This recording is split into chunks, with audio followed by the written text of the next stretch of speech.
Here's what we're talking about today on Daily Blast Live. A new survey shows the high risk of older adults falling for online scams. Could you tell what's real and what's fake? A big celebrity split as Joe Jonas and Tophie announced their divorce. Are the rumors about what caused the breakup true? And Cedric the Entertainer will be here live. How his own grandfather inspired the story behind his new crime novel.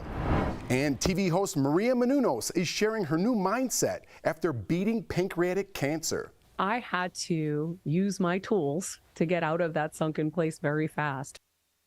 Oh my gosh. Get real. No. Y'all, just stop. This is a sham. It's finally here. Drum roll. Oh, welcome to DBL. How's everybody feeling this hump day? Feeling good. Good? Yeah. Feeling good on the hump day? Good. Okay. Energy. All right. We got some good energy up here, folks. Let's get into it. It doesn't matter how old you are. It turns out every generation these days spends a lot of time on social media. That's no surprise. In fact, older adults spend nearly an hour a day on social. So how much of what you see or read online do you believe is true? Well, a new survey of older adults reveals the average senior believes just 43% of what they read online. 63% say they've learned something new from social media that was actually helpful.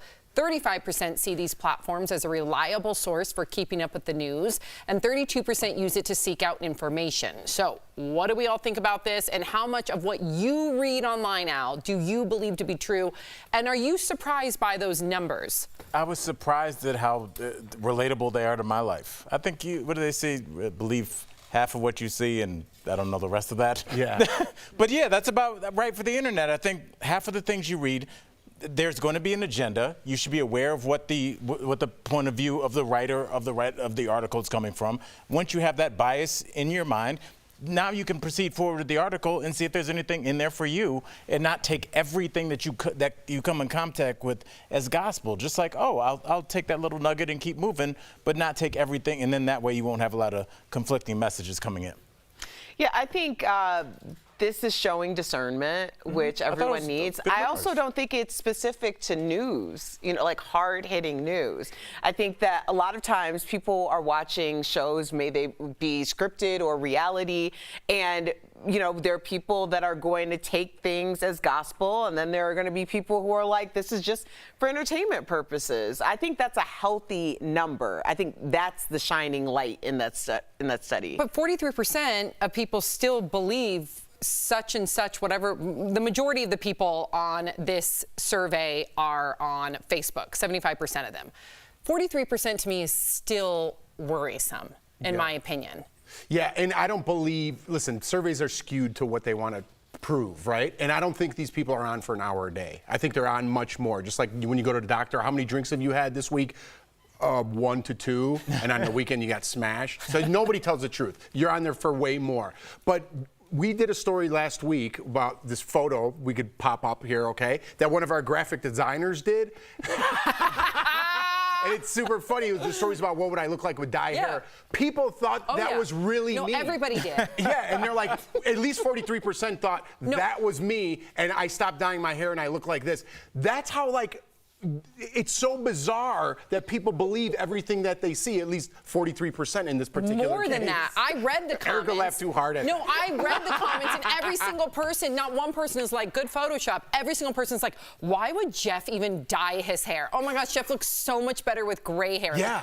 Literally thought that was you. People wrote me and they're like, dude, what were you thinking dyeing your hair? I'm like, you think I did my eyebrows like that? What were you talking about? I was only laughing because the reason why I knew it was posted is because people were tagging me laughing at my comment about the way that you look. First of all, you guys both had really good comments. Because Jordan showed it to me, I go, Erica and Al had good ones.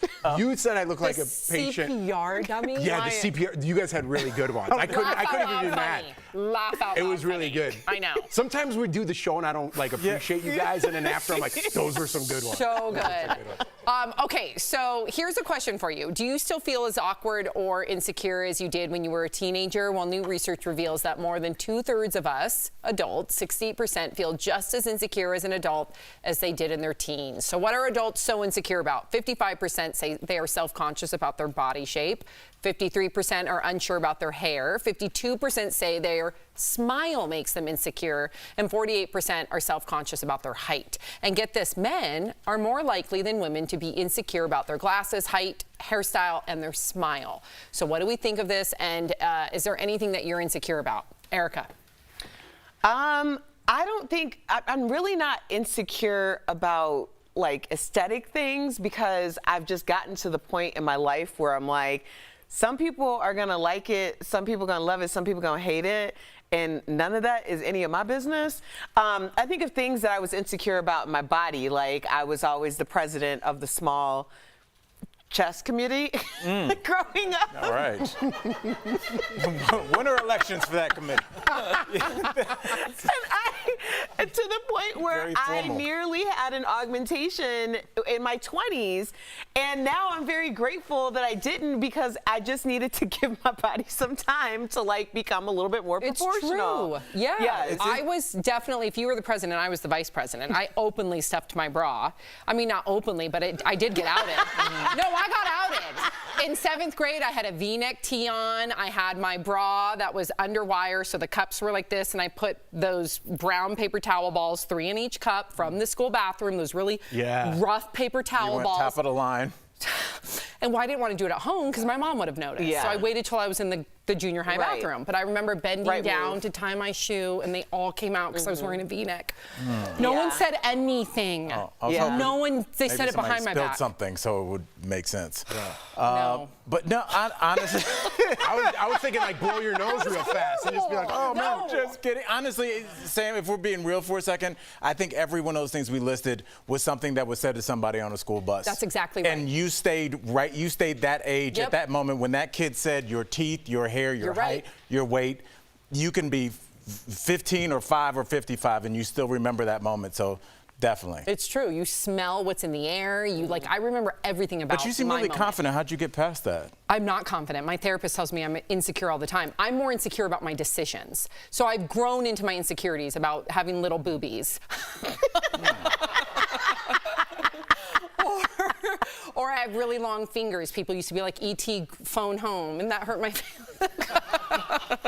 Hey, they just look like a dead mannequin, so whatever. But now I'm more, and we all talked about this, more insecure about my decisions as a parent, financially, things like that. So my insecurities have grown in different ways. Yes, that's the best thing about adulthood is your insecurities just evolve. They don't go away. Yeah, mine are my kids now, but definitely before it was gap in my teeth, overweight, short, all these things that you have growing up. Jeff, did you deal with that? I mean, we got to run, but yeah, I think maybe more insecurities now than I did back then. Really? Because I think somebody else's life. Just because, I mean, just the business that we're in, even when I'm doing auditions at home by myself, I'm like, man, what a loser. Like, it's just, I think about a million things, and when I meet people, I'm like, was I enough of the person that they thought I was? And like, hey, did I talk to this person enough? Or it's just, I'm always thinking, and I'm always, my decisions are very insecure, as much as people might think it's the opposite. I'm not. Very true. Am I enough of who that person thought I was? I think that's super real. That's because when people meet me, they're so excited, like, and I'm just like, oh, what's going on? And then I'm like, man, did I talk to them long enough? They were very excited, and I was like, probably not. Oh my God. What? It's a lot. It's a lot. What's for dinner? I feel you. Coming up on DBL, a man causes a stir online after admitting he left his wife behind at the airport, boarding the plane without her. What happened? And TV host Maria Menounos is sharing how her perspective on life changed after beating cancer. That is next.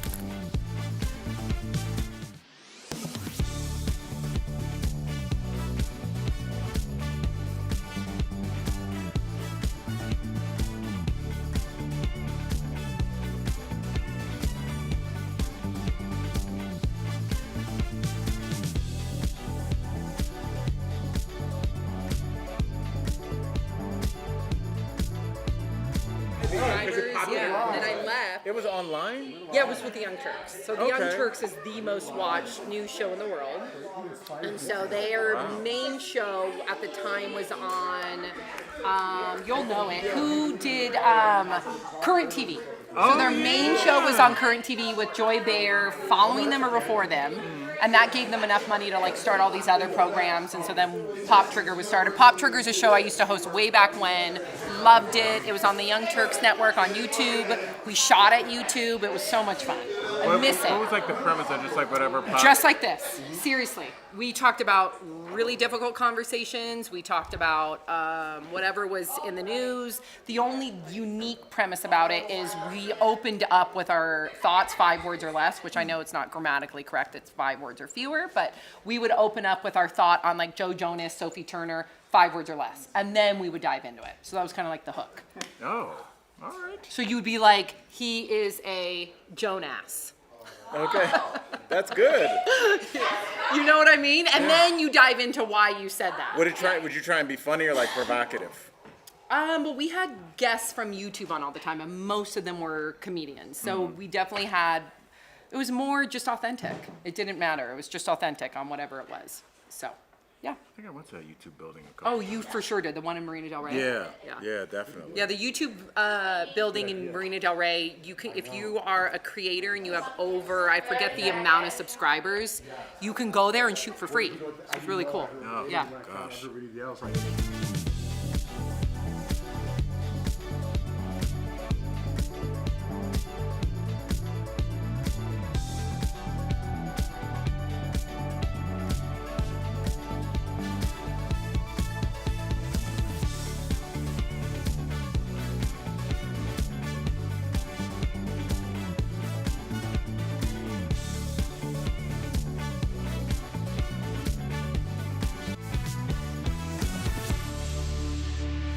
Welcome back to DBL. Did a husband cross the line when he left his wife at the airport so he could make their connection? So that is the question that's dividing the internet.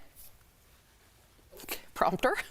The story was originally posted on the site Reddit. The husband explained they had about 15 minutes until boarding started, and his wife insisted on going to Starbucks, which was on a different terminal. He told her she didn't have time, but she didn't listen. He waited as long as possible, but when the gate agent was about to close the door, he decided to get on the plane, and the wife did not make the connection. Reactions online are definitely mixed, although a majority seem to favor the husband. So what do we think here? Erica's already shaking her head. Should he have left her behind? Yeah, throw the whole wife away. What?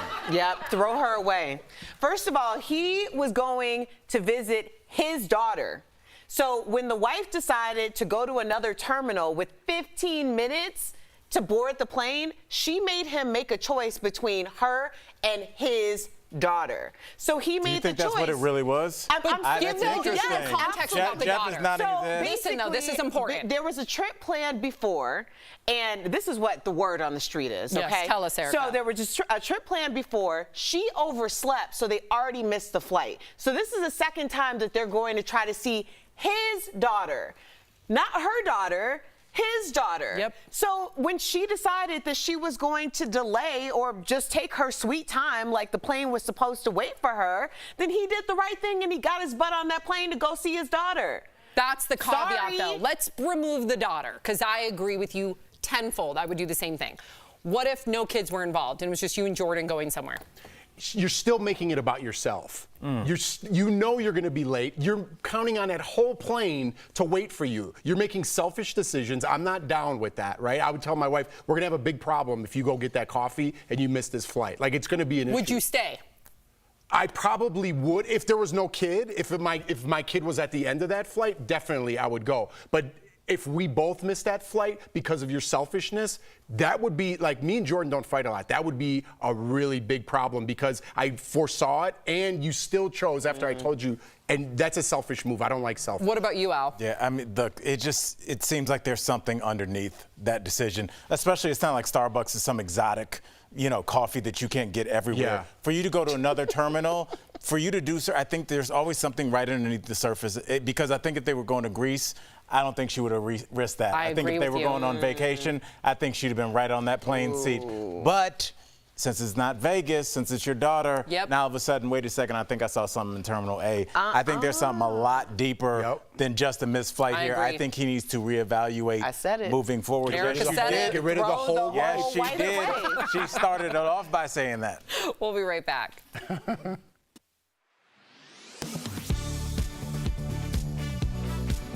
Thinking about cracking open a cold one? Wait just 1 second. Viral posts claim an alcohol czar with the Biden administration wants to limit how much beer Americans can drink. The topic even made it into a White House press briefing. Does President Biden want to limit Americans to 2 beers a week? Michael submitted a question on our website asking us to verify the alleged Biden beer ban. So let's verify. Has the government recommendation on alcohol consumption changed to 2 drinks per week? Our sources are the U.S. Dietary Guidelines for Americans, Canada's Guidelines on Alcohol and Health, and the Daily Mail interview with Dr. George Koob, director of the National Institute on Alcohol Abuse and Alcoholism. First off, believe it or not, there are guidelines for how much alcohol the government thinks Americans should drink. The current guidelines on alcohol consumption were set by the United States Department of Agriculture in the 1990s. The USDA recommends 1 drink or less per day for women and 2 drinks or less for men. That's up to 7 drinks a week for women and 14 for men. Every 5 years, the agency has the opportunity to update its recommendations when it publishes the U.S. Dietary Guidelines for Americans. The next report is set to be published in 2025. So we can verify, no, the recommendation on alcohol consumption hasn't changed to 2 drinks per week. So where did the Biden beer ban rumors start?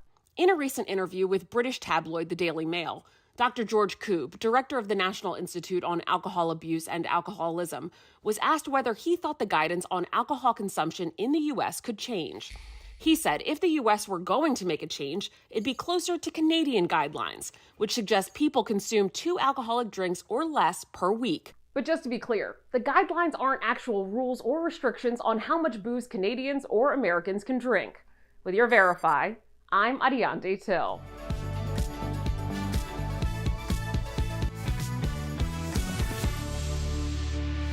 Welcome back to DBL. Do you believe in the power of positive talk? Earlier we spoke with TV host Maria Menounos, who definitely believes in it, as do I. Take a look. She's a woman who can take a hit and keep on thriving. She's the familiar face who's been open and honest about her triumphs and struggles. Please welcome to DBL TV host, cancer survivor, and new mom, Maria Menounos. That was so sweet. Oh, it's true. It's true. And I want to kind of delve into this. You recently posted about the struggles you've had the past 6 years, from your benign brain tumor to losing your mom, I'm so sorry, to your pancreatic cancer diagnosis. I wanted to ask you specifically, because you bring this up, about food in your journey. Speak to us about how important it is through all those ups and downs. Well, Hippocrates said, let food be thy medicine. I think we've strayed a little bit from that. And the more you watch TV and you see commercials, you're like, oh, we've really strayed from that. I think food is a really big part of the journey, but also what's in between here. And I think this might even be the biggest, guys. It's our thoughts. It's what we believe. It's not having control of our thoughts, and not having an undisciplined mind is really, really a big part of what manifests in our bodies, right? It's allowing so much stress into our lives. And I did for so many years. You know, our health is an accumulation of kind of poor choices along the way. Yes, there are some things that are genetic. Yes, there are things that we can't control. But for me, I watched my life trying to keep up with my schedule, eating fast food, not taking care of myself. It all eventually took its toll. When I started to get healthy, it was a little bit too late. So this is what I do here on my show, Heal Squad, every single day. I'm sounding the alarms for everyone. Please don't let it become too late. A little autoimmune condition isn't just a little autoimmune condition. It's the beginning. It's the gateway to everything. You cannot just go to the doctor, take a pill, and go home. You have to be the CEO of your health. You have to manifest the life that you want, which is why I'm partnering with RX Bars to create these Manifest bars so that you can have an accountability partner every single day. You can write down what you want in your life every single day on these bars and keep yourself on track so that you can achieve them. And I had someone on my show recently who said, when you write your goals down, you are 42% more likely to achieve them. That's a big stat for me.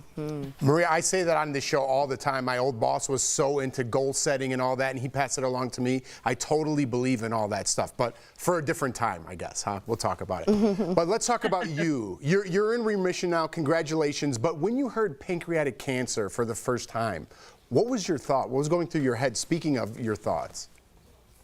So we had just found out that we were pregnant with Athena, let's say a few months before. When I heard that there was a tumor on my pancreas, I instantly thought I was a goner, and I said that out loud to the radiologist. Went right to my primary doctor, got an MRI, and then when it was confirmed, he and I were crying in the waiting room together. And my husband was just like, we're going to be fine. We're going to be fine.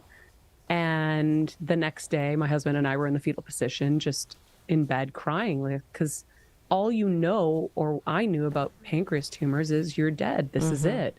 They take you so quickly. So I had to use my tools to get out of that sunken place very fast, because you're going to get hit, like you said, but it's about how much you can take and keep moving forward. How long are you going to stay down before you get up and you fight and you push and you try? That's remarkable. The power of thought is clearly life-changing. You are an example of that. Something we have to talk about. You recently welcomed your daughter after years of infertility. I so applaud you for being vulnerable. You are single-handedly helping break that stigma. So as a fellow mom who remembers the newborn stage, what's the hardest part of motherhood for you right now, and how are you doing? How are you doing? I'm doing great. Listen, I feel so blessed to finally have her, that anything that is hard right now is so small. And honestly, I didn't have to carry her. I didn't have to push her out. I don't have postpartum. I am having a much easier journey than the average mom, and I recognize that.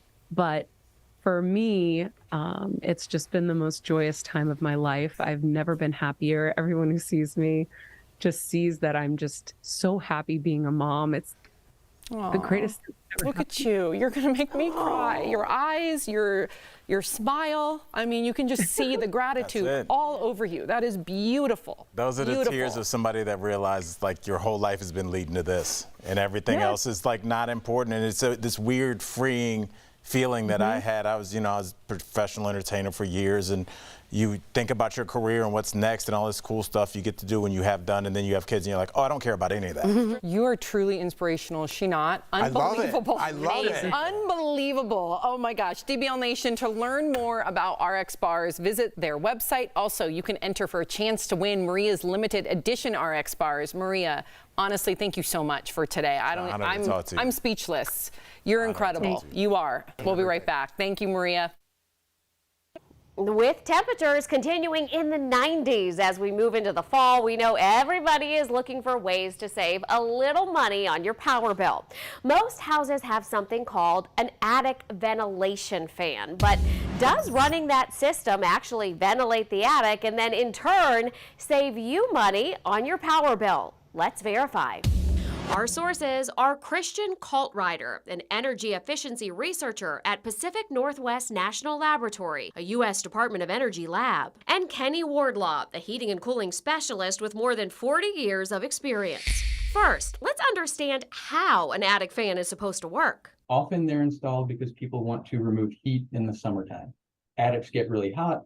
You think, if I can remove that heat, then I'll get less heat conducting down into my living space. But in a warm, moist climate, experts say that's not what happens. It does not cool the house. It actually increases the cooling load on the house. Wardlaw says bringing humid air in can create other problems in your home, like mold. The hotter the air is, the more moisture it can hold. And so if you bring hot air into the house and it cools down, then you get condensation, which leads to mold. U.S. Department of Energy research shows the energy used to run the fan is more than the energy saved. Beyond the power consumption of an attic ventilation fan is the concern that it causes or create a negative pressure zone in the attic. And that negative pressure zone can pull air-conditioned, cooled air from the living space into the attic. And that air has to be replaced, so it's replaced by hot, moist, outside air. Kaltreiter says if you want to save money, add insulation and air seal the attic floor. So we can verify, no, turning on the attic ventilation fan during hot weather will not save you money on your electric bill. With your Verify, I'm Andrea Mock.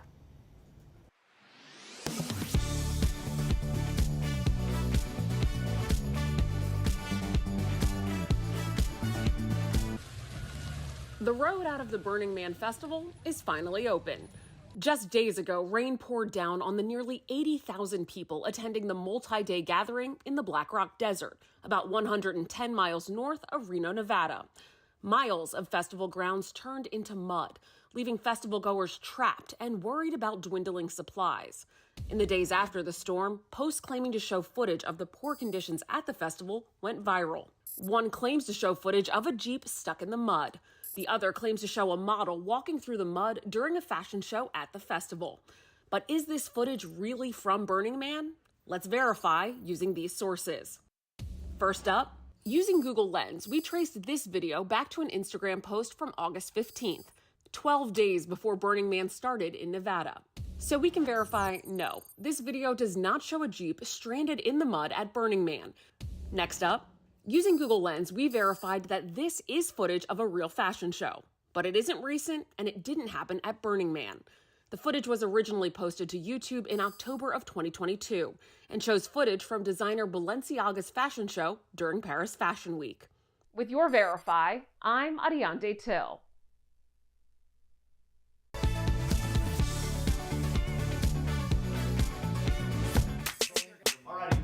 Do it. I think our show's a little different. We could say what we want and go deeper than other shows can. Our chemistry is just so on. Sometimes I'm a little mad at my co-host, Jeff.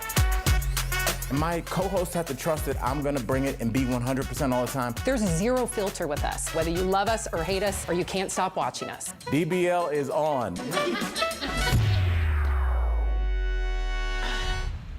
Uh-oh. Do not miss season 7. Oh my gosh, we've known each other for that long. 2017. You're family. It makes sense. Absolutely. I don't know. I spend more time with y'all than I spend with my family. Erica, I asked Jeff the other day, who do you think have talked to more in these 6 years, your spouse or us? Y'all. It's for sure. Definitely. It's creepy. It's a little weird. It's like a reality show with the Truman Show that just never stops. Like it's, yeah. I'm fine with that though. I like y'all coming over on Friday. Yeah, though, we right? are. Yeah, Friday after work. Yep. Don't forget to tune in to Monday. We're going to be brainstorming on Friday. It's going to be good. Manifesting. Okay, if you're leaving us, you can watch the second half of the show online. Watch on YouTube, dailyblesslive.com, or our app. But if you get the second half of the show where you are, here's what's ahead. Cedric the Entertainer will be here live. We can't wait to talk with him all about his latest projects, from a new movie to a crime novel. Plus, Joe Jonas and Sophie Turner announced their divorce. Are the rumors about what caused the breakup true?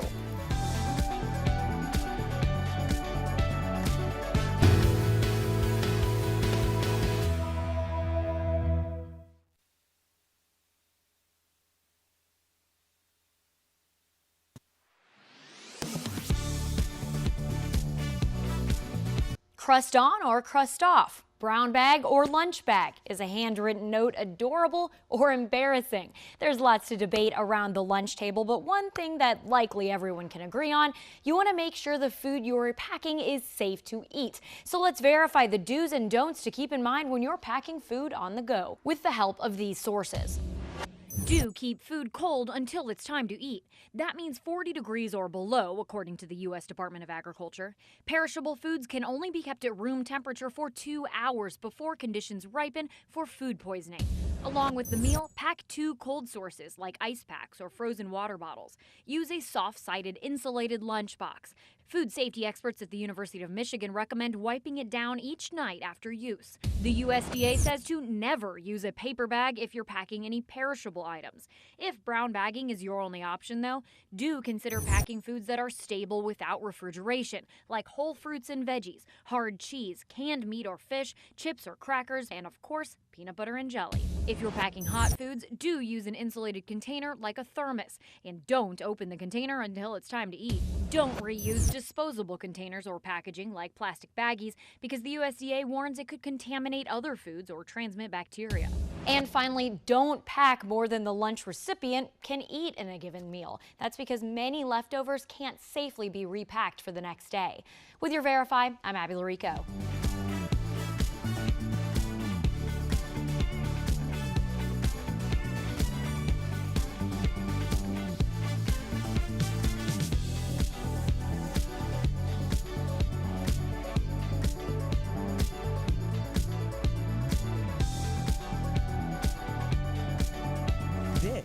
is Daily Blast Live. We're talking about what you're talking about.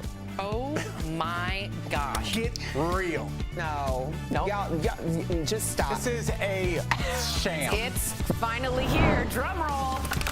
Welcome to DBL. Okay, so Joe Jonas and Game of Thrones actress Sophie Turner have called it quits after 4 years of marriage. They have 2 young daughters together.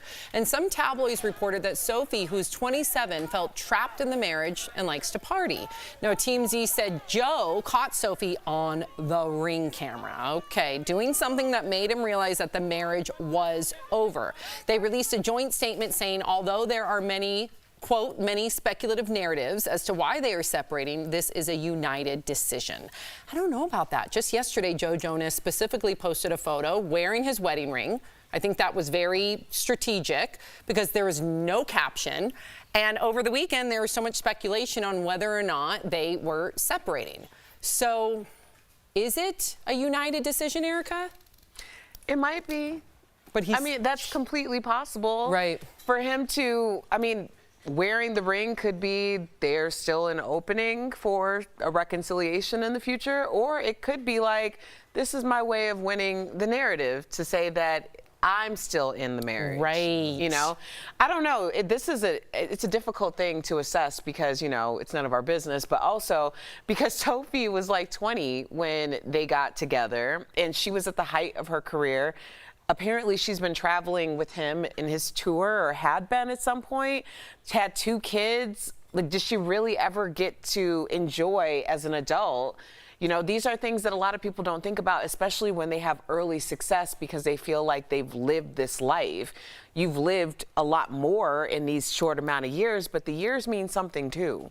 Yeah, the partying throws me a little bit. Why? Just because I think if that wasn't true, she would have been like, I'm a mother first, second, and third, and don't you ever dare let that come out of your mouth again.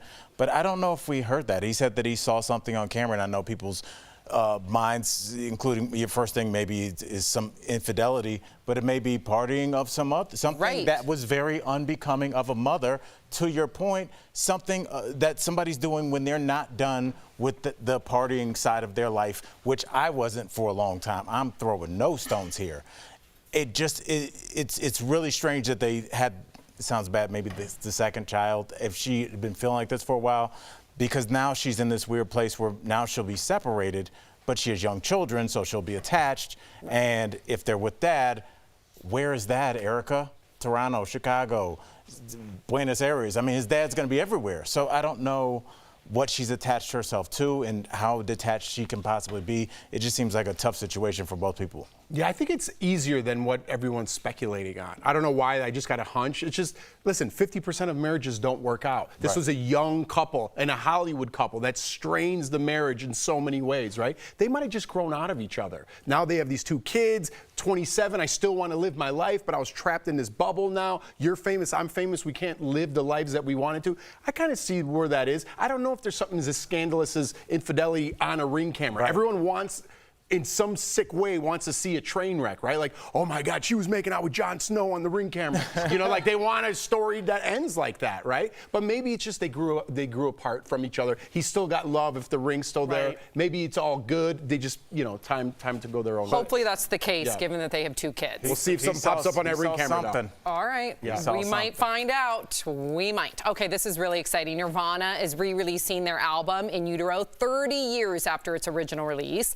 The album that came out in 1993 will be re-released as a deluxe album with 72 tracks, including 53 songs of unreleased music and 2 live concerts. Now, speaking of new music, the Rolling Stones sat down with Jimmy Fallon in London to talk about their new album called Hackney Diamonds, which will be released in October. Mick Jagger is 80, and he explained why they're releasing their first album in 18 years. Take a look. We didn't want to make just any record and put it out. So we wanted to make a record. Before we went in, we all said we've got to make a record that we really love ourselves. I mean, other people may like it, other people may not. But we must say that we are quite pleased with it. You've got to keep your fingers moving when you get to our age. Yeah. Keep everything moving.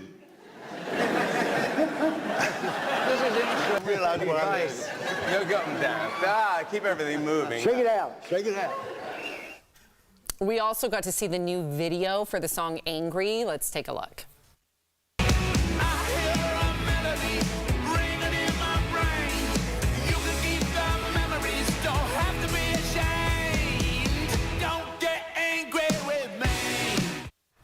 All right, so what do we think? Are they at 80 years old? Should they keep making music? Normally, this would have been real bad. I would have been all over this, but I thought that was great. For 80 years old, come on. I don't need new music, though. Why? That sounded cool. No, it sounds great, but let me tell you, the Stones have so many hits, and I love the Stones.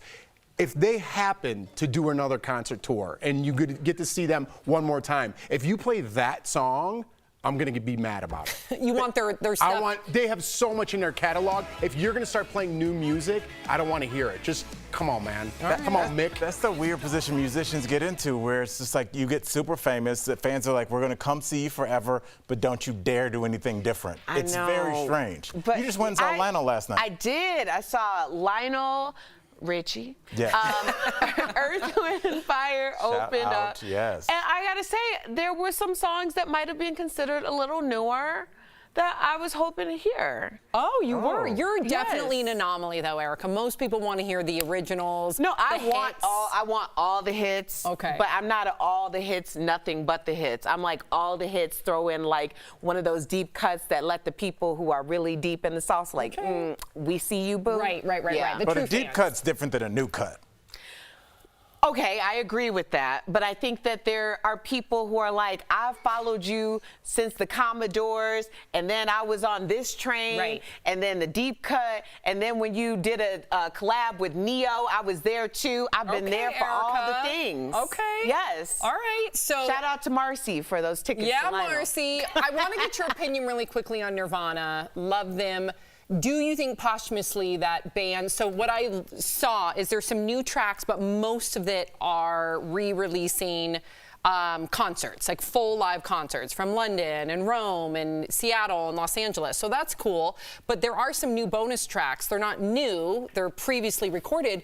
Do you think posthumously that's fair to an artist? I mean, now luckily there are members of the band that can maybe, they're like, I knew this guy, maybe he would want to release. But I mean, solo acts like Prince, people, Biggie, Tupac, people that were poured over their work. Maybe there was a reason this wasn't released. Right. What if you release 10 new albums from somebody we all want to hear, like Tupac's new stuff, and it's not good? And now there's a new generation, and that's all they know is that you talking about the guy that made that song? So, I mean, you are messing with somebody's legacy, too, because it's not just us, it's all the new people absorbing it. It reminded me of you as a comic, because you say, it might take you some time to finally find, I mean, comics notoriously, they go to different venues to try out their material. Can you imagine if a lot of the material on the 4th, 5th draft was released posthumously when it would have been like the 12th revision where it finally hit? I mean, that did happen with Mitch Hedberg. I mean, there was a thing about releasing one of his albums. I think they ended up doing it, but there was a back and forth. He's an artist. Artists are weird about the material. Yeah, well, that was a good example for Al because I did a deep dive for about 3 hours listening to a lot of Al's material for when I did the live event because Al was opening. But then it also reminded me that don't you have something new coming out? Oh, yeah. What? My new comedy album's out today. What do you mean? Yeah, we were going to do it late. We're going to do it for the September 11th, but thank you. Oh, sorry. Erica just spoiled it. That's all right. All right, it's just a little preview. Al filmed the whole package already. It's just a preview. My girl is helping. You were trying to help me market, and I love you so much. Stay tuned. That was great. That's okay. Yes. Give him a little teaser. Okay, we're going to talk about Oprah and The Rock because they are getting slammed online after they posted a video asking people to donate to help the Maui relief efforts. The duo pitched in $10 million of their own money to kickstart the People's Fund of Maui that they say will be given directly to the victims of the wildfires. But some people did not appreciate the stars asking for money when their combined net worth is close to $3 billion. Some of the comments called out their wealth and said it is not cool to ask, quote, poor people to donate to their fund, and others called the video a, quote, joke. What do you think about the backlash? What do you want them to do? Buy a new island for everybody because they're successful? I think so. I don't like when people cast aspersion of someone else when they're doing goodwill for others more than you could ever do in your life. Every time you point a finger, this is one of the best lessons I ever had, and I said it a million times, you have 3 pointing back at you.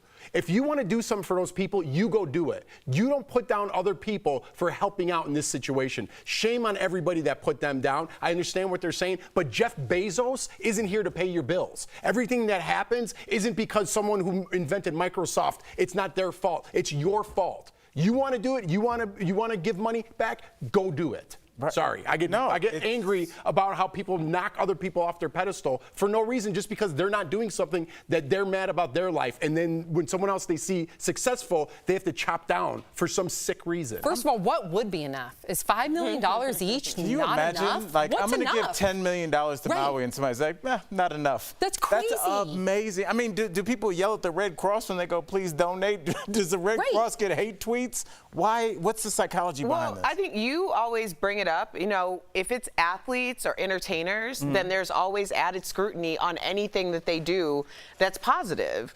Like, it's not the same smoke you just said earlier about JP Morgan Chase. Nobody's asking, like, well, what are they doing? We're the venture capitalists that close billion-dollar deals on some stock no one's ever heard of. LeBron only donate. Like, now it's a whole issue. Come on, LeBron. Oprah and The Rock, $10 million. Come on. Save the world. 20, maybe you got my attention. How much money did they raise just making that video? Well, they tried to. They got yelled at for it, Jeff. So I don't know. How do you raise awareness? Coming up on DBL, you guys, Cedric the Entertainer will be here live. Yes. We can't wait to talk with him next. Looking good.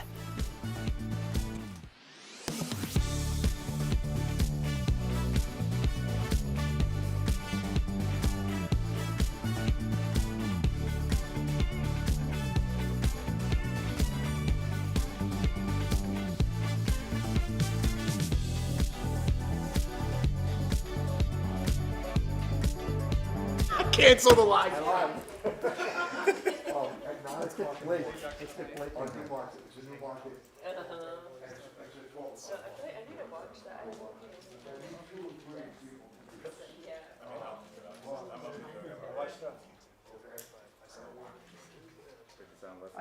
Hold on, I gotta figure out the drop-off situation for Sophie. 9 a.m.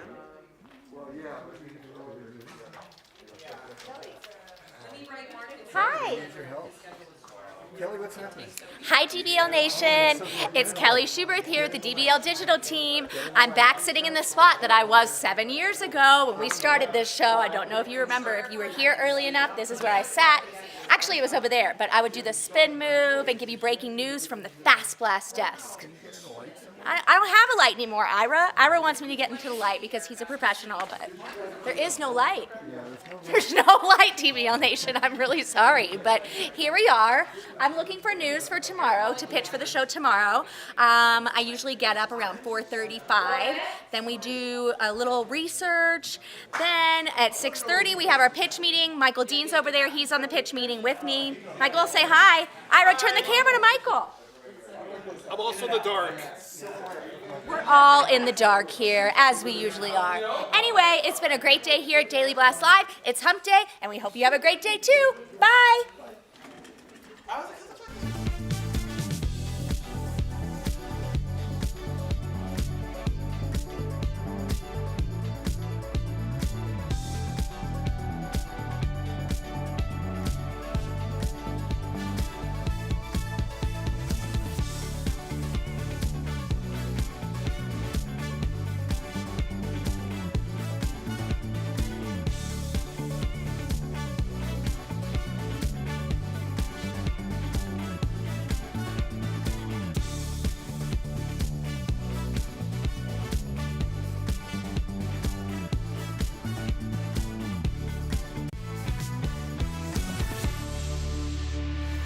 Welcome back to DBL. We've seen our next guest as a priest, a barber, and a king. He is Cedric the Entertainer, and he's here to share his secret sauce for making it all happen. Cedric, welcome to DBL. Good morning, everybody. How y'all doing? Man, what an honor. So happy you are here. And this is a weird thing, but I got to do it. couple weeks ago, I had this weird thought. I was like, if I ever get a chance to meet you, I was going to say this to you.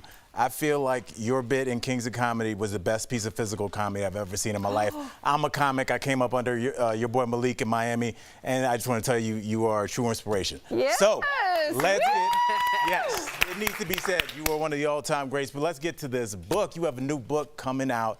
Now, I have to ask, what inspired you to write a crime fiction novel set in the 40s? Talk to us. Oh, matter of fact, I just got on the phone to Rock. He took his money back. Oh, he said, see? everybody needs my money. Said you got to kick in $5 million now. You got to bring it in. Monopoly money. No, but I gave for real.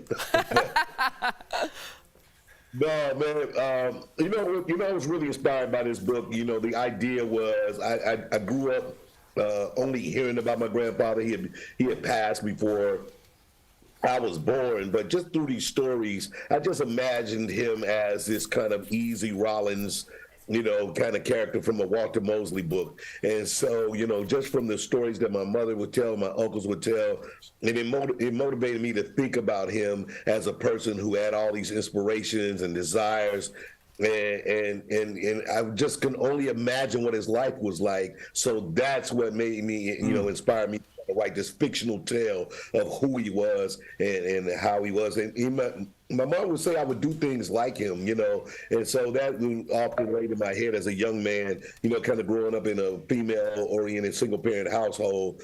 Like, how did I become this guy that likes to wear hats and you know, it was all kind of based off my grandfather's imagery. I love that. And the cover of your book is absolutely captivating, like eye-catching. Well done. So you said this book started as an idea for a scripted series. What made you turn it into a novel instead?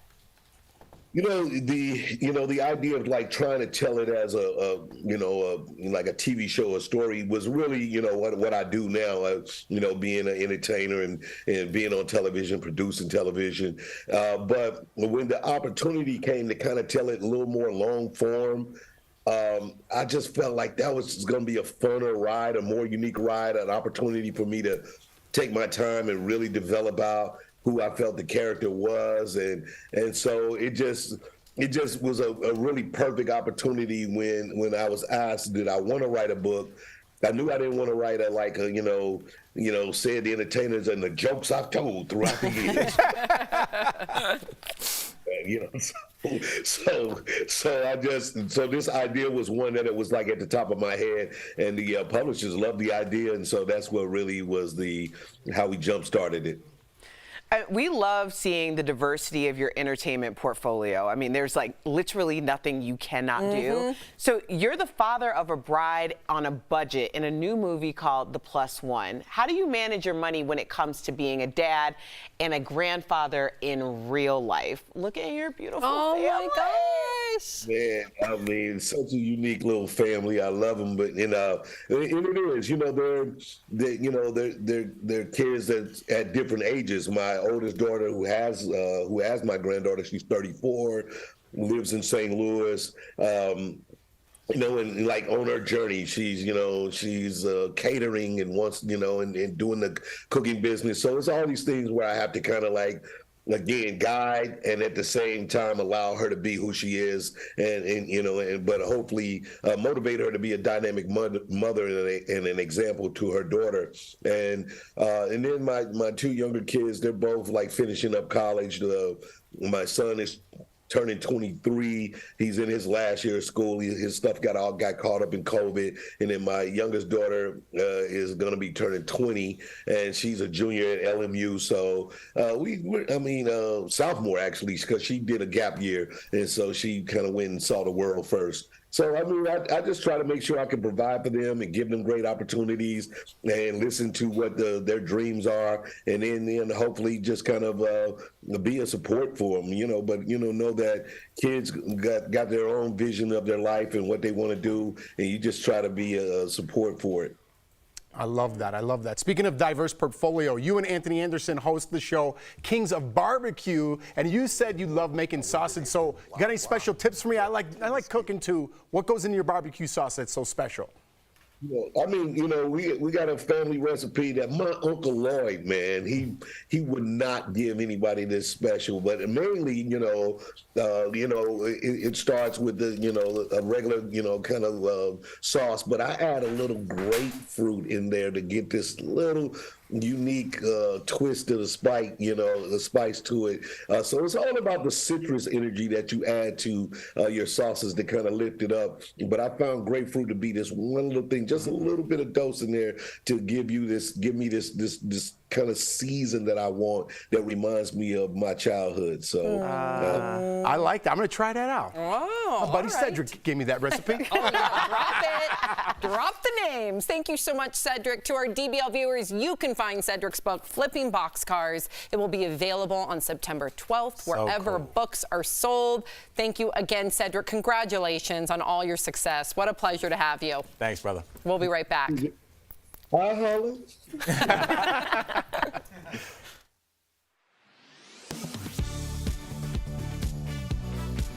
Thinking about cracking open a cold one? Wait just 1 second. Viral posts claim an alcohol czar with the Biden administration wants to limit how much beer Americans can drink. The topic even made it into a White House press briefing. Does President Biden want to limit Americans to 2 beers a week?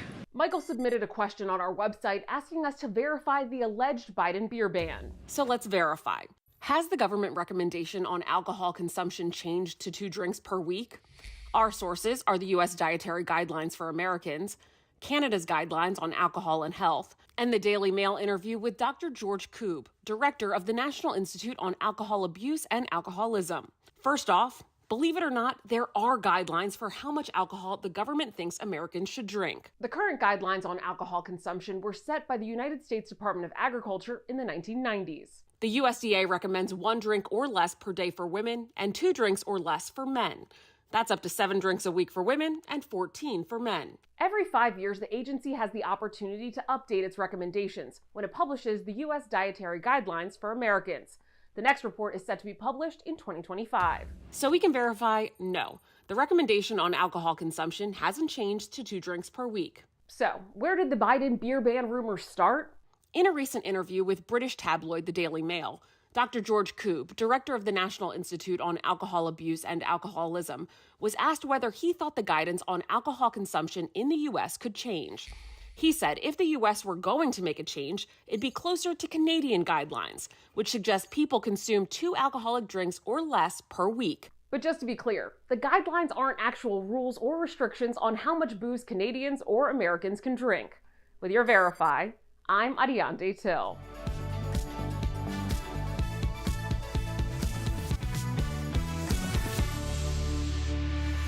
Welcome back. If you're thinking about selling your car soon, we've got tips to increase your vehicle's resale value. That's today's Auto Alert, sponsored by Ox Car Care. First up, avoid aftermarket modifications like audio systems.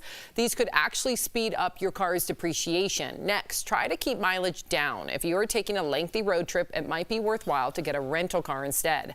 Lastly, maintenance is key. Shoppers want a vehicle they can rely on, and if you haven't kept detailed records of maintenance and repairs, they'll be less likely to trust you as a seller. Ox Car Care is dedicated to providing you with an amazing auto protection plan experience that works with your budget. If you're looking for a better car care, give them a call at 800-687-1821. We'll be right back. With temperatures continuing in the 90s as we move into the fall, we know everybody is looking for ways to save a little money on your power bill. Most houses have something called an attic ventilation fan, but does running that system actually ventilate the attic and then in turn save you money on your power bill? Let's verify. Our sources are Christian Kaltrider, an energy efficiency researcher at Pacific Northwest National Laboratory, a U.S. Department of Energy lab, and Kenny Wardlaw, a heating and cooling specialist with more than 40 years of experience. First, let's understand how an attic fan is supposed to work. Often they're installed because people want to remove heat in the summertime. Attics get really hot. You think if I can remove that heat, then I'll get less heat conducting down into my living space. But in a warm, moist climate, experts say that's not what happens. It does not cool the house. It actually increases the cooling load on the house. Wardlaw says bringing humid air in can create other problems in your home, like mold. The hotter the air is, the more moisture it can hold. And so if you bring hot air into the house and it cools down, then you get condensation, which leads to mold. U.S. Department of Energy research shows the energy used to run the fan is more than the energy saved. Beyond the power consumption of an attic ventilation fan is the concern that it causes or create a negative pressure zone in the attic. And that negative pressure zone can pull air-conditioned, cooled air from the living space into the attic.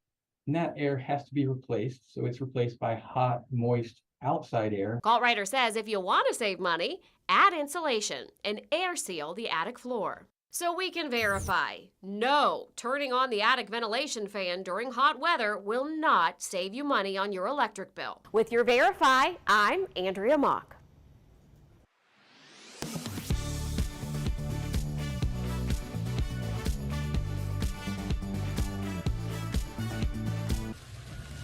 The road out of the Burning Man Festival is finally open. Just days ago, rain poured down on the nearly 80,000 people attending the multi-day gathering in the Black Rock Desert, about 110 miles north of Reno, Nevada. Miles of festival grounds turned into mud, leaving festival goers trapped and worried about dwindling supplies. In the days after the storm, posts claiming to show footage of the poor conditions at the festival went viral. One claims to show footage of a Jeep stuck in the mud. The other claims to show a model walking through the mud during a fashion show at the festival. But is this footage really from Burning Man? Let's verify using these sources. First up, using Google Lens, we traced this video back to an Instagram post from August 15th, 12 days before Burning Man started in Nevada. So we can verify, no, this video does not show a Jeep stranded in the mud at Burning Man. Next up, using Google Lens, we verified that this is footage of a real fashion show, but it isn't recent and it didn't happen at Burning Man. The footage was originally posted to YouTube in October of 2022 and shows footage from designer Balenciaga's fashion show during Paris Fashion Week. With your Verify, I'm Ariande Till.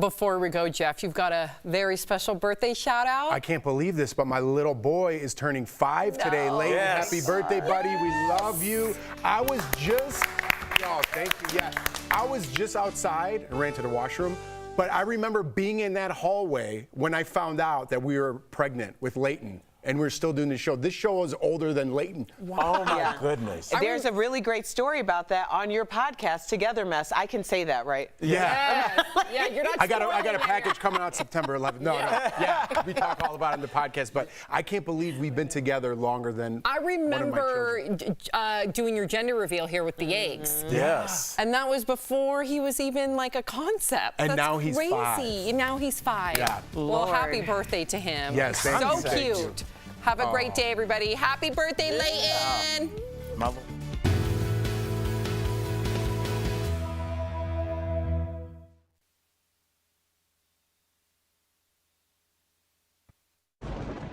Where hope finds help. Where courage meets conviction. Where makers make fans. We are Tegna, a family of local and national media brands that bring us together, serving the greater good of our communities. Where national know-how backs local business. Be in good company with Tegna. All right, you ready? Do it. I think our show's a little different. We could say what we want and go deeper than other shows can. Our chemistry is just so on. Sometimes I'm a little mad at my co-host, Jeff. And my co-hosts have to trust that I'm going to bring it and be 100% all the time. There's zero filter with us, whether you love us or hate us or you can't stop watching us. DBL is on.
Here's what we're talking about today on Daily Blast Live. A new survey shows the high risk of older adults falling for online scams. Could you tell what's real and what's fake? A big celebrity split as Joe Jonas and Sophie Turner announced their divorce. Are the rumors about what caused the breakup true? And Cedric the Entertainer will be here live. How his own grandfather inspired the story behind his new crime novel. And TV host Maria Menounos is sharing her new mindset after beating pancreatic cancer. I had to use my tools to get out of that sunken place very fast.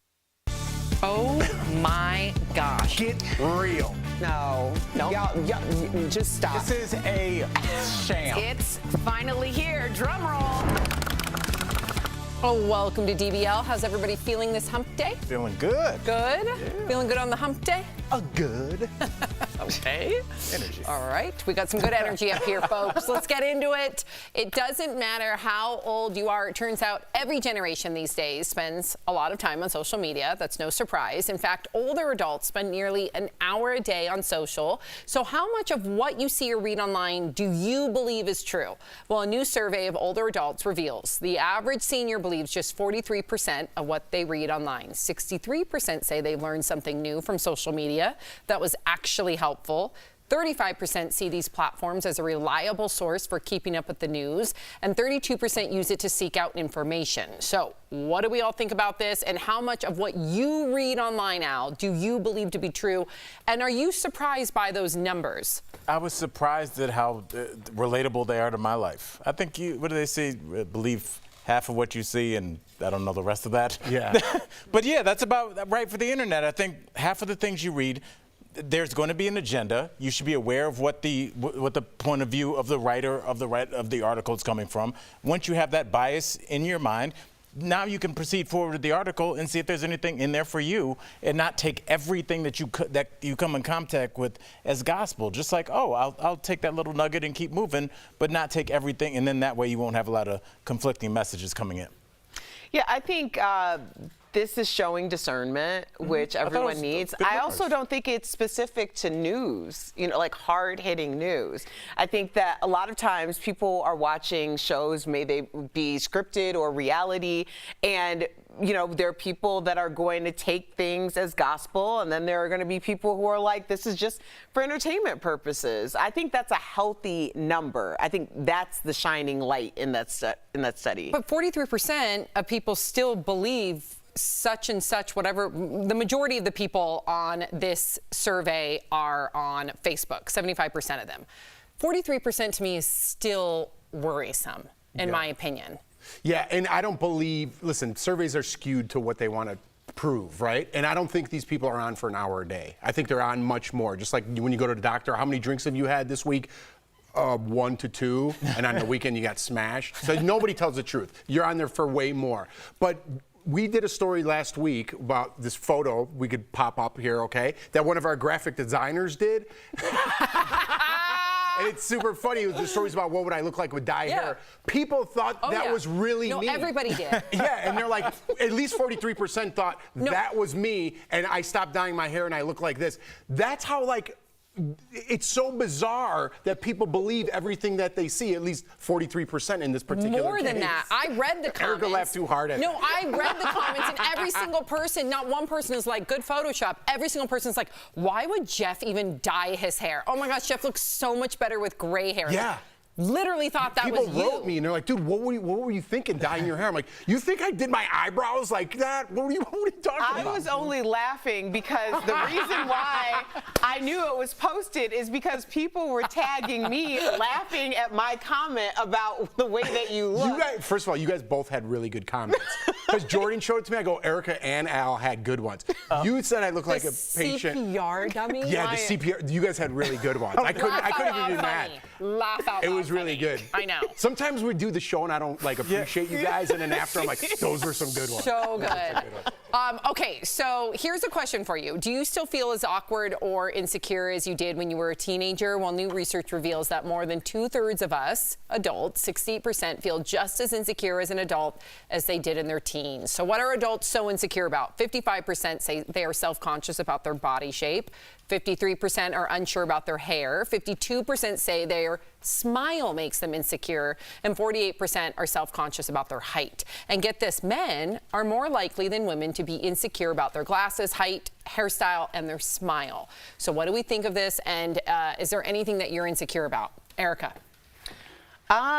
I don't think, I'm really not insecure about like aesthetic things, because I've just gotten to the point in my life where I'm like, some people are gonna like it, some people are gonna love it, some people are gonna hate it, and none of that is any of my business. I think of things that I was insecure about in my body, like I was always the president of the small chess committee growing up. All right. When are elections for that committee? And to the point where I nearly had an augmentation in my 20s, and now I'm very grateful that I didn't, because I just needed to give my body some time to like become a little bit more proportional. It's true. Yeah. I was definitely, if you were the president, I was the vice president. I openly stuffed my bra. I mean, not openly, but I did get outed. No, I got outed.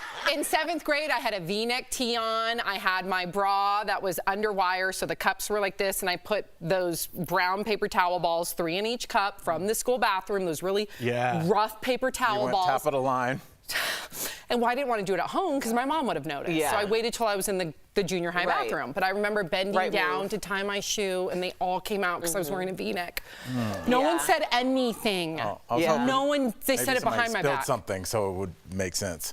No. But no, honestly, I was thinking like blow your nose real fast and just be like, oh man. Just kidding. Honestly, Sam, if we're being real for a second, I think every one of those things we listed was something that was said to somebody on a school bus. That's exactly right. And you stayed right. You stayed that age at that moment when that kid said your teeth, your hair, your height, your weight. You can be 15 or 5 or 55, and you still remember that moment. So. Definitely. It's true. You smell what's in the air. You I remember everything about. But you seem really confident. How'd you get past that? I'm not confident. My therapist tells me I'm insecure all the time. I'm more insecure about my decisions. So I've grown into my insecurities about having little boobies. Or I have really long fingers. People used to be like, E.T. phone home, and that hurt my feelings.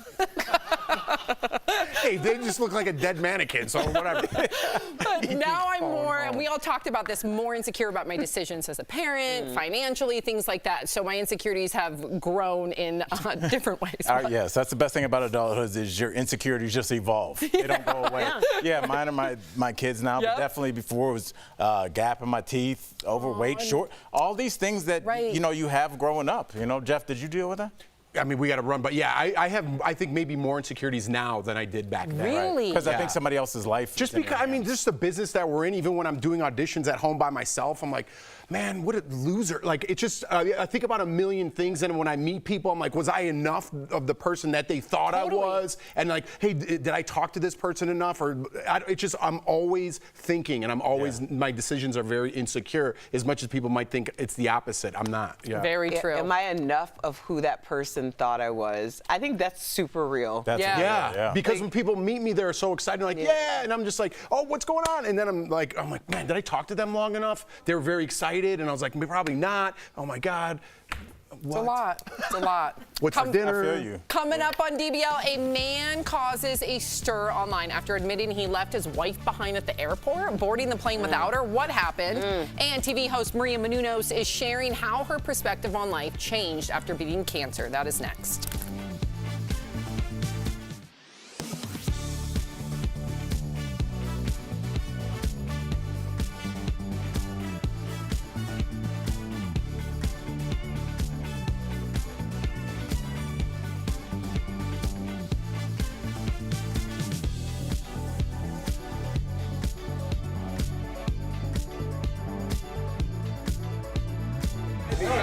And then I left. It was online? Yeah, it was with the Young Turks. So the Young Turks is the most watched news show in the world.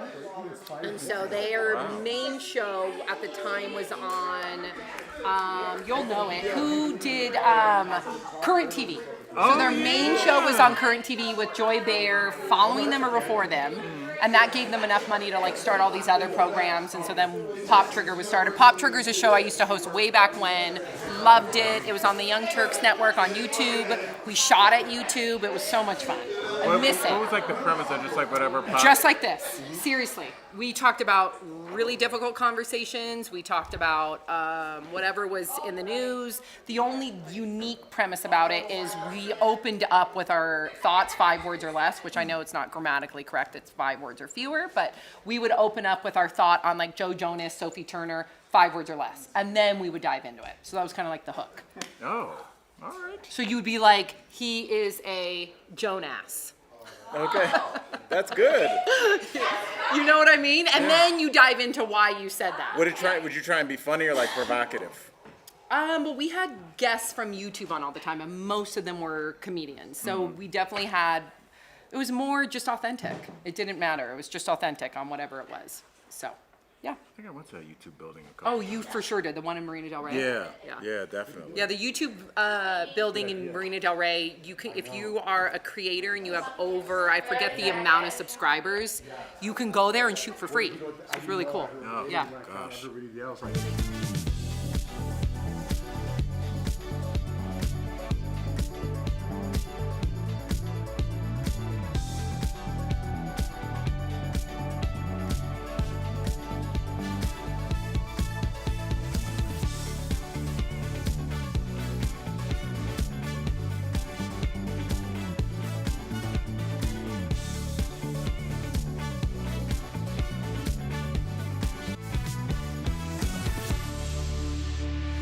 Welcome back to DBL. Did a husband cross the line when he left his wife at the airport so he could make their connection? So that is the question that's dividing the internet. Prompter. The story was originally posted on the site Reddit. The husband explained they had about 15 minutes until boarding started, and his wife insisted on going to Starbucks, which was on a different terminal. He told her she didn't have time, but she didn't listen. He waited as long as possible, but when the gate agent was about to close the door, he decided to get on the plane, and the wife did not make the connection. Reactions online are definitely mixed, although a majority seem to favor the husband. So what do we think here? Erica's already shaking her head. Should he have left her behind? Yeah, throw the whole wife away. Yep, throw her away. First of all, he was going to visit his daughter. So when the wife decided to go to another terminal with 15 minutes to board the plane, she made him make a choice between her and his daughter. So he made the choice. Do you think that's what it really was? I'm give them context about the Jeff daughter. is nodding his head. Listen, though, this is important. There was a trip planned before, and this is what the word on the street is, Yes, okay? tell us, Erica. So there was just a trip planned before. She overslept, so they already missed the flight. So this is the second time that they're going to try to see his daughter, not her daughter, his daughter. Yep. So when she decided that she was going to delay or just take her sweet time like the plane was supposed to wait for her, then he did the right thing and he got his butt on that plane to go see his daughter. That's the caveat, Sorry. though. Let's remove the daughter, because I agree with you tenfold. I would do the same thing. What if no kids were involved and it was just you and Jordan going somewhere? You're still making it about yourself. You know you're going to be late. You're counting on that whole plane to wait for you. You're making selfish decisions. I'm not down with that, right? I would tell my wife, we're going to have a big problem if you go get that coffee and you miss this flight. Like, it's going to be an issue. Would you stay?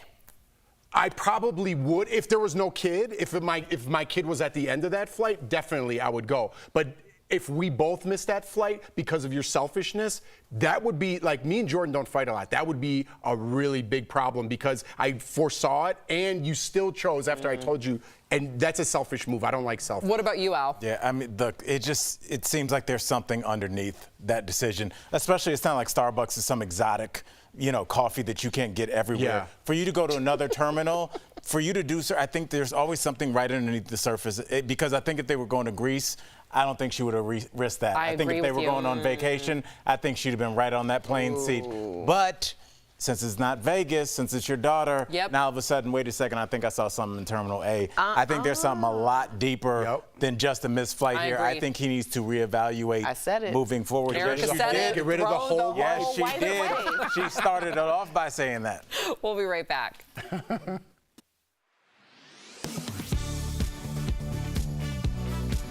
Thinking about cracking open a cold one? Wait just 1 second. Viral posts claim an alcohol czar with the Biden administration wants to limit how much beer Americans can drink. The topic even made it into a White House press briefing. Does President Biden want to limit Americans to 2 beers a week? Michael submitted a question on our website asking us to verify the alleged Biden beer ban. So let's verify. Has the government recommendation on alcohol consumption changed to 2 drinks per week?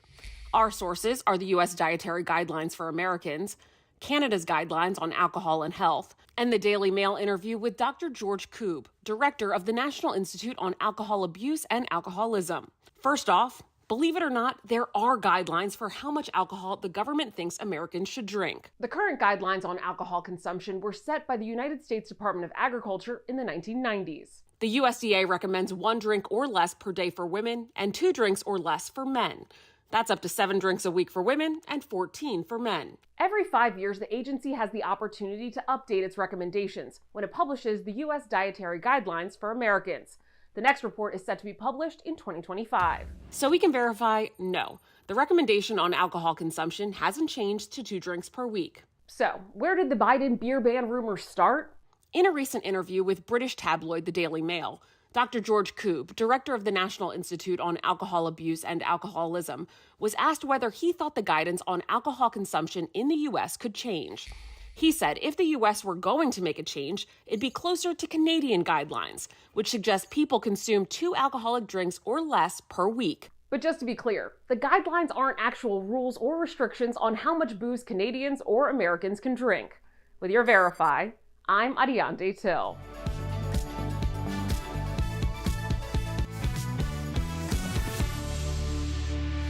Welcome back to DBL. Do you believe in the power of positive talk? Earlier we spoke with TV host Maria Menounos, who definitely believes in it, as do I. Take a look.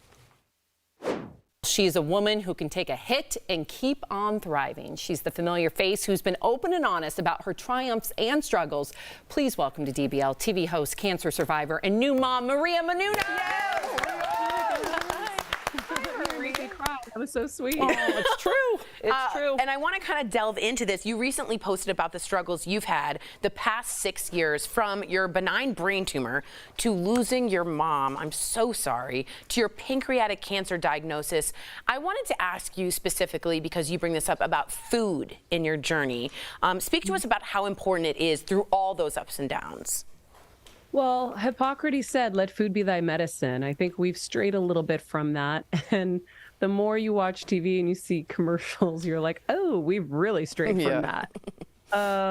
I think food is a really big part of the journey, but also what's in between here. And I think this might even be the biggest, guys. It's our thoughts. It's what we believe.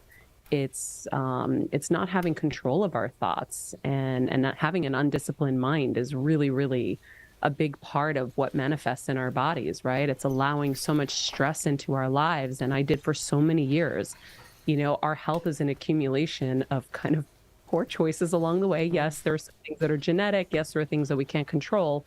But for me, I watched my life trying to keep up with my schedule, eating fast food, not taking care of myself. It all eventually took its toll. When I started to get healthy, it was a little bit too late. So this is what I do here on my show, Heal Squad, every single day. I'm sounding the alarms for everyone. Please don't let it become too late. A little autoimmune condition isn't just a little autoimmune condition. It's the beginning. It's the gateway to everything. You cannot just go to the doctor, take a pill, and go home. You have to be the CEO of your health. You have to manifest the life that you want, which is why I'm partnering with RX Bars to create these Manifest Bars so that you can have an accountability partner every single day. You can write down what you want in your life every single day on these bars and keep yourself on track so that you can achieve them. And I had someone on my show recently who said, when you write your goals down, you are 42% more likely to achieve them. That's a big stat for me. Maria, I say that on this show all the time. My old boss was so into goal setting and all that, and he passed it along to me. I totally believe in all that stuff, but for a different time, I guess, huh? We'll talk about it. But let's talk about you. You're in remission now, congratulations. But when you heard pancreatic cancer for the first time, what was your thought? What was going through your head, speaking of your thoughts? So we had just found out that we were pregnant with Athena, let's say a few months before. Jeez. When I heard that there was a tumor on my pancreas, I instantly thought I was a goner, and I said that out loud to the radiologist. Went right to my primary doctor, got an MRI, and then when it was confirmed, he and I were crying in the waiting room together, and my husband was just like, "We're going to be fine. We're going to be fine." And the next day, my husband and I were in the fetal position, just in bed crying, because all you know, or I knew about pancreas tumors, is you're dead. This is it. They take you so quickly. So I had to use my tools to get out of that sunken place very fast, because you're going to get hit, like you said, but it's about how much you can take and keep moving forward. How long are you going to stay down before you get up and you fight and you push and you try? That's remarkable. The power of thought is clearly life-changing. You are an example of that. Something we have to talk about. You recently welcomed your daughter after years of infertility. I so applaud you for being vulnerable. You are single-handedly helping break that stigma. So as a fellow mom who remembers the newborn stage, what's the hardest part of motherhood for you right now, and how are you doing? How are you doing? I'm doing great. Listen, I feel so blessed to finally have her, that anything that is hard right now is so small. And honestly, I didn't have to carry her.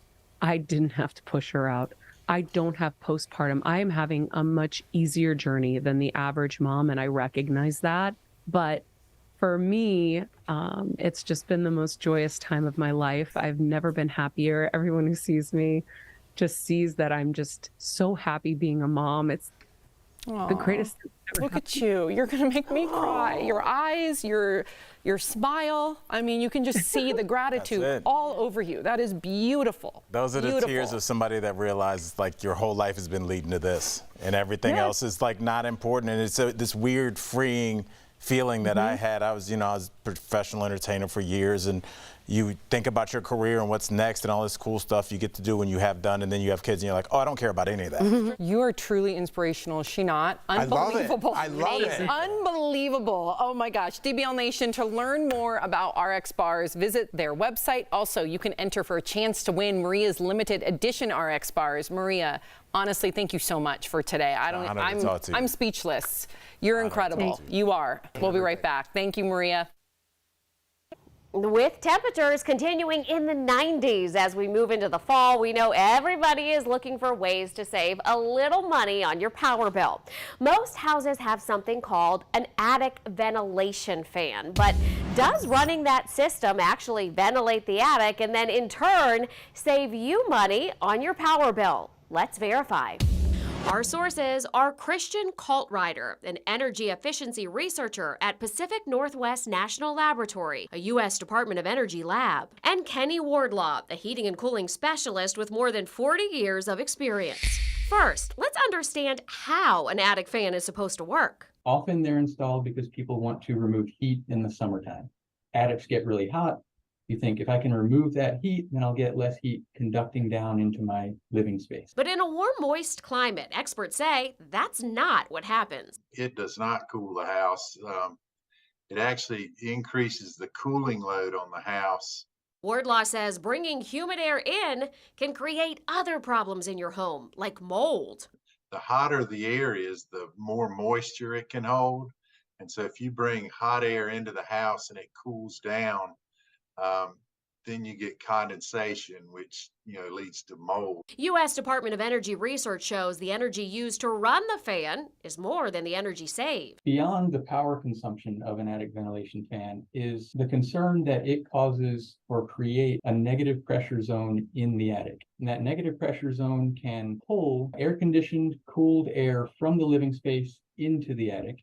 And that air has to be replaced, so it's replaced by hot, moist, outside air. Kaltrider says if you want to save money, add insulation and air seal the attic floor. So we can verify, no, turning on the attic ventilation fan during hot weather will not save you money on your electric bill. With your Verify, I'm Andrea Mock.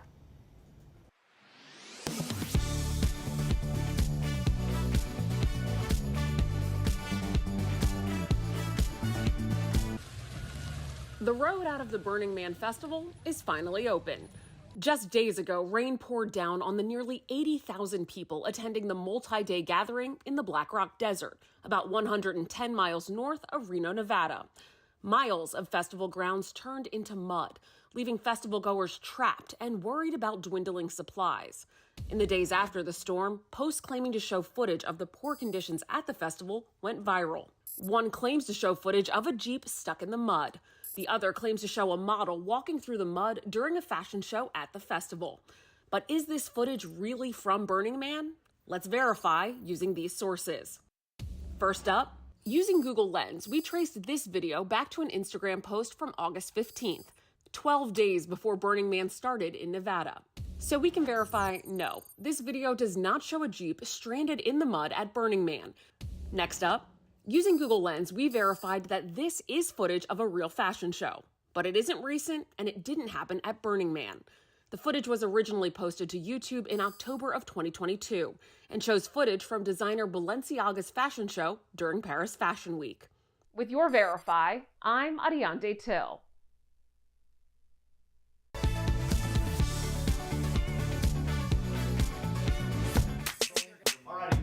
Do it. I think our show's a little different. We could say what we want and go deeper than other shows can. Our chemistry is just so on. Sometimes I'm a little mad at my co-host, Jeff. My co-hosts have to trust that I'm gonna bring it and be 100% all the time. There's zero filter with us, whether you love us or hate us or you can't stop watching us. DBL is on. Uh-oh. Do not miss season 7. Oh my gosh, we've known each other for that long. 2017. You're family. It makes sense. Absolutely. I don't know. I spend more time with y'all than I spend with my family. Erica, I asked Jeff the other day, who do you think you have talked to more in these 6 years, your spouse or us? Y'all. It's for sure. Definitely. It's creepy. It's a little weird. It's like a reality show with the Truman Show that just never stops. Like it's, yeah. I'm fine with that though. I But like a y'all little coming bubble. over on Friday. Yeah, though, we right? are. Yeah, Friday after work. Yep. Don't forget to tune in to Monday. We're going to be brainstorming on Friday. It's going to be good. Manifesting. Okay, if you're leaving us, you can watch the second half of the show online. Watch on YouTube, dailyblesslive.com, or our app. But if you get the second half of the show where you are, here's what's ahead. Cedric the Entertainer will be here live. We can't wait to talk with him all about his latest projects, from a new movie to a crime novel. Plus, Joe Jonas and Sophie Turner announced their divorce. Are the rumors about what caused the breakup true?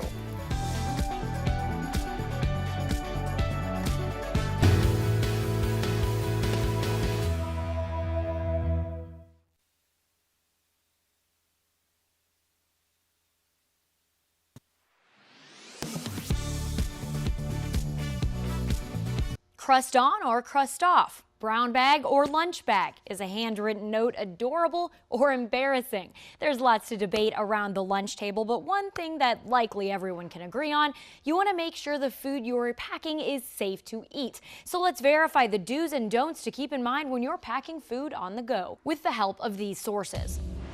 Do keep food cold until it's time to eat. That means 40 degrees or below, according to the U.S. Department of Agriculture. Perishable foods can only be kept at room temperature for 2 hours before conditions ripen for food poisoning. Along with the meal, pack 2 cold sources like ice packs or frozen water bottles. Use a soft-sided insulated lunchbox. Food safety experts at the University of Michigan recommend wiping it down each night after use. The USDA says to never use a paper bag if you're packing any perishable items. If brown bagging is your only option, though, do consider packing foods that are stable without refrigeration, like whole fruits and veggies, hard cheese, canned meat or fish, chips or crackers, and of course, peanut butter and jelly. If you're packing hot foods, do use an insulated container like a thermos, and don't open the container until it's time to eat. Don't reuse disposable containers or packaging like plastic baggies, because the USDA warns it could contaminate other foods or transmit bacteria. And finally, don't pack more than the lunch recipient can eat in a given meal. That's because many leftovers can't safely be repacked for the next day. With your Verify, I'm Abby Larico.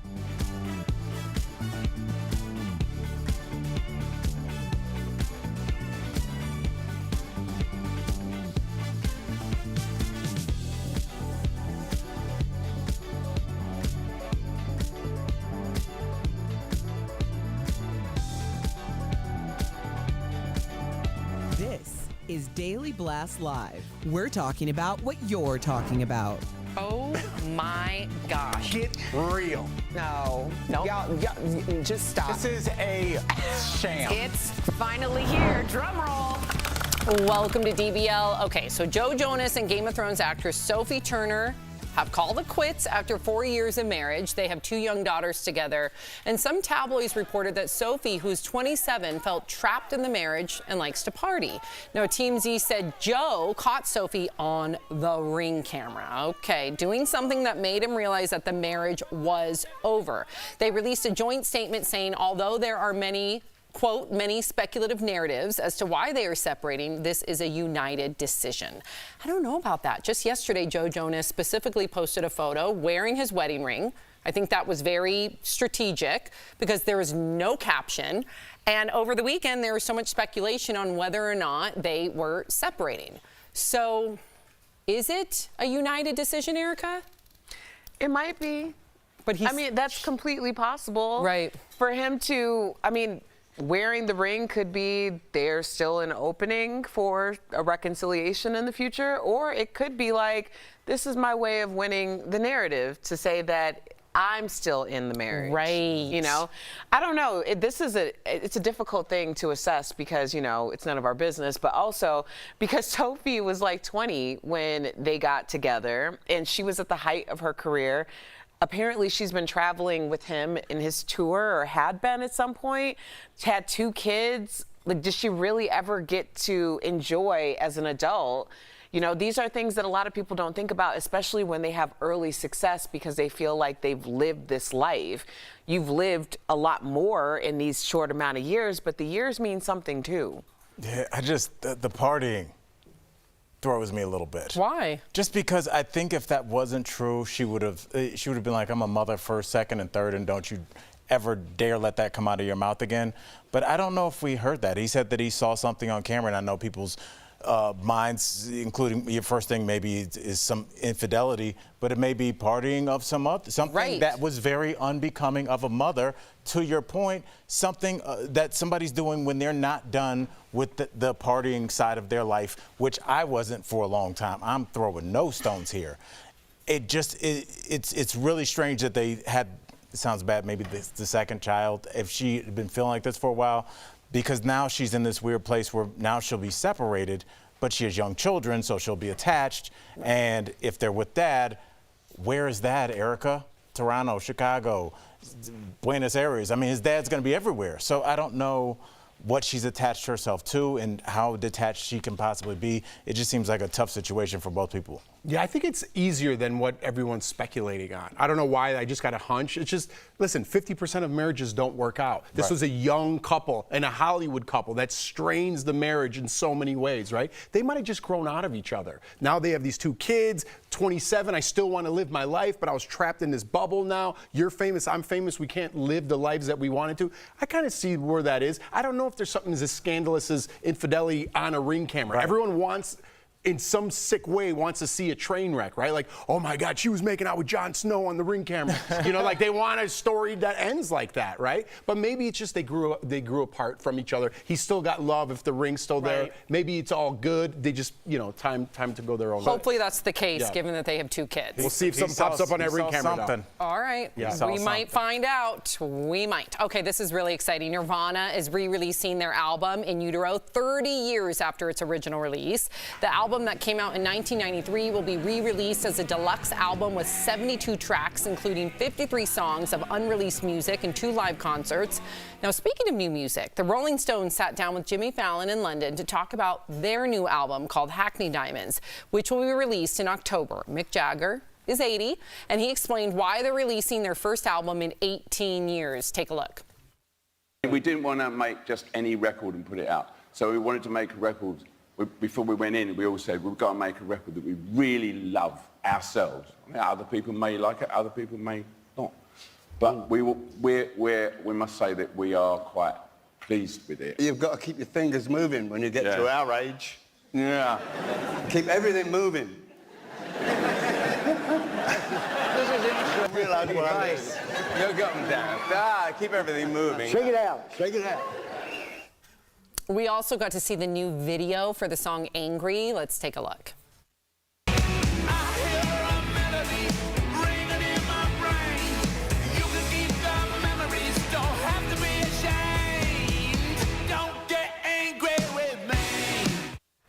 All right, so what do we think? Are they at 80 years old? Should they keep making music? Normally, this would have been real bad. I would have been all over this, but I thought that was great. For 80 years old, come on. I don't need new music, though. Why? That sounded cool. No, it sounds great, but let me tell you, the Stones have so many hits, and I love the Stones.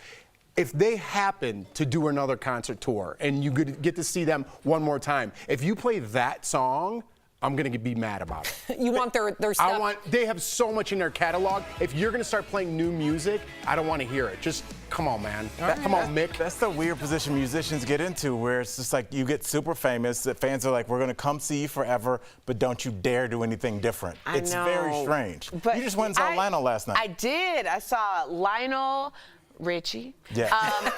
Earth, Wind, and Fire opened up. Yes. And I gotta say, there were some songs that might have been considered a little newer that I was hoping to hear. Oh, you were. You're definitely an anomaly, though, Erica. Most people want to hear the originals. No, I want all the hits. Okay. But I'm not all the hits, nothing but the hits. I'm like all the hits, throw in like one of those deep cuts that let the people who are really deep in the sauce, like, we see you, boo. Right. But a deep cut's different than a new cut. Okay, I agree with that, but I think that there are people who are like, I've followed you since the Commodores, and then I was on this train, and then the deep cut, and then when you did a collab with Neo, I was there too. I've been there for all the things. Okay. Yes. All right. So shout out to Marcy for those tickets. Yeah, to Lionel. Marcy. I want to get your opinion really quickly on Nirvana. Love them. Do you think posthumously that band, so what I saw is there's some new tracks, but most of it are re-releasing concerts, like full live concerts from London and Rome and Seattle and Los Angeles. So that's cool. But there are some new bonus tracks. They're not new. They're previously recorded. Do you think posthumously that's fair to an artist? I mean, now luckily there are members of the band that can maybe, they're like, I knew this guy, maybe he would want to release. But I mean, solo acts like Prince, people, Biggie, Tupac, people that were poured over their work, maybe there was a reason this wasn't released. Right. What if you release 10 new albums from somebody we all want to hear, like Tupac's new stuff, and it's not good? And now there's a new generation, and that's all they know is that you talking about the guy that made that song? So, I mean, you are messing with somebody's legacy, too, because it's not just us, it's all the new people absorbing it. It reminded me of you as a comic, because you say, it might take you some time to finally find, I mean, comics notoriously, they go to different venues to try out their material. Can you imagine if a lot of the material on the 4th, 5th draft was released posthumously when it would have been like the 12th revision where it finally hit? I mean, that did happen with Mitch Hedberg. I mean, there was a thing about releasing one of his albums. I think they ended up doing it, but there was a back and forth. He's an artist. Artists are weird about the material. Yeah, well, that was a good example for Al because I did a deep dive for about 3 hours listening to a lot of Al's material for when I did the live event because Al was opening. But then it also reminded me that don't you have something new coming out? Oh, yeah. What? My new comedy album's out today. What do you mean? Yeah, we were going to do it late. We're going to do it for the September 11th, but thank you. Oh, sorry. Erica just spoiled it. That's all right. All right, it's just a little preview. Al filmed the whole package already. It's just a preview. My girl is helping. You were trying to help me, Mark, and I love you so much. Stay tuned. That was great. That's okay. Yes. Give him a little teaser. Okay, we're going to talk about Oprah and The Rock because they are getting slammed online after they posted a video asking people to donate to help the Maui relief efforts. The duo pitched in $10 million of their own money to kickstart the People's Fund of Maui that they say will be given directly to the victims of the wildfires. But some people did not appreciate the stars asking for money when their combined net worth is close to $3 billion. Some of the comments called out their wealth and said it is not cool to ask, quote, poor people to donate to their fund, and others called the video a, quote, joke. What do you think about the backlash? What do you want them to do? Buy a new island for everybody because they're successful? I think so. I don't like when people cast aspersion of someone else when they're doing goodwill for others more than you could ever do in your life. Every time you point a finger, this is one of the best lessons I ever had, and I said it a million times. You have 3 pointing back at you.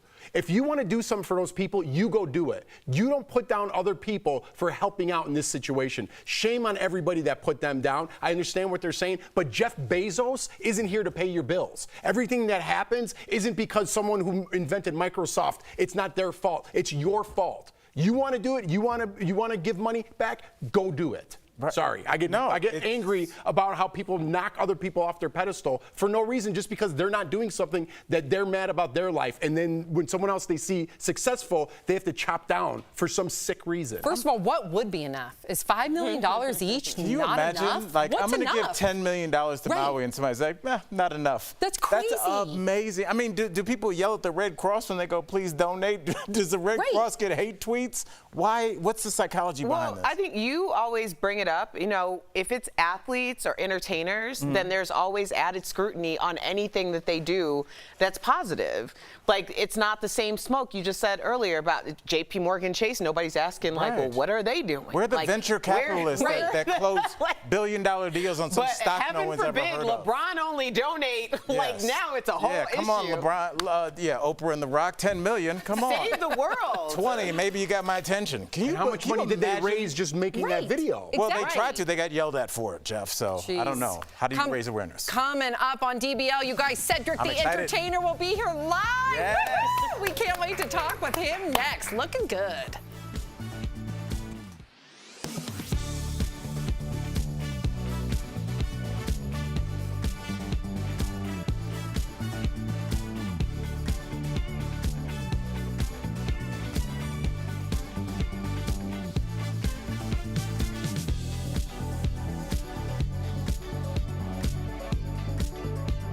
Cancel the live. Let's get Blake. Let's get Blake. Our new market. It's a new market. So I need to watch that.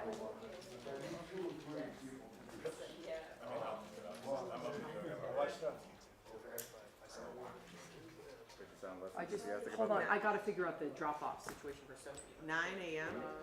Well, yeah. Hi. Kelly, what's happening? Hi, DBL Nation.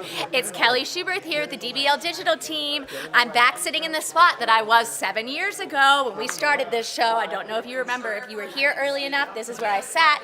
Actually, it was over there, but I would do the spin move and give you breaking news from the Fast Blast desk. I don't have a light anymore, Ira. Ira wants me to get into the light because he's a professional, but there is no light. There's no light, DBL Nation. I'm really sorry, but here we are. I'm looking for news for tomorrow, to pitch for the show tomorrow. I usually get up around 4:35. Then we do a little research. Then at 6:30, we have our pitch meeting. Michael Dean's over there. He's on the pitch meeting with me. Michael, say hi. Ira, turn the camera to Michael.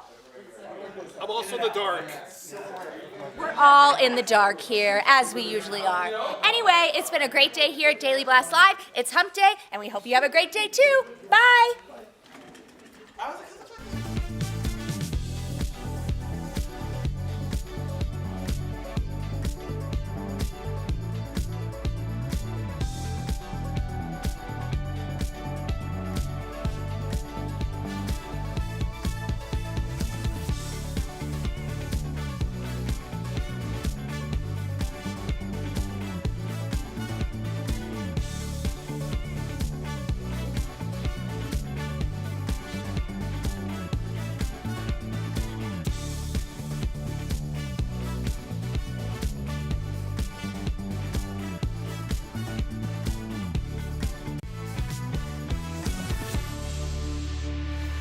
Welcome back to DBL. We've seen our next guest as a priest, a barber, and a king. He is Cedric the Entertainer, and he's here to share his secret sauce for making it all happen. Cedric, welcome to DBL. Good morning, everybody. How y'all doing? Man, what an honor. So happy you are here. And this is a weird thing, but I got to do it. A couple weeks ago, I had this weird thought. I was like, if I ever get a chance to meet you, I was going to say this to you. I feel like your bit in Kings of Comedy was the best piece of physical comedy I've ever seen in my life. I'm a comic. I came up under your boy Malik in Miami, and I just want to tell you, you are a true inspiration. Yes. So let's get, yes, it needs to be said. You are one of the all-time greats, but let's get to this book. You have a new book coming out.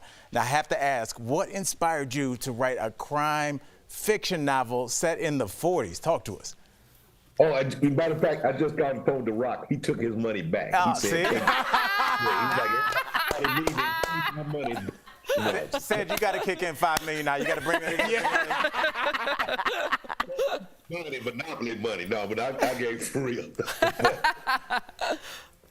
No, man. You know, I was really inspired by this book. You know, the idea was I grew up only hearing about my grandfather. He had passed before I was born, but just through these stories, I just imagined him as this kind of Easy Rollins, you know, kind of character from a Walter Mosley book. And so, you know, just from the stories that my mother would tell, my uncles would tell, and it motivated me to think about him as a person who had all these inspirations and desires.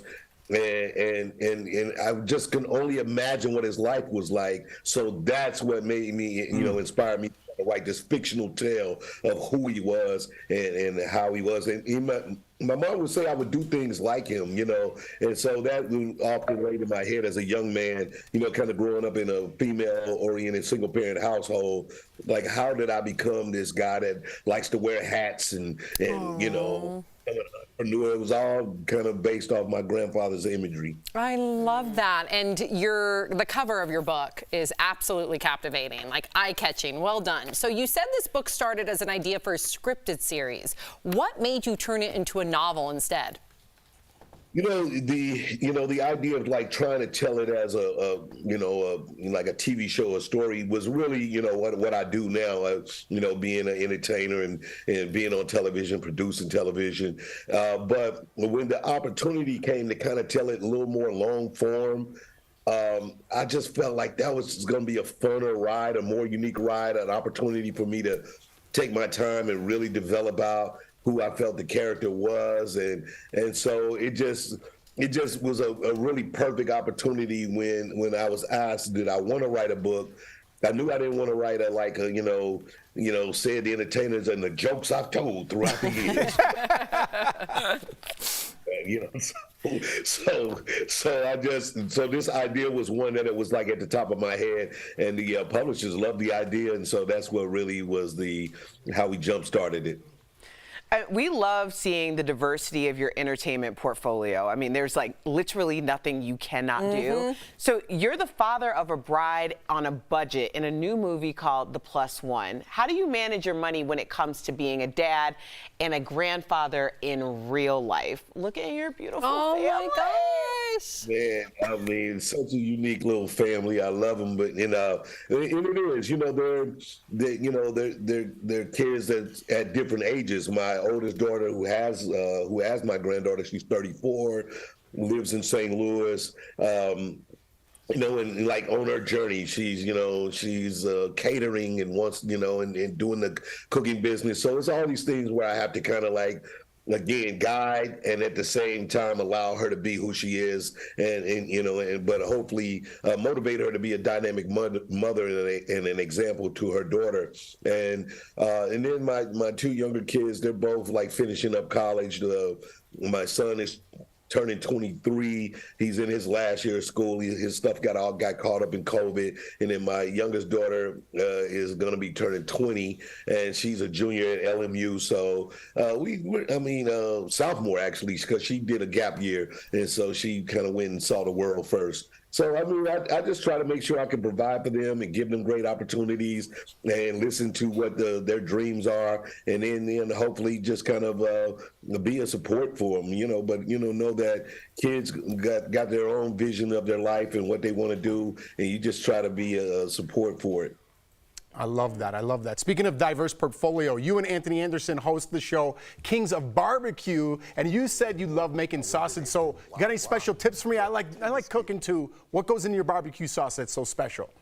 I mean, we got a family recipe that my Uncle Lloyd, man, he would not give anybody this special, but mainly, it starts with a regular, kind of sauce, but I add a little grapefruit in there to get this little unique twist to the spice to it.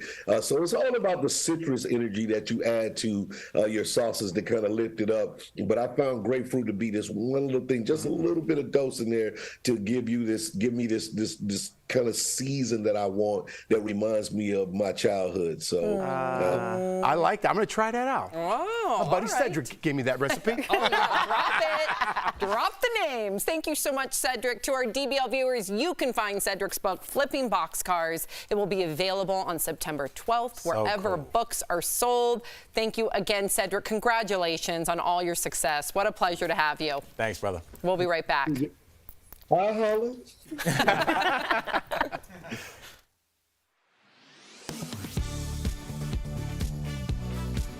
Thinking about cracking open a cold one? Wait just 1 second. Viral posts claim an alcohol czar with the Biden administration wants to limit how much beer Americans can drink. The topic even made it into a White House press briefing. Does President Biden want to limit Americans to 2 beers a week? Michael submitted a question on our website asking us to verify the alleged Biden beer ban. So let's verify. Has the government recommendation on alcohol consumption changed to 2 drinks per week? Our sources are the U.S. Dietary Guidelines for Americans, Canada's Guidelines on Alcohol and Health, and the Daily Mail interview with Dr. George Koob, director of the National Institute on Alcohol Abuse and Alcoholism. First off, believe it or not, there are guidelines for how much alcohol the government thinks Americans should drink. The current guidelines on alcohol consumption were set by the United States Department of Agriculture in the 1990s. The USDA recommends 1 drink or less per day for women and 2 drinks or less for men. That's up to 7 drinks a week for women and 14 for men. Every 5 years, the agency has the opportunity to update its recommendations when it publishes the U.S. Dietary Guidelines for Americans. The next report is set to be published in 2025. So we can verify, no, the recommendation on alcohol consumption hasn't changed to 2 drinks per week. So, where did the Biden beer ban rumors start? In a recent interview with British tabloid The Daily Mail, Dr. George Koob, director of the National Institute on Alcohol Abuse and Alcoholism, was asked whether he thought the guidance on alcohol consumption in the U.S. could change.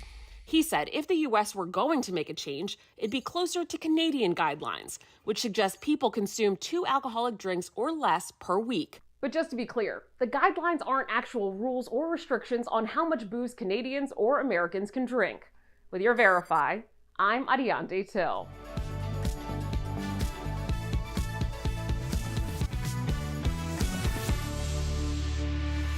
Welcome back. If you're thinking about selling your car soon, we've got tips to increase your vehicle's resale value. That's today's Auto Alert, sponsored by Ox Car Care. First up, avoid aftermarket modifications like audio systems. These could actually speed up your car's depreciation. Next, try to keep mileage down. If you're taking a lengthy road trip, it might be worthwhile to get a rental car instead. Lastly, maintenance is key. Shoppers want a vehicle they can rely on, and if you haven't kept detailed records of maintenance and repairs, they'll be less likely to trust you as a seller. Ox Car Care is dedicated to providing you with an amazing auto protection plan experience that works with your budget. If you're looking for a better car care, give them a call at 800-687-1821. We'll be right back. With temperatures continuing in the 90s as we move into the fall, we know everybody is looking for ways to save a little money on your power bill. Most houses have something called an attic ventilation fan, but does running that system actually ventilate the attic and then in turn save you money on your power bill? Let's verify. Our sources are Christian Kaltrider, an energy efficiency researcher at Pacific Northwest National Laboratory, a U.S. Department of Energy lab, and Kenny Wardlaw, a heating and cooling specialist with more than 40 years of experience. First, let's understand how an attic fan is supposed to work. Often they're installed because people want to remove heat in the summertime. Attics get really hot. You think if I can remove that heat, then I'll get less heat conducting down into my living space. But in a warm, moist climate, experts say that's not what happens. It does not cool the house. It actually increases the cooling load on the house Wardlaw says bringing humid air in can create other problems in your home, like mold. The hotter the air is, the more moisture it can hold.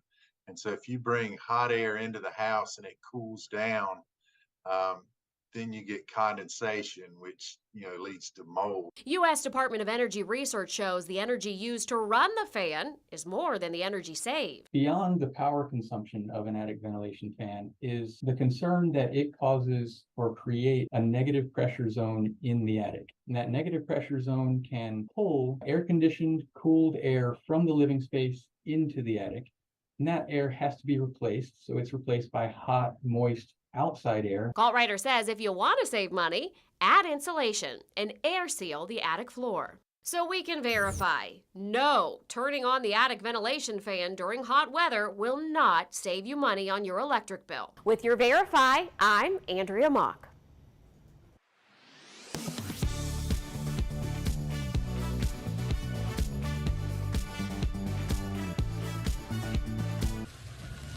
The road out of the Burning Man Festival is finally open. Just days ago, rain poured down on the nearly 80,000 people attending the multi-day gathering in the Black Rock Desert, about 110 miles north of Reno, Nevada. Miles of festival grounds turned into mud, leaving festival goers trapped and worried about dwindling supplies. In the days after the storm, posts claiming to show footage of the poor conditions at the festival went viral. One claims to show footage of a Jeep stuck in the mud. The other claims to show a model walking through the mud during a fashion show at the festival. But is this footage really from Burning Man? Let's verify using these sources. First up, using Google Lens, we traced this video back to an Instagram post from August 15th, 12 days before Burning Man started in Nevada. So we can verify, no, this video does not show a Jeep stranded in the mud at Burning Man. Next up, using Google Lens, we verified that this is footage of a real fashion show, but it isn't recent and it didn't happen at Burning Man. The footage was originally posted to YouTube in October of 2022 and shows footage from designer Balenciaga's fashion show during Paris Fashion Week. With your Verify, I'm Ariande Till.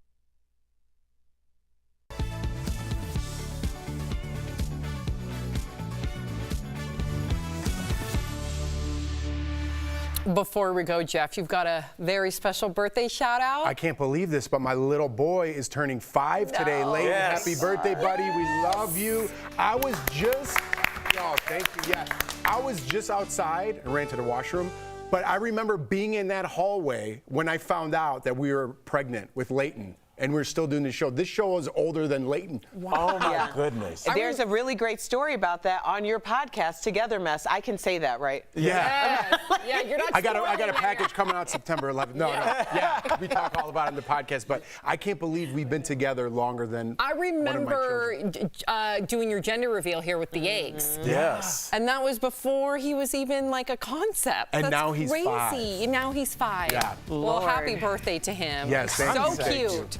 Have a great day, everybody. Happy birthday, Layton. Mother.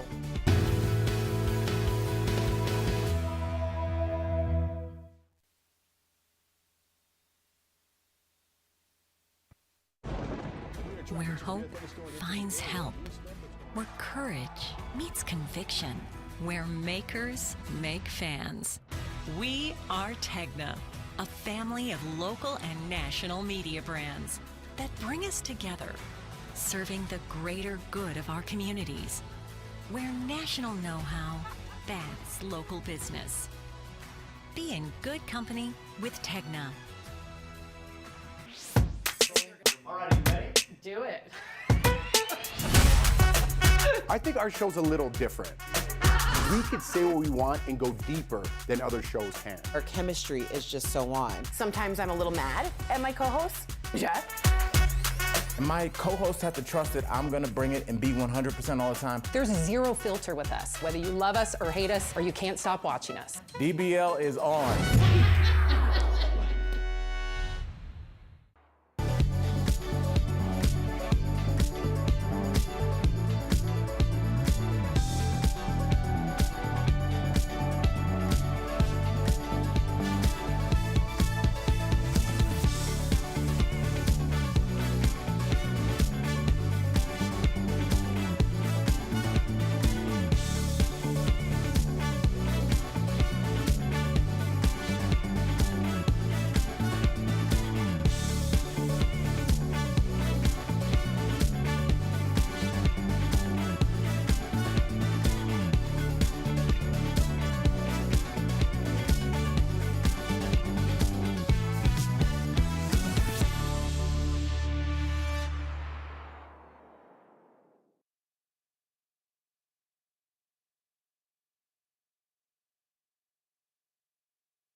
Here's what we're talking about today on Daily Blast Live. A new survey shows the high risk of older adults falling for online scams. Could you tell what's real and what's fake? A big celebrity split as Joe Jonas and Sophie Turner announced their divorce. Are the rumors about what caused the breakup true? And Cedric the Entertainer will be here live. How his own grandfather inspired the story behind his new crime novel. And TV host Maria Menounos is sharing her new mindset after beating pancreatic cancer. I had to use my tools to get out of that sunken place very fast. Oh my gosh. Get real. No. Y'all, just stop. This is a sham. It's finally here. Drum roll. Oh, welcome to DBL. How's everybody feeling this hump day? Feeling good. Good? Yeah. Feeling good on the hump day? Good. Okay. Energy. All right. We got some good energy up here, folks. Let's get into it. It doesn't matter how old you are. It turns out every generation these days spends a lot of time on social media. That's no surprise. In fact, older adults spend nearly an hour a day on social. So how much of what you see or read online do you believe is true? Well, a new survey of older adults reveals the average senior believes just 43% of what they read online. 63% say they learned something new from social media that was actually helpful. 35% see these platforms as a reliable source for keeping up with the news, and 32% use it to seek out information. So what do we all think about this, and how much of what you read online, Al, do you believe to be true? And are you surprised by those numbers? I was surprised at how relatable they are to my life. I think what do they say? Believe half of what you see, and I don't know the rest of that. Yeah.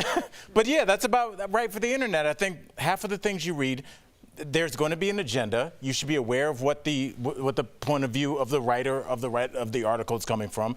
Once you have that bias in your mind, now you can proceed forward with the article and see if there's anything in there for you, and not take everything that you come in contact with as gospel. Just like, oh, I'll take that little nugget and keep moving, but not take everything, and then that way you won't have a lot of conflicting messages coming in. Yeah, I think this is showing discernment, which everyone needs. I also don't think it's specific to news, like hard-hitting news. I think that a lot of times people are watching shows, may they be scripted or reality, and there are people that are going to take things as gospel, and then there are going to be people who are like, this is just for entertainment purposes. I think that's a healthy number. I think that's the shining light in that study. But 43% of people still believe such and such, whatever. The majority of the people on this survey are on Facebook, 75% of them. 43% to me is still worrisome, in my opinion. Yeah, and I don't believe, listen, surveys are skewed to what they want to prove, right? And I don't think these people are on for an hour a day. I think they're on much more. Just like when you go to the doctor, how many drinks have you had this week? 1 to 2, and on the weekend you got smashed. So nobody tells the truth. You're on there for way more. But we did a story last week about this photo, we could pop up here, okay, that one of our graphic designers did. And it's super funny. It was the stories about what would I look like with dye hair. People thought that was really me. Everybody did. Yeah, and they're like, at least 43% thought that was me, and I stopped dyeing my hair and I look like this. That's how, like, it's so bizarre that people believe everything that they see, at least 43% in this particular case. More than that. I read the comments. Erica laughed too hard at it. No, I read the comments, and every single person, not one person is like, good Photoshop. Every single person is like, why would Jeff even dye his hair? Oh my gosh, Jeff looks so much better with gray hair. Yeah. Literally thought that was you. People wrote me and they're like, dude, what were you thinking dyeing your hair? I'm like, you think I did my eyebrows like that? What were you talking about? I was only laughing because the reason why I knew it was posted is because people were tagging me laughing at my comment about the way that you look. First of all, you guys both had really good comments. Because Jordan showed it to me, I go, Erica and Al had good ones. You said I look like a patient. CPR dummy? Yeah, the CPR. You guys had really good ones. I couldn't even be mad. Laugh out loud. It was really good. I know. Sometimes we do the show and I don't appreciate you guys, and then after I'm like, those were some good ones. So good. Okay, so here's a question for you. Do you still feel as awkward or insecure as you did when you were a teenager? Well, new research reveals that more than 2/3 of us adults, 68%, feel just as insecure as an adult as they did in their teens. teens. So what are adults so insecure about? 55% say they are self-conscious about their body shape. 53% are unsure about their hair. 52% say their smile makes them insecure. And 48% are self-conscious about their height. And get this, men are more likely than women to be insecure about their glasses, height, hairstyle, and their smile. So what do we think of this? And is there anything that you're insecure about? Erica. I don't think, I'm really not insecure about like aesthetic things, because I've just gotten to the point in my life where I'm like, some people are gonna like it, some people gonna love it, some people gonna hate it, and none of that is any of my business. I think of things that I was insecure about in my body, like I was always the president of the small chess committee growing up. All right. When are elections for that committee? And to the point where I nearly had an augmentation in my 20s, and now I'm very grateful that I didn't, because I just needed to give my body some time to like become a little bit more proportional. It's true. Yeah. Yeah, I was definitely, if you were the president, I was the vice president. I openly stuffed my bra. I mean, not openly, but I did get outed. No, I got outed. In 7th grade, I had a V-neck tee on. I had my bra that was under wire, so the cups were like this, and I put those brown paper towel balls, 3 in each cup, from the school bathroom, those really rough paper towel balls. Top of the line. And why I didn't want to do it at home, because my mom would have noticed. Yeah. So I waited till I was in the junior high bathroom. But I remember bending down to tie my shoe, and they all came out because I was wearing a V-neck. No one said anything. No one, they said it behind my back. Spilled something, so it would make sense. No. But no, honestly, I was thinking like blow your nose real fast and just be like, oh man. Just kidding. Honestly, Sam, if we're being real for a second, I think every one of those things we listed was something that was said to somebody on a school bus. That's exactly right. And you stayed right. You stayed that age at that moment when that kid said your teeth, your hair, your height, your weight. You can be 15 or 5 or 55, and you still remember that moment. So. Definitely. It's true. You smell what's in the air. You like. I remember everything about. But you seem my really moment. confident. How'd you get past that? I'm not confident. My therapist tells me I'm insecure all the time. I'm more insecure about my decisions. So I've grown into my insecurities about having little boobies. Or I have really long fingers. People used to be like, E.T. phone home, and that hurt my feelings. Hey, they just look like a dead mannequin, so whatever. But now I'm more, and we all talked about this, more insecure about my decisions as a parent, financially, things like that. So my insecurities have grown in different ways. Yes, that's the best thing about adulthood is your insecurities just evolve. They don't go away. Yeah, mine are my kids now, but definitely before it was gap in my teeth, overweight, short, all these things that you know you have growing up. You know, Jeff, did you deal with that? I mean, we got to run, but yeah, I have, I think maybe more insecurities now than I did back then. Really? Because I think somebody else's life. Just because, I mean, just the business that we're in, even when I'm doing auditions at home by myself, I'm like, man, what a loser. Like, it's just, I think about a million things, and when I meet people, I'm like, was I enough of the person that they thought I was? And like, hey, did I talk to this person enough? Or it's just, I'm always thinking, and I'm always, my decisions are very insecure, as much as people might think it's the opposite. I'm not. Very true. Am I enough of who that person thought I was? I think that's super real. That's because when people meet me, they're so excited, like, and I'm just like, oh, what's going on? And then I'm like, man, did I talk to them long enough? They were very excited, and I was like, probably not. Oh my God. It's a lot. It's a lot. What's for dinner? I feel you. Coming up on DBL, a man causes a stir online after admitting he left his wife behind at the airport, boarding the plane without her. What happened? And TV host Maria Menounos is sharing how her perspective on life changed after beating cancer. That is next.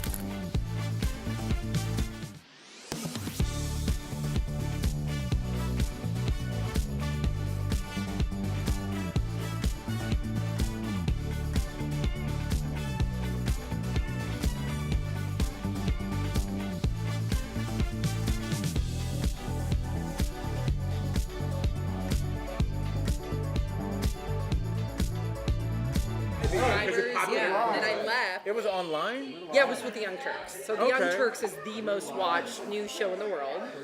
And so their main show at the time was on, you'll know it, who did Current TV. So their main show was on Current TV with Joy Behar following them or before them. And that gave them enough money to like start all these other programs. And so then Pop Trigger was started. Pop Trigger is a show I used to host way back when. loved it. It was on the Young Turks Network on YouTube. We shot at YouTube. It was so much fun. I miss it. What was like the premise of just like whatever popped? Just like this. Seriously. We talked about really difficult conversations. We talked about whatever was in the news. The only unique premise about it is we opened up with our thoughts, 5 words or less, which I know it's not grammatically correct. It's 5 words or fewer, but we would open up with our thought on like Joe Jonas, Sophie Turner, 5 words or less. And then we would dive into it. So that was kind of like the hook. Oh, all right. So you would be like, he is a Jonas. Okay, that's good. You know what I mean? And then you dive into why you said that. Would you try and be funny or like provocative? Well, we had guests from YouTube on all the time, and most of them were comedians. So we definitely had, it was more just authentic. It didn't matter. It was just authentic on whatever it was. So, yeah. I think I went to a YouTube building a couple Oh, you for sure did. The one in Marina Del Rey. Yeah, definitely. Yeah, the YouTube building in Marina Del Rey, you can, if you are a creator and you have over, I forget the amount of subscribers, you can go there and shoot for free. It's really cool. Oh, yeah. Gosh.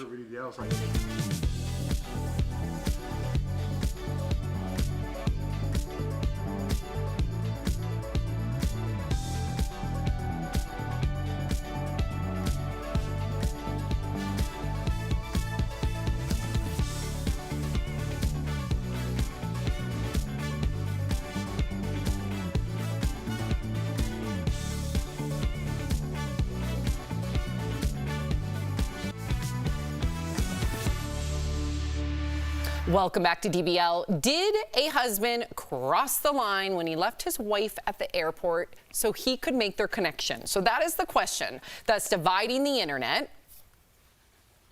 Prompter.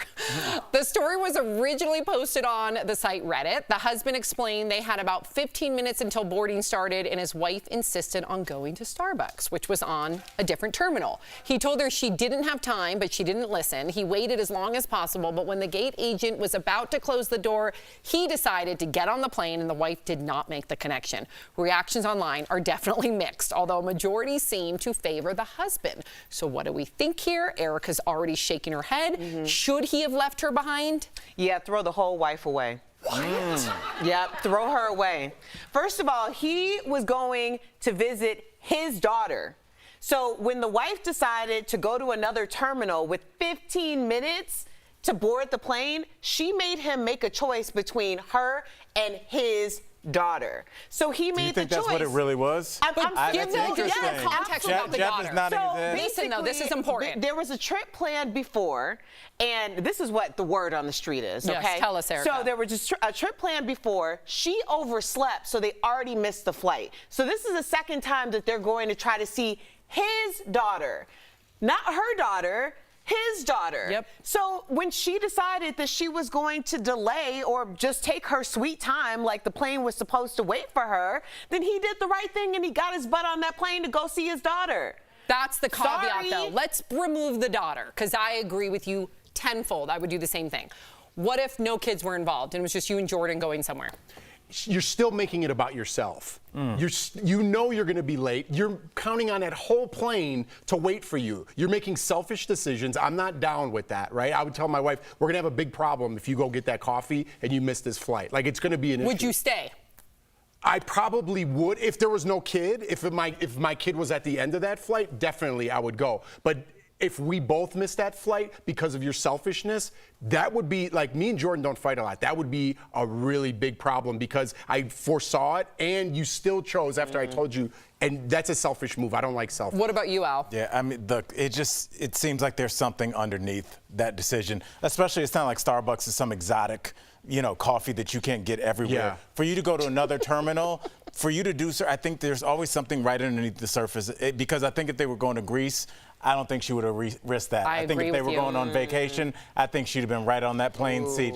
But since it's not Vegas, since it's your daughter, now all of a sudden, wait a second, I think I saw something in Terminal A. I think there's something a lot deeper than just a missed flight here. agree. I think he needs to reevaluate moving forward. Erica said it. Get rid of the whole Yes, she did. She started it off by saying that. We'll be right back.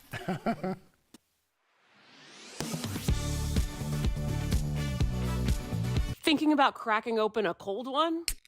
Wait just 1 second.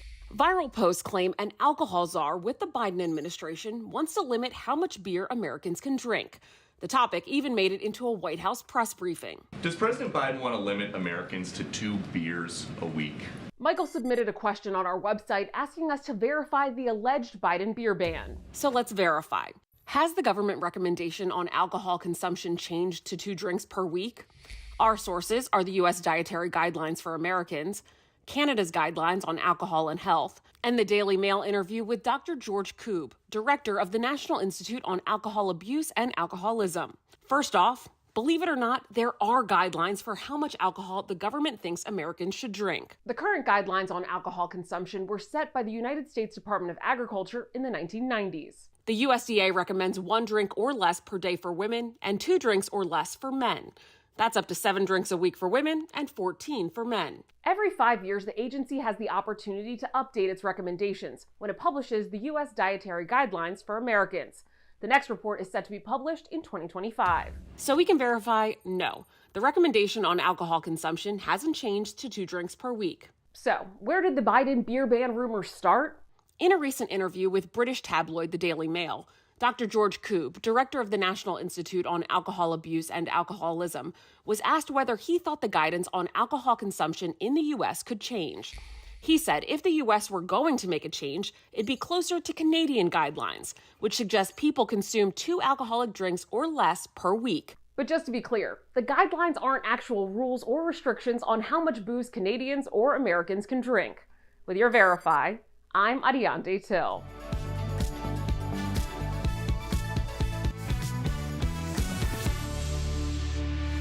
Welcome back to DBL. Do you believe in the power of positive talk? Earlier we spoke with TV host Maria Menounos, who definitely believes in it, as do I. Take a look.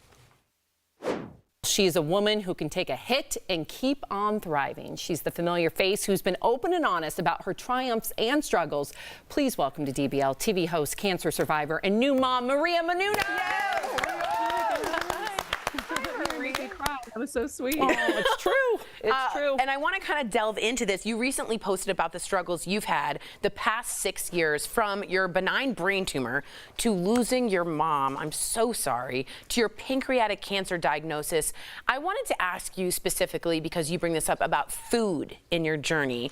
Speak to us about how important it is through all those ups and downs. Well, Hippocrates said, let food be thy medicine. I think we've strayed a little bit from that. And the more you watch TV and you see commercials, you're like, oh, we've really strayed from that. I think food is a really big part of the journey, but also what's in between here. And I think this might even be the biggest, guys. It's our thoughts. It's what we believe. It's not having control of our thoughts, and not having an undisciplined mind is really, really a big part of what manifests in our bodies, right? It's allowing so much stress into our lives. And I did for so many years. You know, our health is an accumulation of kind of poor choices along the way. Yes, there are some things that are genetic. Yes, there are things that we can't control. But for me, I watched my life trying to keep up with my schedule, eating fast food, not taking care of myself. It all eventually took its toll. When I started to get healthy, it was a little bit too late. So this is what I do here on my show, Heal Squad, every single day. I'm sounding the alarms for everyone. Please don't let it become too late. A little autoimmune condition isn't just a little autoimmune condition. It's the beginning. It's the gateway to everything. You cannot just go to the doctor, take a pill, and go home. You have to be the CEO of your health. You have to manifest the life that you want, which is why I'm partnering with RX Bars to create these Manifest Bars so that you can have an accountability partner every single day. You can write down what you want in your life every single day on these bars and keep yourself on track so that you can achieve them. And I had someone on my show recently who said, when you write your goals down, you are 42% more likely to achieve them. That's a big stat for me. Maria, I say that on this show all the time. My old boss was so into goal setting and all that, and he passed it along to me. I totally believe in all that stuff, but for a different time, I guess, huh? We'll talk about it. But let's talk about you. You're in remission now, congratulations. But when you heard pancreatic cancer for the first time, what was your thought? What was going through your head, speaking of your thoughts? So we had just found out that we were pregnant with Athena, let's say a few months before. Jeez. When I heard that there was a tumor on my pancreas, I instantly thought I was a goner, and I said that out loud to the radiologist. Went right to my primary doctor, got an MRI, and then when it was confirmed, he and I were crying in the waiting room together, and my husband was just like, "We're going to be fine. We're going to be fine."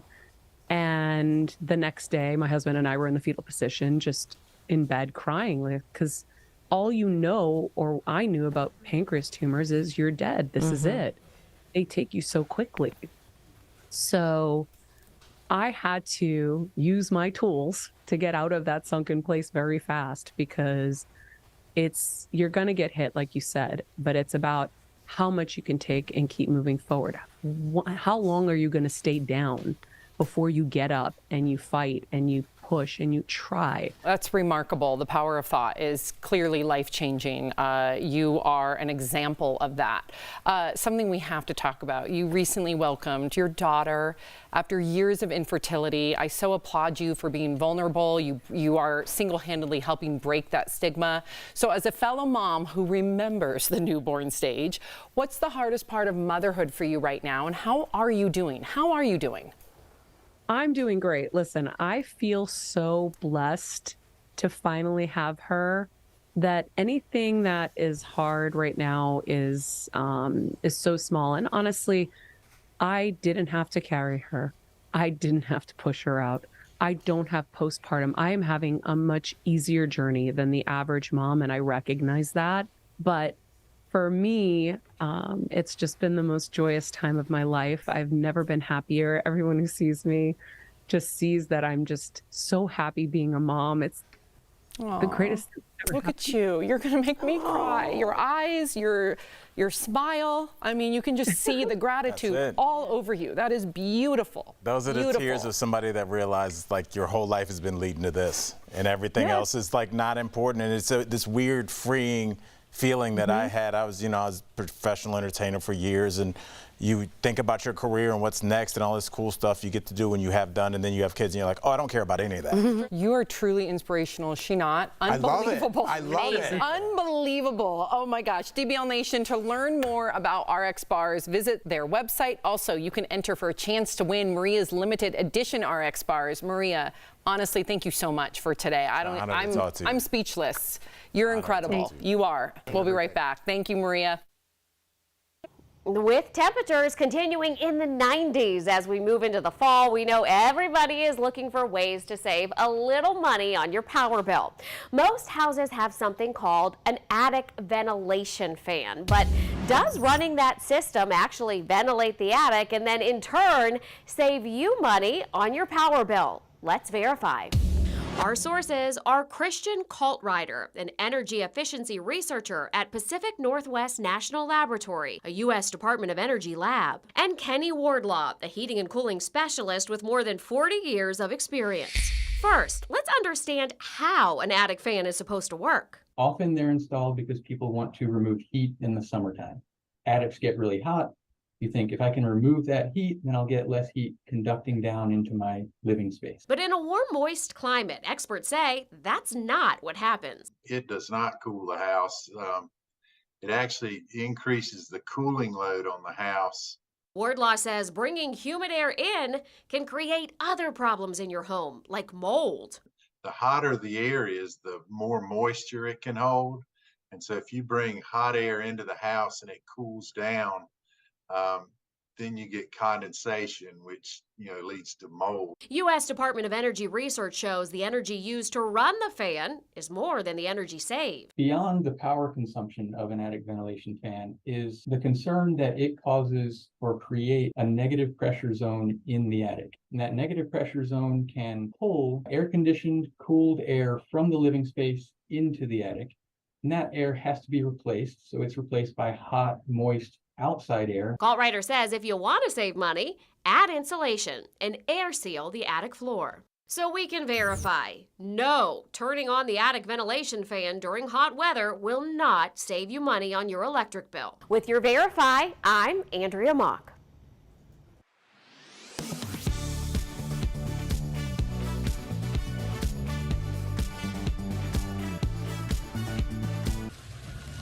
The road out of the Burning Man Festival is finally open. Just days ago, rain poured down on the nearly 80,000 people attending the multi-day gathering in the Black Rock Desert, about 110 miles north of Reno, Nevada. Miles of festival grounds turned into mud, leaving festival goers trapped and worried about dwindling supplies. In the days after the storm, posts claiming to show footage of the poor conditions at the festival went viral. One claims to show footage of a Jeep stuck in the mud. The other claims to show a model walking through the mud during a fashion show at the festival. But is this footage really from Burning Man? Let's verify using these sources. First up, using Google Lens, we traced this video back to an Instagram post from August 15th, 12 days before Burning Man started in Nevada. So we can verify, no, this video does not show a Jeep stranded in the mud at Burning Man. Next up, using Google Lens, we verified that this is footage of a real fashion show, but it isn't recent and it didn't happen at Burning Man. The footage was originally posted to YouTube in October of 2022 and shows footage from designer Balenciaga's fashion show during Paris Fashion Week. With your Verify, I'm Ariande Till.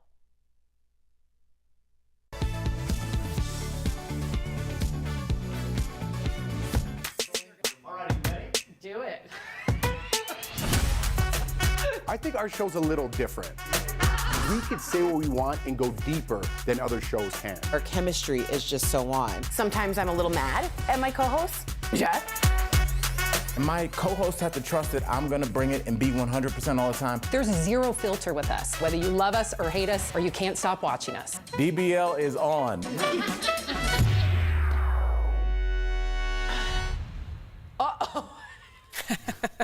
Do not miss season 7. Oh my gosh, we've known each other for that long. God. Only 17. You're family. It makes sense. Absolutely. I don't know. I spend more time with y'all than I spend with my family. Erica, I asked Jeff the other day, who do you think you have talked to more in these 6 years, your spouse or us? Y'all. It's for sure. Definitely. It's creepy. It's a little weird. It's like a reality show with the Truman Show that just never stops. Like it's, yeah. I'm fine with that though. I But like a y'all little coming bubble. over on Friday. Yeah, though, we right? are. Yeah, Friday after work. Yep. Don't forget to tune in to Monday. We're going to be brainstorming on Friday. It's going to be good. Manifesting. Okay, if you're leaving us, you can watch the second half of the show online. Watch on YouTube, dailyblesslive.com, or our app. But if you get the second half of the show where you are, here's what's ahead. Cedric the Entertainer will be here live. We can't wait to talk with him all about his latest projects, from a new movie to a crime novel. Plus, Joe Jonas and Sophie Turner announced their divorce. Are the rumors about what caused the breakup true?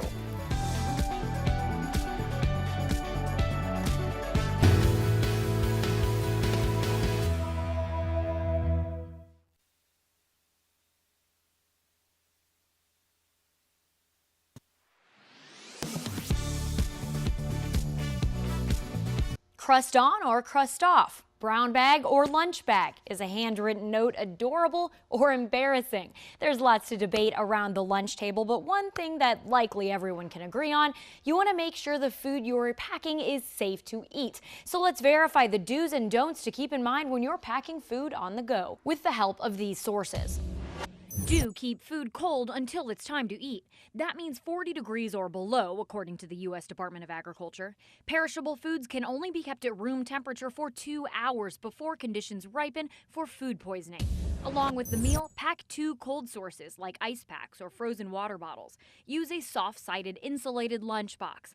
Food safety experts at the University of Michigan recommend wiping it down each night after use. The USDA says to never use a paper bag if you're packing any perishable items. If brown bagging is your only option, though, do consider packing foods that are stable without refrigeration, like whole fruits and veggies, hard cheese, canned meat or fish, chips or crackers, and of course, peanut butter and jelly. If you're packing hot foods, do use an insulated container like a thermos, and don't open the container until it's time to eat. Don't reuse disposable containers or packaging like plastic baggies, because the USDA warns it could contaminate other foods or transmit bacteria. And finally, don't pack more than the lunch recipient can eat in a given meal. That's because many leftovers can't safely be repacked for the next day. With your Verify, I'm Abby Larico.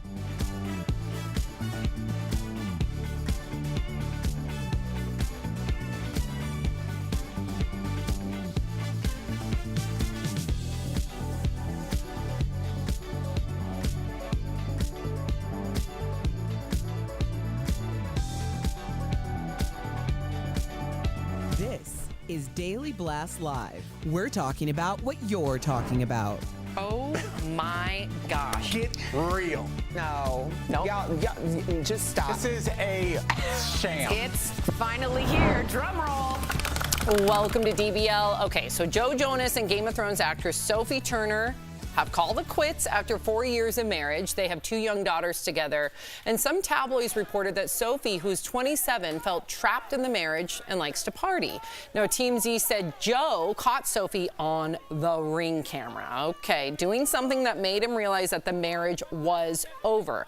They released a joint statement saying, although there are many, quote, many speculative narratives as to why they are separating, this is a united decision.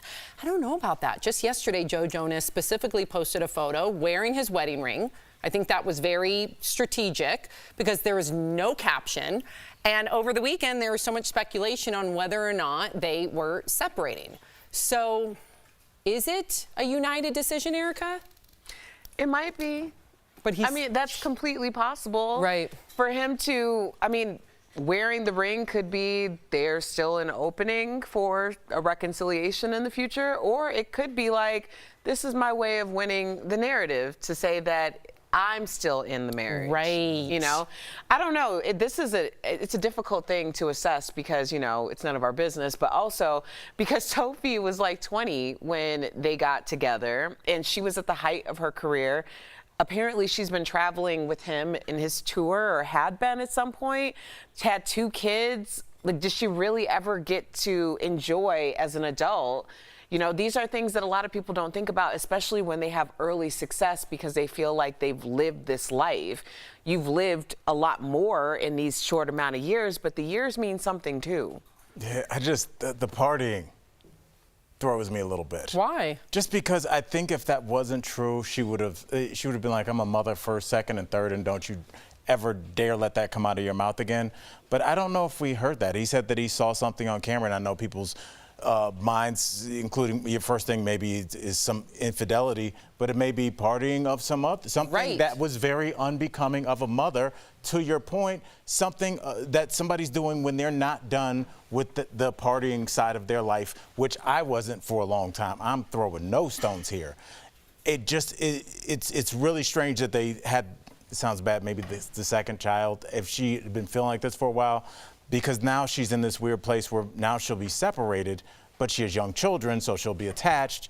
And if they're with dad, where is dad, Erica? Toronto, Chicago, Buenos Aires. I mean, his dad's going to be everywhere. So I don't know what she's attached herself to and how detached she can possibly be. It just seems like a tough situation for both people. Yeah, I think it's easier than what everyone's speculating on. I don't know why, I just got a hunch. It's just, listen, 50% of marriages don't work out. This was a young couple and a Hollywood couple that strains the marriage in so many ways, right? They might have just grown out of each other. Now they have these 2 kids, 27, I still want to live my life, but I was trapped in this bubble now. You're famous, I'm famous, we can't live the lives that we wanted to. I kind of see where that is. I don't know if there's something as scandalous as infidelity on a Ring camera. Right. Everyone wants, in some sick way, wants to see a train wreck, right? Like, oh my God, she was making out with Jon Snow on the Ring camera. You know, like they want a story that ends like that, right? But maybe it's just they grew apart from each other. He's still got love if the ring's still there. Maybe it's all good. They just, you know, time to go their own way. Hopefully that's the case, given that they have 2 kids. We'll see if something pops up on that Ring camera. All right. We might find out. We might. Okay, this is really exciting. Nirvana is re-releasing their album In Utero 30 years after its original release.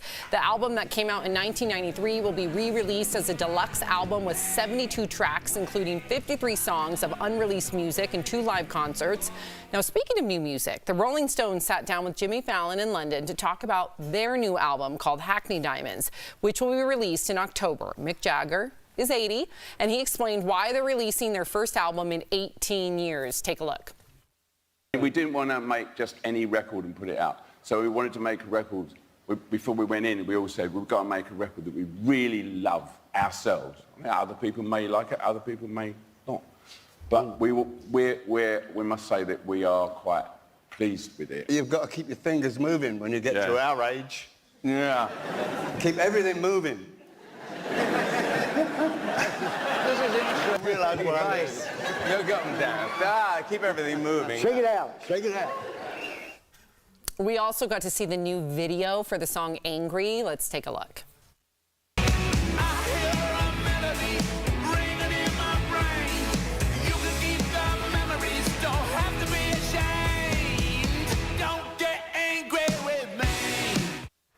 All right, so what do we think? Are they at 80 years old? Should they keep making music? Normally, this would have been real bad. I would have been all over this, but I thought that was great. For 80 years old, come on. I don't need new music, though.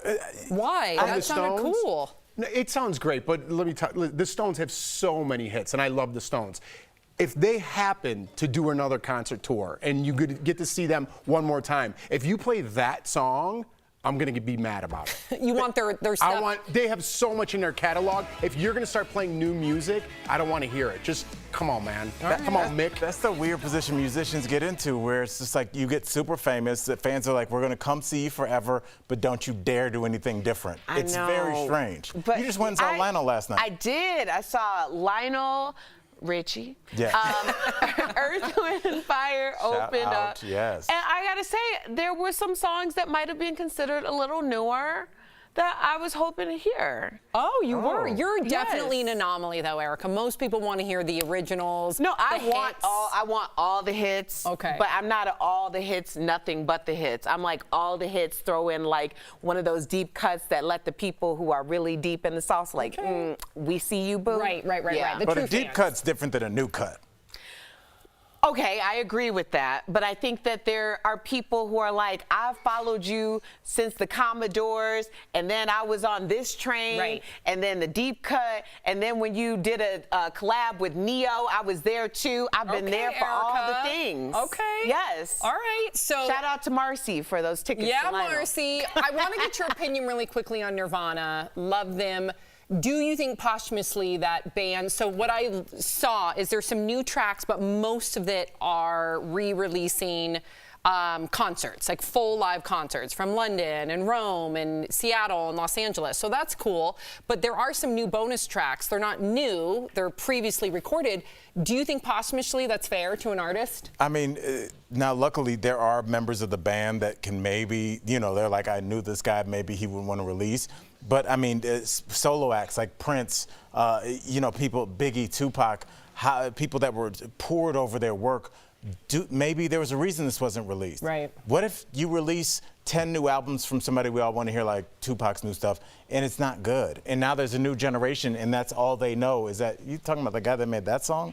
So, I mean, you are messing with somebody's legacy, too, because it's not just us, it's all the new people absorbing it. It reminded me of you as a comic, because you say, it might take you some time to finally find, I mean, comics notoriously, they go to different venues to try out their material. Can you imagine if a lot of the material on the 4th, 5th draft was released posthumously when it would have been like the 12th revision where it finally hit? I mean, that did happen with Mitch Hedberg. I mean, there was a thing about releasing one of his albums. I think they ended up doing it, but there was a back and forth. He's an artist. Artists are weird about the material. Yeah, well, that was a good example for Al because I did a deep dive for about 3 hours listening to a lot of Al's material for when I did the live event because Al was opening.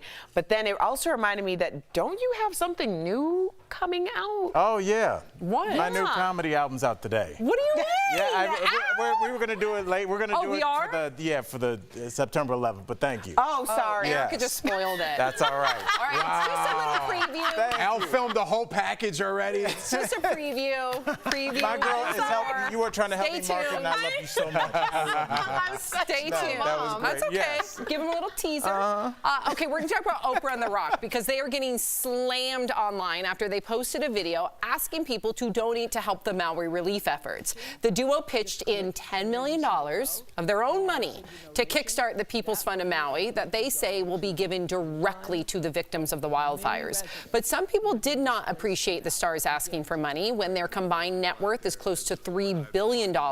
Some of the comments called out their wealth and said it is not cool to ask, quote, poor people to donate to their fund, and others called the video a, quote, joke. What do you think about the backlash? What do you want them to do? Buy a new island for everybody because they're successful? I think so. I don't like when people cast aspersion of someone else when they're doing goodwill for others more than you could ever do in your life. Every time you point a finger, this is one of the best lessons I ever had, and I said it a million times. You have 3 pointing back at you. If you want to do something for those people, you go do it. You don't put down other people for helping out in this situation. Shame on everybody that put them down. I understand what they're saying, but Jeff Bezos isn't here to pay your bills. Everything that happens isn't because someone who invented Microsoft, it's not their fault. It's your fault. You want to do it, you want to give money back, go do it. Right. Sorry, I get angry about how people knock other people off their pedestal for no reason, just because they're not doing something that they're mad about their life. And then when someone else they see successful, they have to chop down for some sick reason. First of all, what would be enough? Is $5 million each Can you not imagine? enough? Like, What's I'm going to give enough? $10 million to Maui, and somebody's like, not enough. That's crazy. That's amazing. I mean, do people yell at the Red Cross when they go, please donate? Does the Red Cross get hate tweets? Why? What's the psychology behind this? I think you always bring it up, you know, if it's athletes or entertainers, then there's always added scrutiny on anything that they do that's positive. Like, it's not the same smoke you just said earlier about JP Morgan Chase. Nobody's asking, like, well, what are they doing? We're the venture capitalists that close billion-dollar deals on some stock no one's ever heard of. LeBron only donate, like, now it's a whole issue. Come on, LeBron. Oprah and The Rock, $10 million. Come on. Save the world. 20, maybe you got my attention. Can you? How much money did they raise just making that video? Well, they tried to. They got yelled at for it, Jeff. So I don't know. How do you raise awareness? Coming up on DBL, you guys, Cedric the Entertainer will be here live. Yes. We can't wait to talk with him next. Looking good.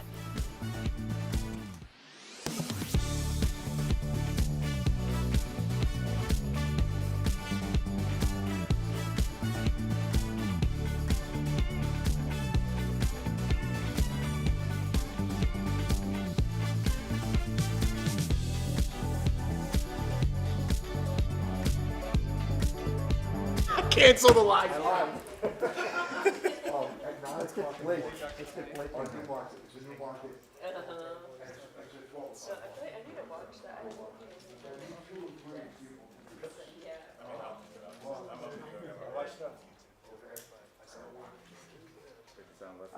Hold on. I got to figure out the drop-off situation for Sophie. 9 a.m. Well, yeah. Hi. Kelly, what's happening? Hi, DBL Nation. It's Kelly Schubert here with the DBL Digital Team. I'm back sitting in the spot that I was 7 years ago when we started this show. I don't know if you remember. If you were here early enough, this is where I sat. Actually, it was over there, but I would do the spin move and give you breaking news from the Fast Blast desk. I don't have a light anymore, Ira. Ira wants me to get into the light because he's a professional, but there is no light. There's no light, DBL Nation. I'm really sorry, but here we are. I'm looking for news for tomorrow, to pitch for the show tomorrow. I usually get up around 4:35. Then we do a little research. Then at 6:30, we have our pitch meeting. Michael Dean's over there. He's on the pitch meeting with me. Michael, say hi. Ira, turn the camera to Michael. I'm also in the dark. We're all in the dark here, as we usually are. Anyway, it's been a great day here at Daily Blast Live. It's hump day, and we hope you have a great day too. Bye.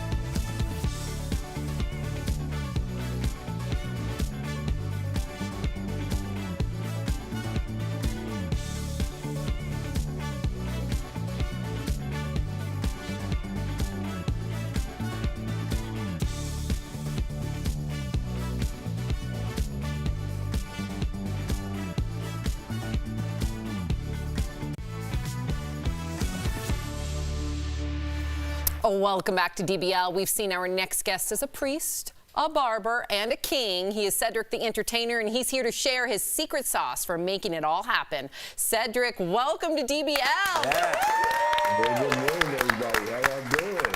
Man, what an honor. So happy you are here. And this is a weird thing, but I got to do it. A couple weeks ago, I had this weird thought. I was like, if I ever get a chance to meet you, I was going to say this to you. I feel like your bit in Kings of Comedy was the best piece of physical comedy I've ever seen in my life. I'm a comic. I came up under your boy Malik in Miami, and I just want to tell you, you are a true inspiration. Yes. So let's get, yes, it needs to be said. You are one of the all-time greats, but let's get to this book. You have a new book coming out. Now, I have to ask, what inspired you to write a crime fiction novel set in the 40s? Talk to us. Oh, matter of fact, I just got on the phone with The Rock. He took his money back. Oh, he said, see? I need my money. Said you got to kick in $5 million now. You got to bring it in. Money, monopoly money. No, but I gave for real. No, man. You know, I was really inspired by this book. You know, the idea was I grew up only hearing about my grandfather. He had passed before I was born, but just through these stories, I just imagined him as this kind of Easy Rollins, you know, kind of character from a Walter Mosley book. And so, you know, just from the stories that my mother would tell, my uncles would tell, and it motivated me to think about him as a person who had all these inspirations and desires. And I just can only imagine what his life was like. So that's what made me, you know, inspired me to write this fictional tale of who he was and how he was. And my mom would say I would do things like him, you know, and so that often laid in my head as a young man, you know, kind of growing up in a female-oriented single-parent household. Like, how did I become this guy that likes to wear hats and you know, it was all kind of based off my grandfather's imagery. I love that. And the cover of your book is absolutely captivating, like eye-catching. Well done. So you said this book started as an idea for a scripted series. What made you turn it into a novel instead? You know, the idea of like trying to tell it as like a TV show, a story was really, you know, what I do now, you know, being an entertainer and being on television, producing television. But when the opportunity came to kind of tell it a little more long form, I just felt like that was going to be a funner ride, a more unique ride, an opportunity for me to take my time and really develop out who I felt the character was, and so it just was a really perfect opportunity when I was asked, did I want to write a book? I knew I didn't want to write you know, Cedric the Entertainers and the jokes I've told throughout the years. You know, so this idea was one that it was like at the top of my head, and the publishers loved the idea, and so that's what really was how we jump started it. We love seeing the diversity of your entertainment portfolio. I mean, there's like literally nothing you cannot do. So you're the father of a bride on a budget in a new movie called The Plus One. How do you manage your money when it comes to being a dad and a grandfather in real life? Look at your beautiful family. Oh my gosh. Man, I mean, such a unique little family. I love them, but you know, and it is. You know, they're kids that at different ages. My oldest daughter, who has my granddaughter, she's 34, lives in St. Louis. You know, and like on her journey, she's catering and wants, you know, and doing the cooking business. So it's all these things where I have to kind of like, again, guide and at the same time allow her to be who she is, but hopefully motivate her to be a dynamic mother and an example to her daughter. And then my two younger kids, they're both like finishing up college.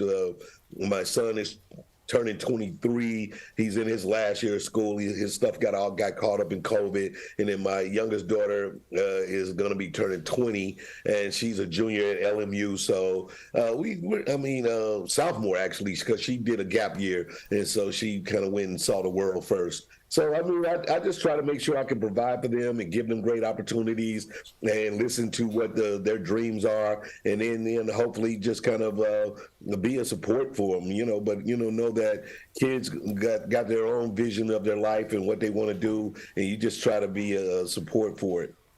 I love that. I love that. Speaking of diverse portfolio, you and Anthony Anderson host the show Kings of Barbecue, and you said you love making sausage. So you got any special tips for me? I like cooking too. What goes into your barbecue sauce that's so special?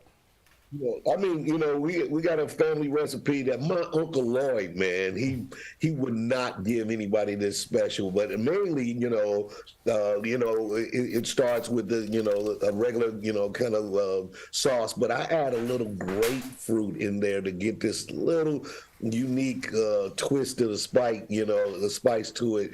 So it's all about the citrus energy that you add to your sauces to kind of lift it up. But I found grapefruit to be this one little thing, just a little bit of dose in there to give me this kind of season that I want that reminds me of my childhood. So I like that. I'm going to try that out. Oh, my buddy Cedric gave me that recipe. Drop it. Drop the names. Thank you so much, Cedric. To our DBL viewers, you can find Cedric's book, Flipping Boxcars. It will be available on September 12th, wherever books are sold.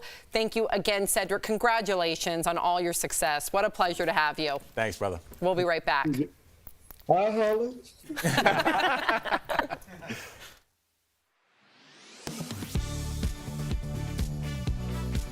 Thinking about cracking open a cold one? Wait just 1 second. Viral posts claim an alcohol czar with the Biden administration wants to limit how much beer Americans can drink. The topic even made it into a White House press briefing. Does President Biden want to limit Americans to 2 beers a week? Michael submitted a question on our website asking us to verify the alleged Biden beer ban. So let's verify. Has the government recommendation on alcohol consumption changed to 2 drinks per week? Our sources are the U.S. Dietary Guidelines for Americans, Canada's Guidelines on Alcohol and Health, and the Daily Mail interview with Dr. George Koob, director of the National Institute on Alcohol Abuse and Alcoholism. First off, believe it or not, there are guidelines for how much alcohol the government thinks Americans should drink. The current guidelines on alcohol consumption were set by the United States Department of Agriculture in the 1990s. The USDA recommends 1 drink or less per day for women and 2 drinks or less for men. That's up to 7 drinks a week for women and 14 for men. Every 5 years, the agency has the opportunity to update its recommendations when it publishes the U.S. Dietary Guidelines for Americans. The next report is set to be published in 2025. So we can verify, no, the recommendation on alcohol consumption hasn't changed to 2 drinks per week. So where did the Biden beer ban rumor start? In a recent interview with British tabloid The Daily Mail, Dr. George Koob, director of the National Institute on Alcohol Abuse and Alcoholism, was asked whether he thought the guidance on alcohol consumption in the U.S. could change. He said if the U.S. were going to make a change, it'd be closer to Canadian guidelines, which suggest people consume 2 alcoholic drinks or less per week. But just to be clear, the guidelines aren't actual rules or restrictions on how much booze Canadians or Americans can drink. With your Verify, I'm Ariante Till.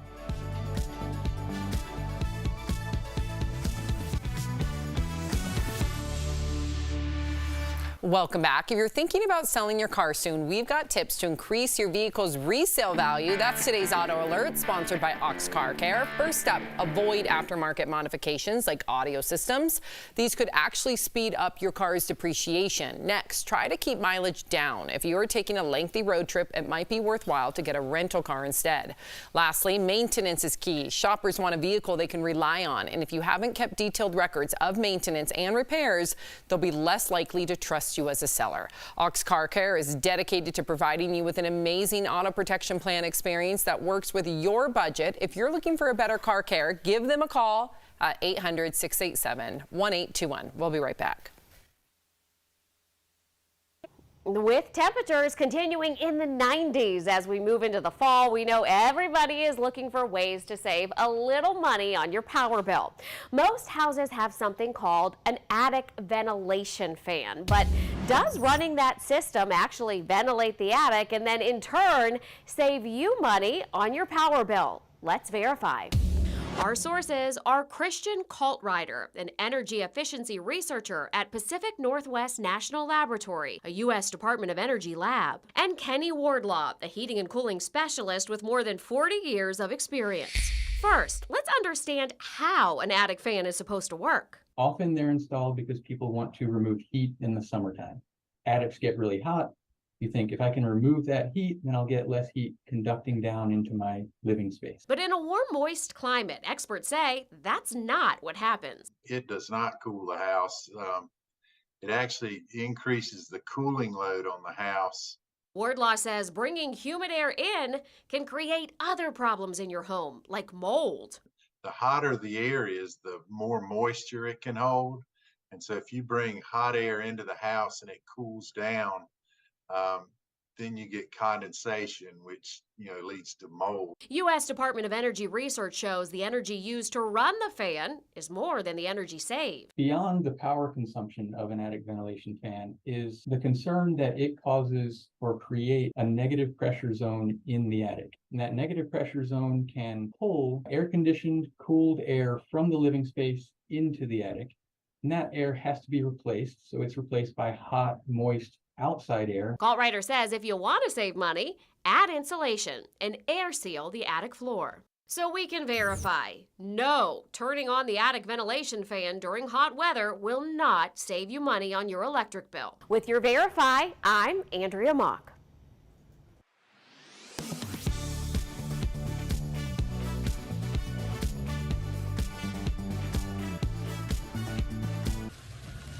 The road out of the Burning Man Festival is finally open. Just days ago, rain poured down on the nearly 80,000 people attending the multi-day gathering in the Black Rock Desert, about 110 miles north of Reno, Nevada. Miles of festival grounds turned into mud, leaving festival goers trapped and worried about dwindling supplies. In the days after the storm, posts claiming to show footage of the poor conditions at the festival went viral. One claims to show footage of a Jeep stuck in the mud. The other claims to show a model walking through the mud during a fashion show at the festival. But is this footage really from Burning Man? Let's verify using these sources. First up, using Google Lens, we traced this video back to an Instagram post from August 15th, 12 days before Burning Man started in Nevada. So we can verify, no, this video does not show a Jeep stranded in the mud at Burning Man. Next up, using Google Lens, we verified that this is footage of a real fashion show, but it isn't recent and it didn't happen at Burning Man. The footage was originally posted to YouTube in October of 2022 and shows footage from designer Balenciaga's fashion show during Paris Fashion Week. With your Verify, I'm Ariande Till.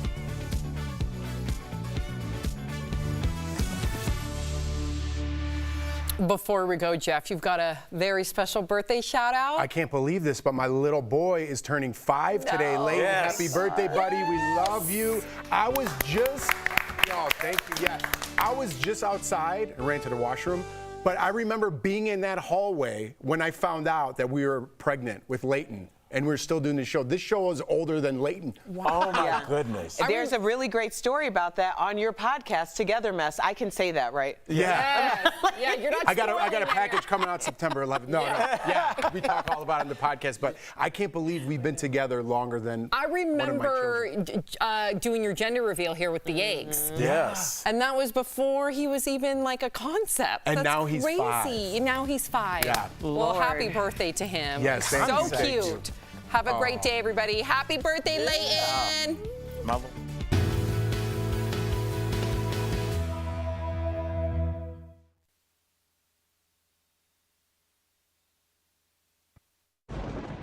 Where hope finds help. Where courage meets conviction. Where makers make fans. We are Tegna, a family of local and national media brands that bring us together, serving the greater good of our communities.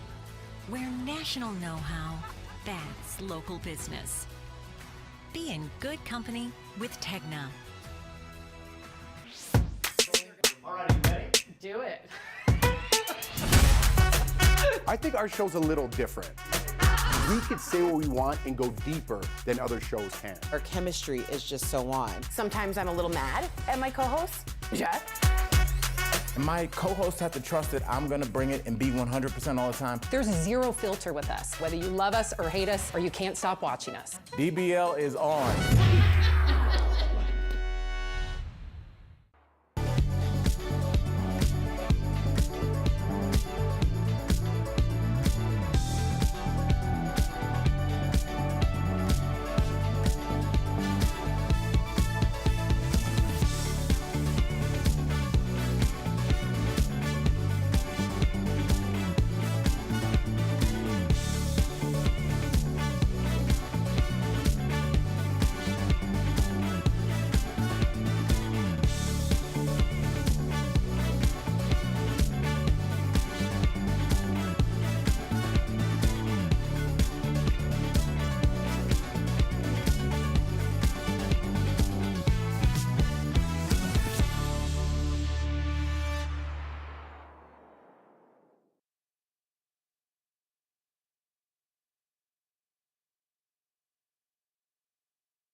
Here's what we're talking about today on Daily Blast Live. A new survey shows the high risk of older adults falling for online scams. Could you tell what's real and what's fake?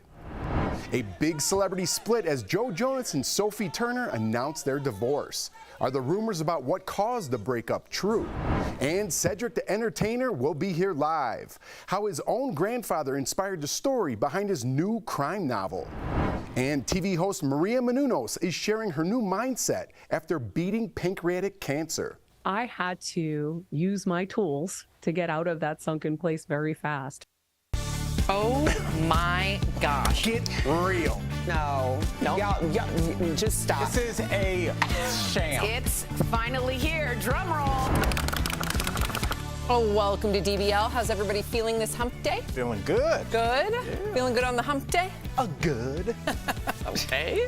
Energy. All right. We got some good energy up here, folks. Let's get into it. It doesn't matter how old you are. It turns out every generation these days spends a lot of time on social media. That's no surprise. In fact, older adults spend nearly an hour a day on social. So how much of what you see or read online do you believe is true? Well, a new survey of older adults reveals the average senior believes just 43% of what they read online. 63% say they learned something new from social media that was actually helpful. 35% see these platforms as a reliable source for keeping up with the news, and 32% use it to seek out information. So what do we all think about this, and how much of what you read online, Al, do you believe to be true? And are you surprised by those numbers? I was surprised at how relatable they are to my life. I think what do they say? Believe half of what you see, and I don't know the rest of that. Yeah. But yeah, that's about right for the internet. I think half of the things you read, there's going to be an agenda. You should be aware of what the point of view of the writer of the article is coming from. Once you have that bias in your mind, now you can proceed forward with the article and see if there's anything in there for you, and not take everything that you come in contact with as gospel. Just like, oh, I'll take that little nugget and keep moving, but not take everything, and then that way you won't have a lot of conflicting messages coming in. Yeah, I think this is showing discernment, which everyone needs. I also don't think it's specific to news, like hard-hitting news. I think that a lot of times people are watching shows, may they be scripted or reality, and there are people that are going to take things as gospel, and then there are going to be people who are like, this is just for entertainment purposes. I think that's a healthy number. I think that's the shining light in that study. But 43% of people still believe such and such, whatever. The majority of the people on this survey are on Facebook, 75% of them. 43% to me is still worrisome, in my opinion. Yeah, and I don't believe, listen, surveys are skewed to what they want to prove, right? And I don't think these people are on for an hour a day. I think they're on much more. Just like when you go to the doctor, how many drinks have you had this week? 1 to 2, and on the weekend you got smashed. So nobody tells the truth. You're on there for way more. But we did a story last week about this photo, we could pop up here, okay, that one of our graphic designers did. And it's super funny. The stories about what would I look like with dye hair. People thought that was really me. No, everybody did. Yeah, and they're like, at least 43% thought that was me, and I stopped dyeing my hair and I look like this. That's how, it's so bizarre that people believe everything that they see, at least 43% in this particular case. More than that. I read the comments. Erica laughed too hard at it. No, I read the comments, and every single person, not one person is like, good Photoshop. Every single person is like, why would Jeff even dye his hair? Oh my gosh, Jeff looks so much better with gray hair. Yeah. Literally thought that was you. People wrote me and they're like, dude, what were you thinking dyeing your hair? I'm like, you think I did my eyebrows like that? What were you talking about? I was only laughing because the reason why I knew it was posted is because people were tagging me laughing at my comment about the way that you look. First of all, you guys both had really good comments. Because Jordan showed it to me, I go, Erica and Al had good ones. You said I look like a patient. CPR dummy? Yeah, the CPR. You guys had really good ones. I couldn't even be mad. Laugh out loud. It was really good. I know. Sometimes we do the show and I don't appreciate you guys, and then after I'm like, those were some good ones. So good.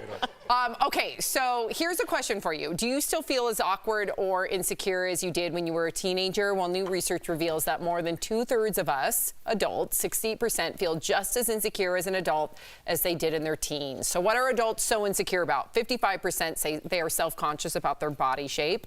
53% are unsure about their hair. 52% say their smile makes them insecure. And 48% are self-conscious about their height. And get this, men are more likely than women to be insecure about their glasses, height, hairstyle, and their smile. So what do we think of this? And is there anything that you're insecure about? Erica.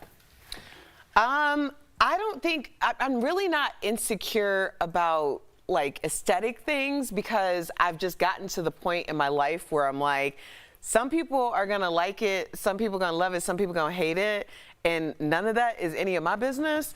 I think of things that I was insecure about in my body, like I was always the president of the small chess committee growing up. All right.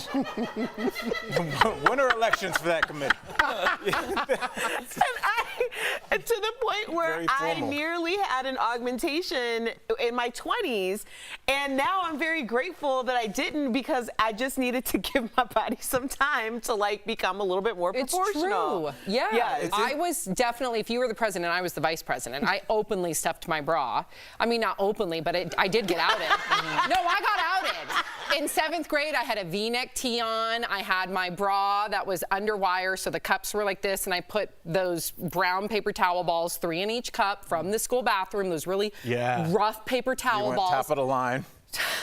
And I didn't want to do it at home because my mom would have noticed. So I waited till I was in the junior high bathroom. But I remember bending down to tie my shoe, and they all came out because I was wearing a V-neck. No one said anything. No one, they said it behind my back. Spilled something, so it would make sense. No. But no, honestly, I was thinking like blow your nose real fast and just be like, oh man. Just kidding. Honestly, Sam, if we're being real for a second, I think every one of those things we listed was something that was said to somebody on a school bus. That's exactly right. And you stayed right. You stayed that age at that moment when that kid said your teeth, your hair, your height, your weight. You can be 15 or 5 or 55, and you still remember that moment. So. Definitely. It's true. You smell what's in the air. You I remember everything about. But you seem really confident. How'd you get past that? I'm not confident. My therapist tells me I'm insecure all the time. I'm more insecure about my decisions. So I've grown into my insecurities about having little boobies. Or I have really long fingers. People used to be like, E.T. phone home, and that hurt my feelings. Hey, they just look like a dead mannequin, so whatever. But now I'm more, and we all talked about this, more insecure about my decisions as a parent, financially, things like that. So my insecurities have grown in different ways. Yes, that's the best thing about adulthood is your insecurities just evolve. They don't go away. Yeah, mine are my kids now, but definitely before it was gap in my teeth, overweight, short, all these things that you have growing up. Jeff, did you deal with that? I mean, we got to run, but yeah, I think maybe more insecurities now than I did back then. Really? Because I think somebody else's life. Just because, I mean, just the business that we're in, even when I'm doing auditions at home by myself, I'm like, man, what a loser. Like, it's just, I think about a million things, and when I meet people, I'm like, was I enough of the person that they thought I was? And like, hey, did I talk to this person enough? Or it's just, I'm always thinking, and I'm always, my decisions are very insecure, as much as people might think it's the opposite. I'm not. Very true. Am I enough of who that person thought I was? I think that's super real. That's because when people meet me, they're so excited, like, and I'm just like, oh, what's going on? And then I'm like, man, did I talk to them long enough? They were very excited, and I was like, probably not. Oh my God. What? It's a lot. It's a lot. What's for dinner? I feel you. Coming up on DBL, a man causes a stir online after admitting he left his wife behind at the airport, boarding the plane without her. What happened? And TV host Maria Menounos is sharing how her perspective on life changed after beating cancer. That is next.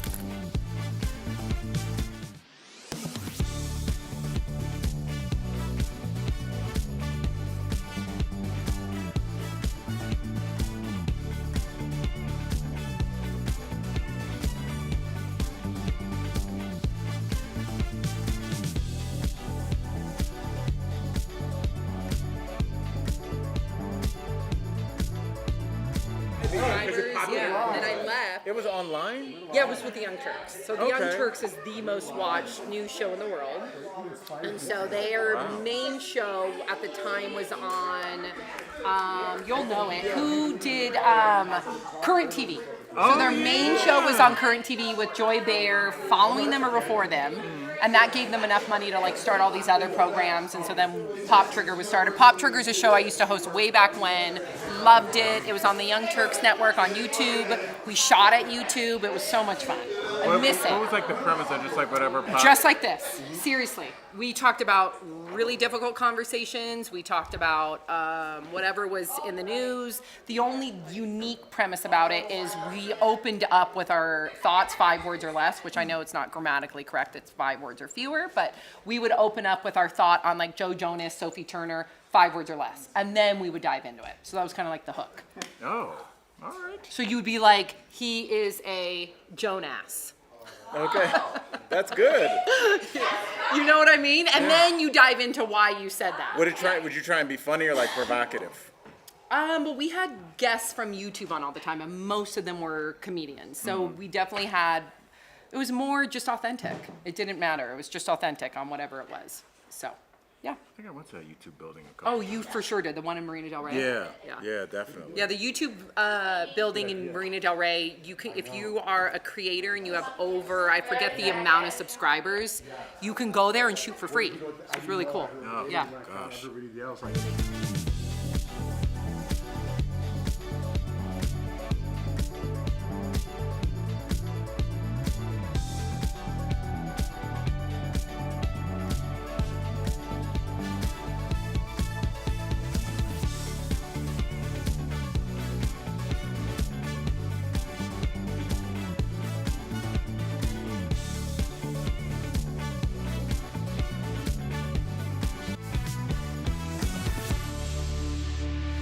Welcome back to DBL. Did a husband cross the line when he left his wife at the airport so he could make their connection? So that is the question that's dividing the internet. Prompter. The story was originally posted on the site Reddit. The husband explained they had about 15 minutes until boarding started, and his wife insisted on going to Starbucks, which was on a different terminal. He told her she didn't have time, but she didn't listen. He waited as long as possible, but when the gate agent was about to close the door, he decided to get on the plane, and the wife did not make the connection. Reactions online are definitely mixed, although a majority seem to favor the husband. So what do we think here? Erica's already shaking her head. Should he have left her behind? Yeah, throw the whole wife away. Yep, throw her away. First of all, he was going to visit his daughter.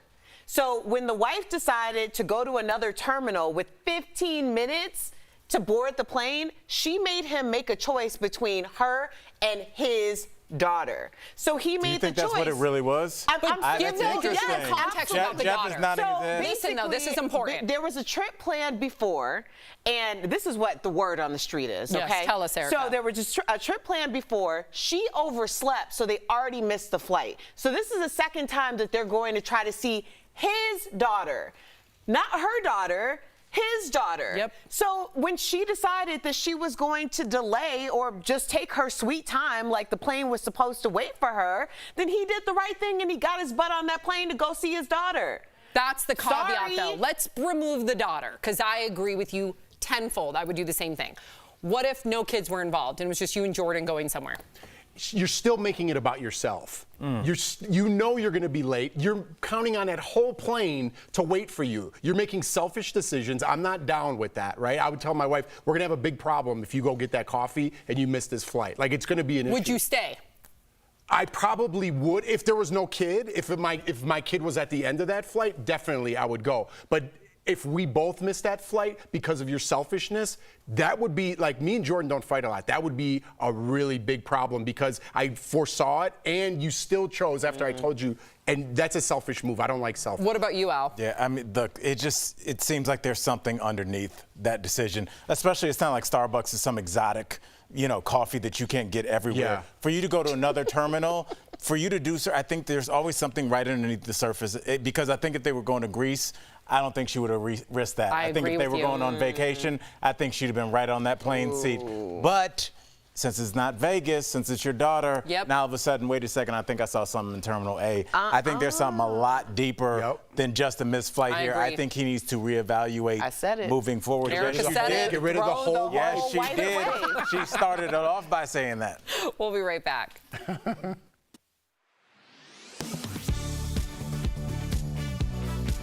Thinking about cracking open a cold one? Wait just 1 second. Viral posts claim an alcohol czar with the Biden administration wants to limit how much beer Americans can drink.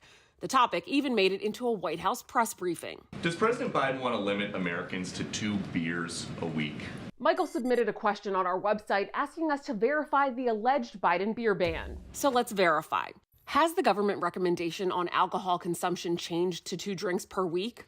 Our sources are the U.S. Dietary Guidelines for Americans, Canada's Guidelines on Alcohol and Health, and the Daily Mail interview with Dr. George Koob, director of the National Institute on Alcohol Abuse and Alcoholism. First off, believe it or not, there are guidelines for how much alcohol the government thinks Americans should drink. The current guidelines on alcohol consumption were set by the United States Department of Agriculture in the 1990s. The USDA recommends 1 drink or less per day for women and 2 drinks or less for men.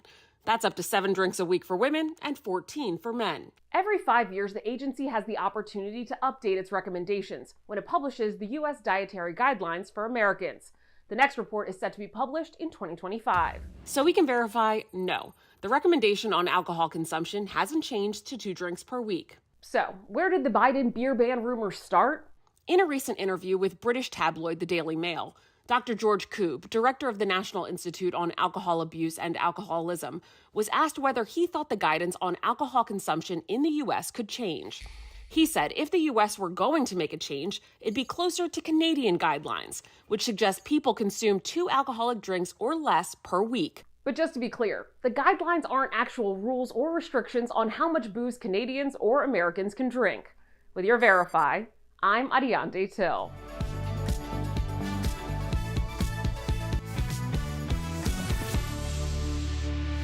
Welcome back to DBL. Do you believe in the power of positive talk? Earlier we spoke with TV host Maria Menounos, who definitely believes in it, as do I. Take a look.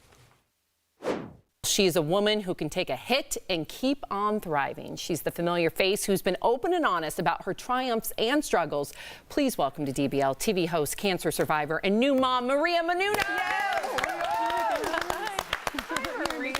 That was so sweet. Oh, it's true. It's true. And I want to kind of delve into this. You recently posted about the struggles you've had the past 6 years, from your benign brain tumor to losing your mom, I'm so sorry, to your pancreatic cancer diagnosis.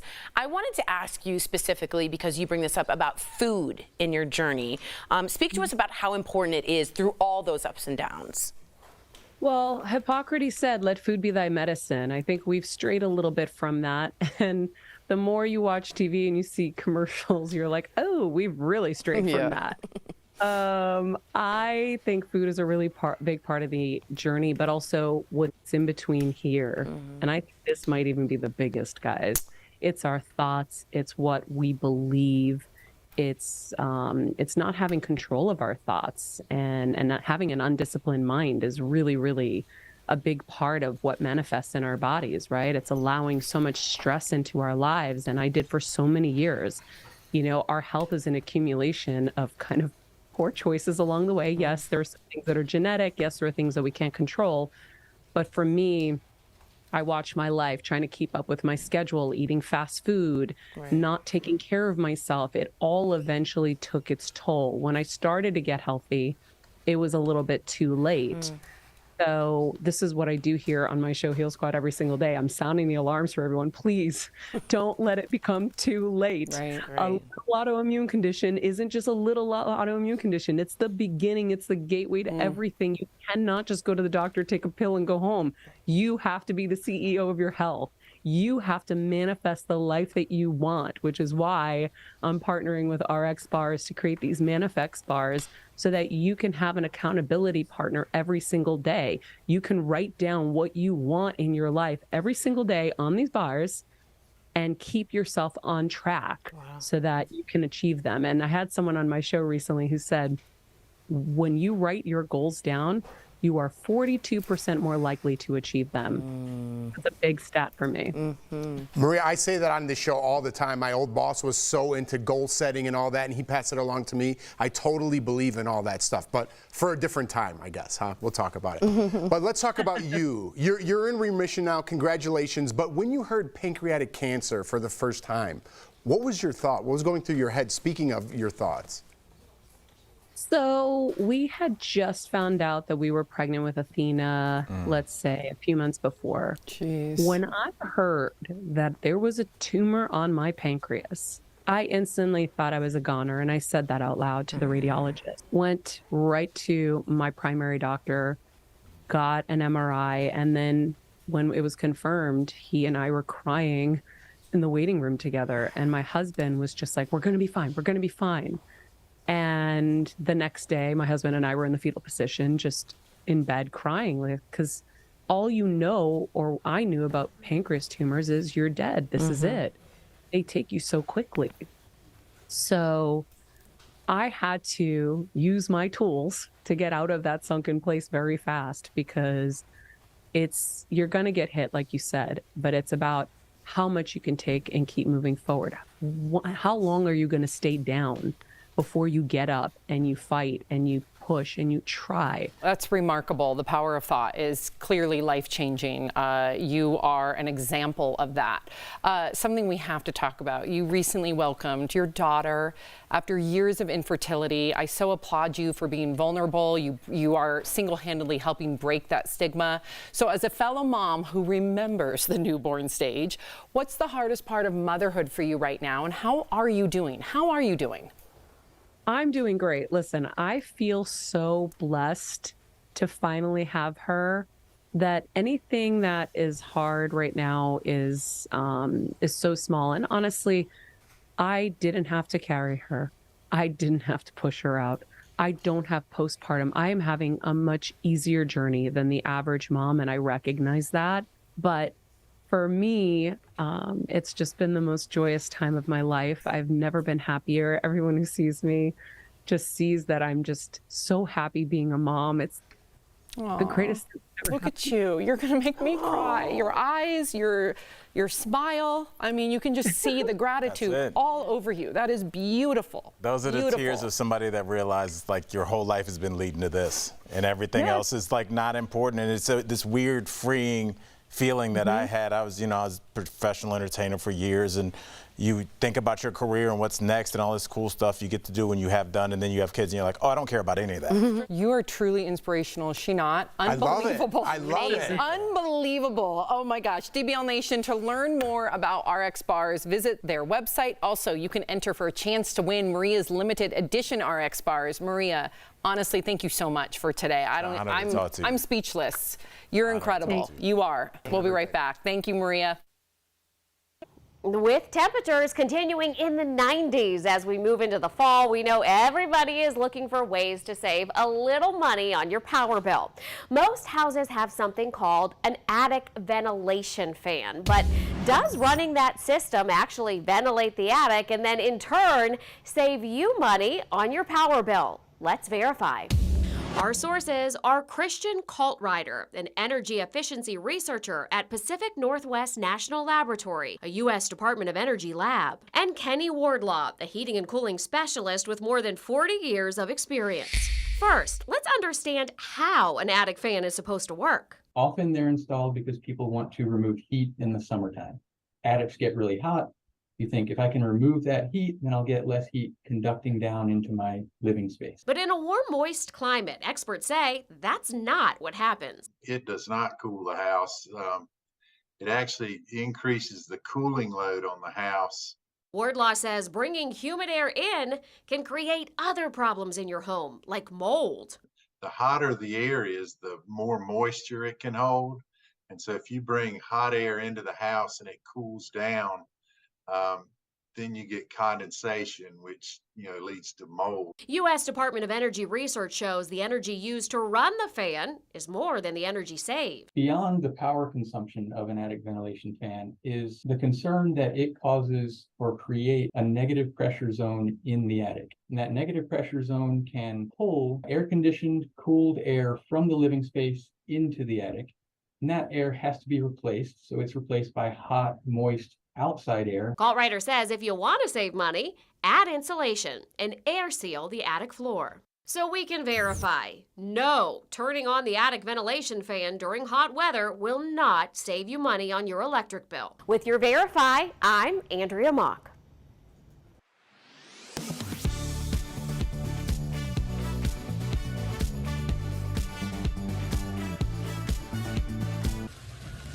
The road out of the Burning Man Festival is finally open. Just days ago, rain poured down on the nearly 80,000 people attending the multi-day gathering in the Black Rock Desert, about 110 miles north of Reno, Nevada. Miles of festival grounds turned into mud, leaving festival goers trapped and worried about dwindling supplies. In the days after the storm, posts claiming to show footage of the poor conditions at the festival went viral. One claims to show footage of a Jeep stuck in the mud. The other claims to show a model walking through the mud during a fashion show at the festival. But is this footage really from Burning Man? Let's verify using these sources. First up, using Google Lens, we traced this video back to an Instagram post from August 15th, 12 days before Burning Man started in Nevada. So we can verify, no, this video does not show a Jeep stranded in the mud at Burning Man. Next up, using Google Lens, we verified that this is footage of a real fashion show, but it isn't recent and it didn't happen at Burning Man. The footage was originally posted to YouTube in October of 2022 and shows footage from designer Balenciaga's fashion show during Paris Fashion Week. With your Verify, I'm Ariande Till.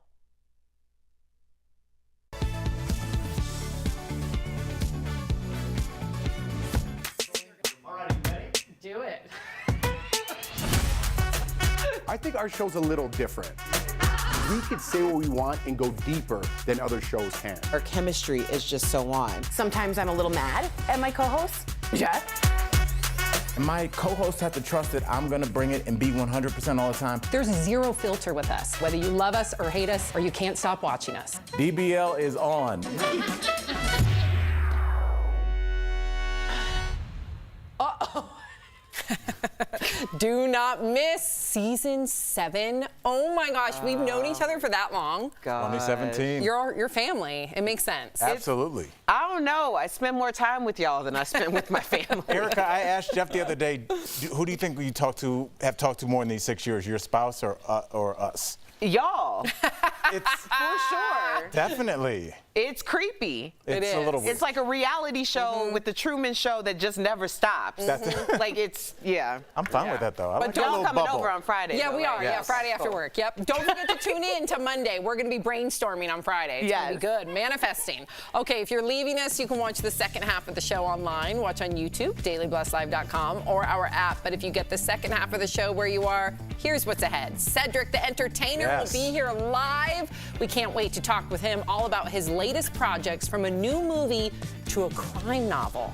Plus, Joe Jonas and Sophie Turner announced their divorce. Are the rumors about what caused the breakup true?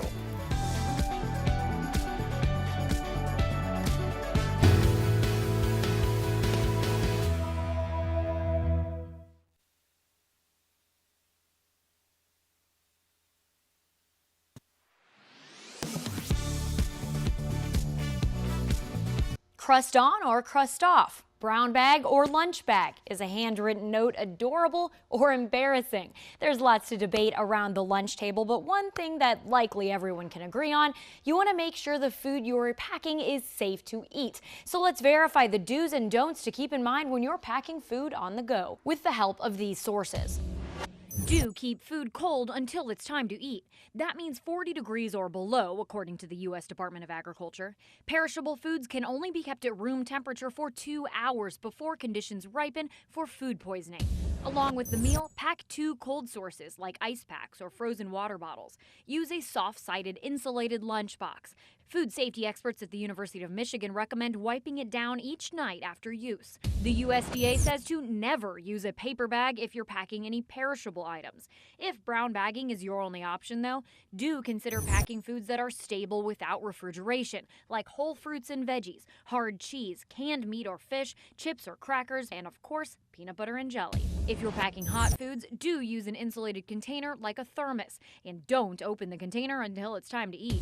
Don't reuse disposable containers or packaging like plastic baggies, because the USDA warns it could contaminate other foods or transmit bacteria.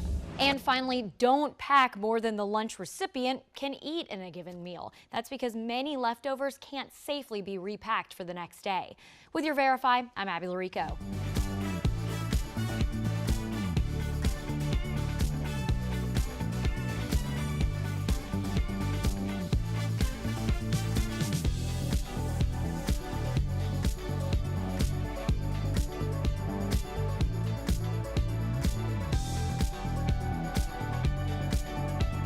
This is Daily Blast Live. We're talking about what you're talking about.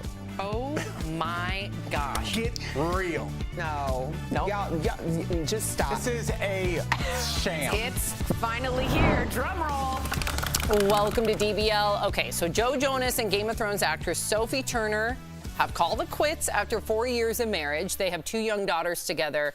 And some tabloids reported that Sophie, who's 27, felt trapped in the marriage and likes to party. Now, TMZ said Joe caught Sophie on the Ring camera. Okay, doing something that made him realize that the marriage was over. They released a joint statement saying, although there are many, quote, many speculative narratives as to why they are separating, this is a united decision. I don't know about that. Just yesterday, Joe Jonas specifically posted a photo wearing his wedding ring. I think that was very strategic because there was no caption. And over the weekend, there was so much speculation on whether or not they were separating.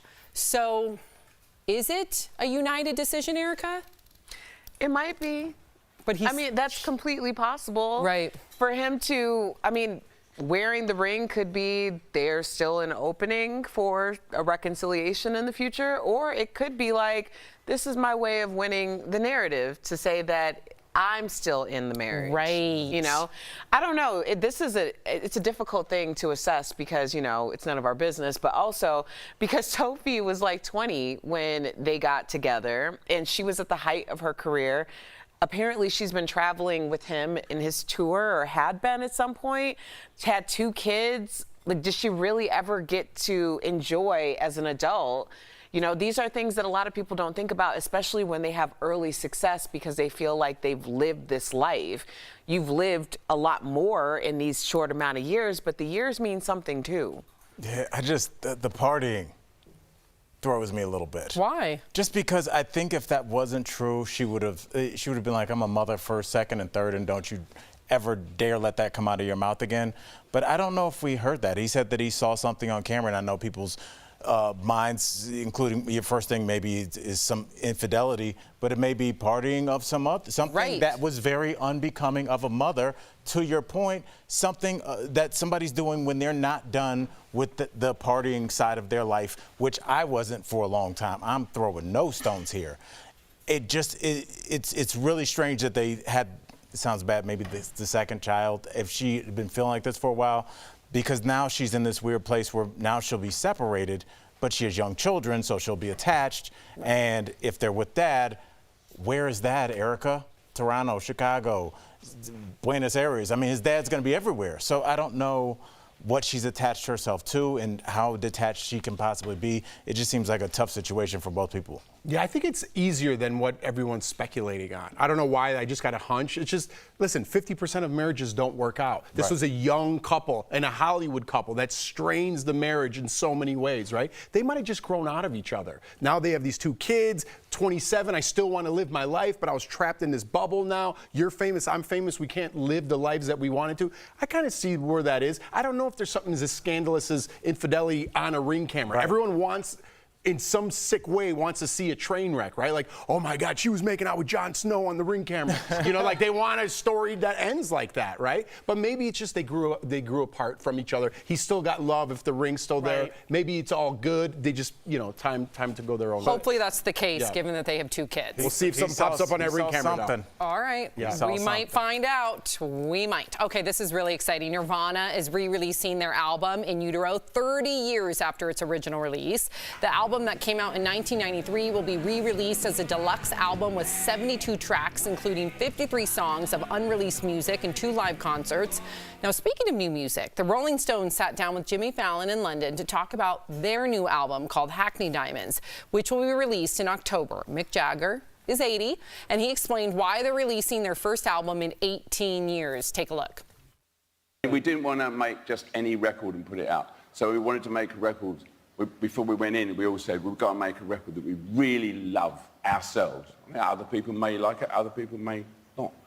But we must say that we are quite pleased with it. You've got to keep your fingers moving when you get to our age. Yeah. Keep everything moving. Realize what I mean. You'll get them down. Keep everything moving. Shake it out. Shake it out. We also got to see the new video for the song Angry. Let's take a look.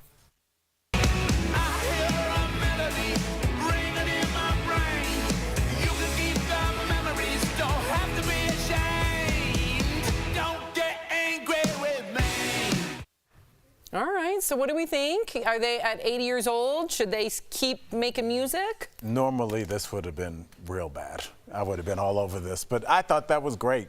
For 80 years old, come on. I don't need new music, though. Why? That sounded cool. No, it sounds great, but let me tell you, the Stones have so many hits, and I love the Stones. If they happen to do another concert tour and you get to see them one more time, if you play that song, I'm going to be mad about it. You want their stuff? They have so much in their catalog. If you're going to start playing new music, I don't want to hear it. Just come on, man. Come on, Mick. That's the weird position musicians get into, where it's just like you get super famous. The fans are like, we're going to come see you forever, but don't you dare do anything different. It's very strange. But you just went and saw Lionel last night. I did. I saw Lionel Richie. Yeah. Earth, Wind, and Fire opened up. Yes. And I gotta say, there were some songs that might have been considered a little newer that I was hoping to hear. Oh, you were. You're definitely an anomaly, though, Erica. Most people want to hear the originals. No, I want all the hits. Okay. But I'm not all the hits, nothing but the hits. I'm like all the hits, throw in like one of those deep cuts that let the people who are really deep in the sauce, like, we see you, boo. Right. But a deep cut's different than a new cut. Okay, I agree with that, but I think that there are people who are like, I've followed you since the Commodores, and then I was on this train, and then the deep cut, and then when you did a collab with Neo, I was there too. I've been there for all the things. Okay. Yes. All right. So shout out to Marcy for those tickets. Yeah, to Lionel. Marcy. I want to get your opinion really quickly on Nirvana. Love them. Do you think posthumously that band, so what I saw is there's some new tracks, but most of it are re-releasing concerts, like full live concerts from London and Rome and Seattle and Los Angeles. So that's cool. But there are some new bonus tracks. They're not new. They're previously recorded. Do you think posthumously that's fair to an artist? I mean, now luckily there are members of the band that can maybe, they're like, I knew this guy, maybe he would want to release. But I mean, solo acts like Prince, people, Biggie, Tupac, people that were poured over their work. Maybe there was a reason this wasn't released. Right. What if you release 10 new albums from somebody we all want to hear, like Tupac's new stuff, and it's not good? And now there's a new generation, and that's all they know is that you talking about the guy that made that song? So, I mean, you are messing with somebody's legacy, too, because it's not just us, it's all the new people absorbing it. It reminded me of you as a comic, because you say, it might take you some time to finally find, I mean, comics notoriously, they go to different venues to try out their material. Can you imagine if a lot of the material on the 4th, 5th draft was released posthumously when it would have been like the 12th revision where it finally hit? I mean, that did happen with Mitch Hedberg. I mean, there was a thing about releasing one of his albums. I think they ended up doing it, but there was a back and forth. He's an artist. Artists are weird about the material. Yeah, well, that was a good example for Al because I did a deep dive for about 3 hours listening to a lot of Al's material for when I did the live event because Al was opening. But then it also reminded me that don't you have something new coming out? Oh, yeah. What? My new comedy album's out today. What do you mean? Yeah, we were going to do it late. We're going to do it for the September 11th, but thank you. Oh, sorry. Erica just spoiled it. That's all right. All right, it's just a little preview. Al filmed the whole package already. It's just a preview. My girl is helping. You were trying to help me, Mark, and I love you so much. Stay tuned. That was great. That's okay. Yes. Give him a little teaser. Okay, we're going to talk about Oprah and The Rock because they are getting slammed online after they posted a video asking people to donate to help the Maui relief efforts. The duo pitched in $10 million of their own money to kickstart the People's Fund of Maui that they say will be given directly to the victims of the wildfires. But some people did not appreciate the stars asking for money when their combined net worth is close to $3 billion. Some of the comments called out their wealth and said it is not cool to ask, quote, poor people to donate to their fund, and others called the video a, quote, joke. What do you think about the backlash? What do you want them to do? Buy a new island for everybody because they're successful? I think so. I don't like when people cast aspersion of someone else when they're doing goodwill for others more than you could ever do in your life. Every time you point a finger, this is one of the best lessons I ever had, and I said it a million times. You have 3 pointing back at you. If you want to do something for those people, you go do it. You don't put down other people for helping out in this situation. Shame on everybody that put them down. I understand what they're saying, but Jeff Bezos isn't here to pay your bills. Everything that happens isn't because someone who invented Microsoft, it's not their fault. It's your fault. You want to do it, you want to give money back, go do it. Right. Sorry, I get angry about how people knock other people off their pedestal for no reason, just because they're not doing something that they're mad about their life. And then when someone else they see successful, they have to chop down for some sick reason. First of all, what would be enough? Is $5 million each Can you not imagine? enough? Like, What's I'm going to give enough? $10 million to Maui, and somebody's like, not enough. That's crazy. That's amazing. I mean, do people yell at the Red Cross when they go, please donate? Does the Red Cross get hate tweets? Why? What's the psychology behind this? I think you always bring it up, you know, if it's athletes or entertainers, then there's always added scrutiny on anything that they do that's positive. Like, it's not the same smoke you just said earlier about JP Morgan Chase. Nobody's asking, like, well, what are they doing? We're the venture capitalists that close billion-dollar deals on some but stock heaven no one's forbid, ever heard of. LeBron only donate, like, now it's a whole issue. Come on, LeBron. Oprah and The Rock, $10 million. Come on. Save the world. 20, maybe you got my attention. Can you? How much money did they raise just making that video? Well, they tried to. They got yelled at for it, Jeff. So I don't know. How do you raise awareness? Coming up on DBL, you guys, Cedric the Entertainer will be here live. Yes. We can't wait to talk with him next. Looking good.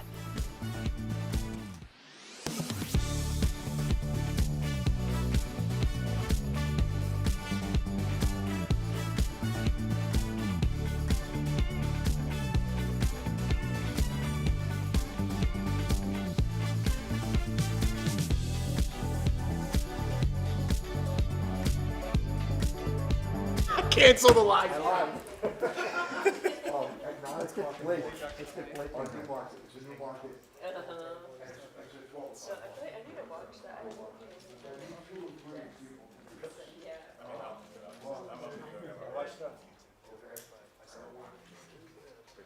9 hold on. I got to figure out the drop-off situation for Sophie. 9 a.m. Well, yeah. Hi. Hi, DBL Nation. It's Kelly Schubert here with the DBL Digital Team. I'm back sitting in the spot that I was 7 years ago when we started this show. I don't know if you remember. If you were here early enough, this is where I sat. Actually, it was over there, but I would do the spin move and give you breaking news from the Fast Blast desk. I don't have a light anymore, Ira. Ira wants me to get into the light because he's a professional, but there is no light. There's no light, DBL Nation. I'm really sorry, but here we are. I'm looking for news for tomorrow to pitch for the show tomorrow. I usually get up around 4:35. Then we do a little research. Then at 6:30 we have our pitch meeting. Michael Dean's over there. He's on the pitch meeting with me. Michael, say hi. Ira, turn the camera to Michael. I'm also in the dark. We're all in the dark here, as we usually are. Anyway, it's been a great day here at Daily Blast Live. It's Hump Day, and we hope you have a great day too. Bye.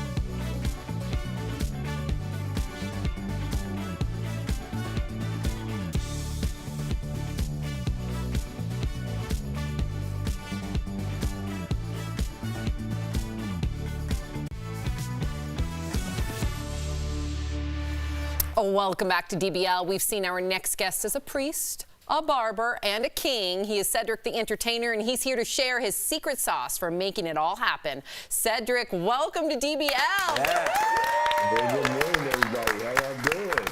Man, what an honor. So happy you are here. And this is a weird thing, but I got to do it. couple weeks ago, I had this weird thought. I was like, if I ever get a chance to meet you, I was going to say this to you. I feel like your bit in Kings of Comedy was the best piece of physical comedy I've ever seen in my life. I'm a comic. I came up under your boy Malik in Miami, and I just want to tell you, you are a true inspiration. Yes. So let's get, yes, it needs to be said. You are one of the all-time greats, but let's get to this book. You have a new book coming out.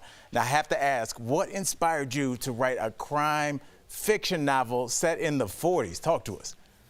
Oh, matter of fact, I just got on the phone to Rock. He took his money back. Oh, he said, see? my money. Said you got to kick in $5 million now. You got to bring it in. Monopoly money. No, but I gave for real.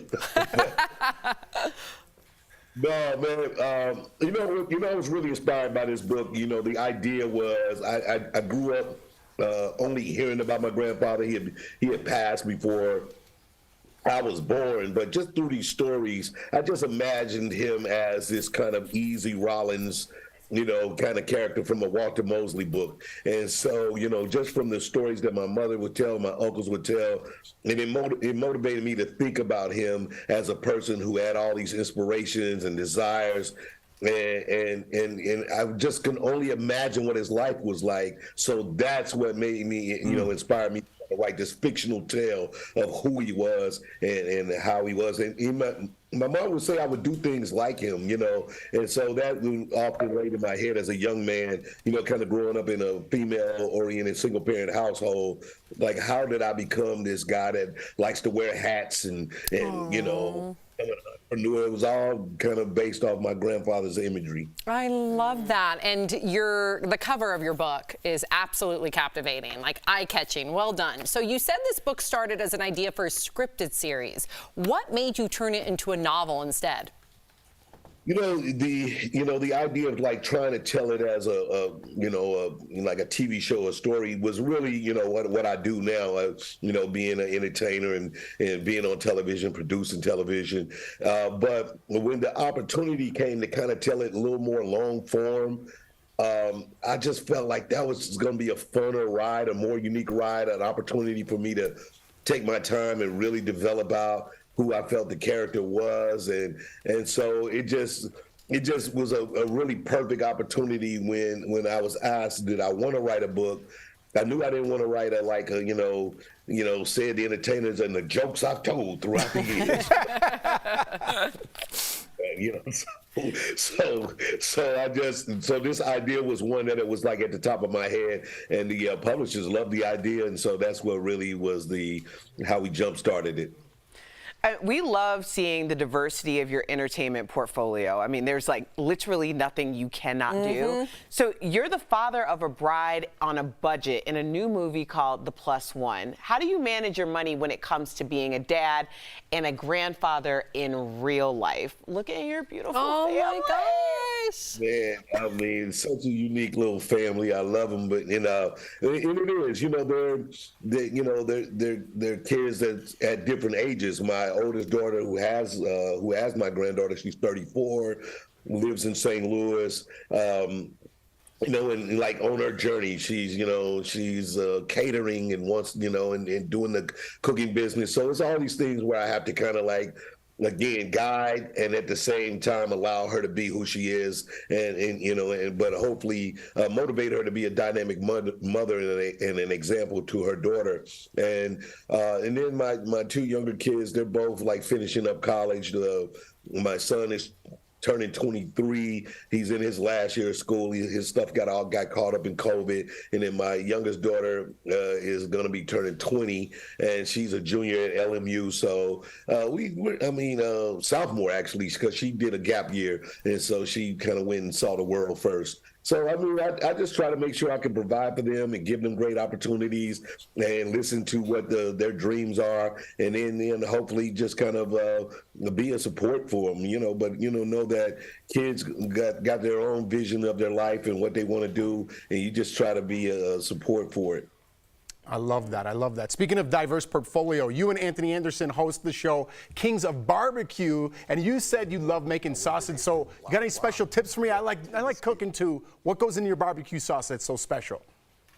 I mean, we got a family recipe that my Uncle Lloyd, man, he would not give anybody this special, but mainly, it starts with a regular, kind of sauce, but I add a little grapefruit in there to get this little unique twist to the spice to it.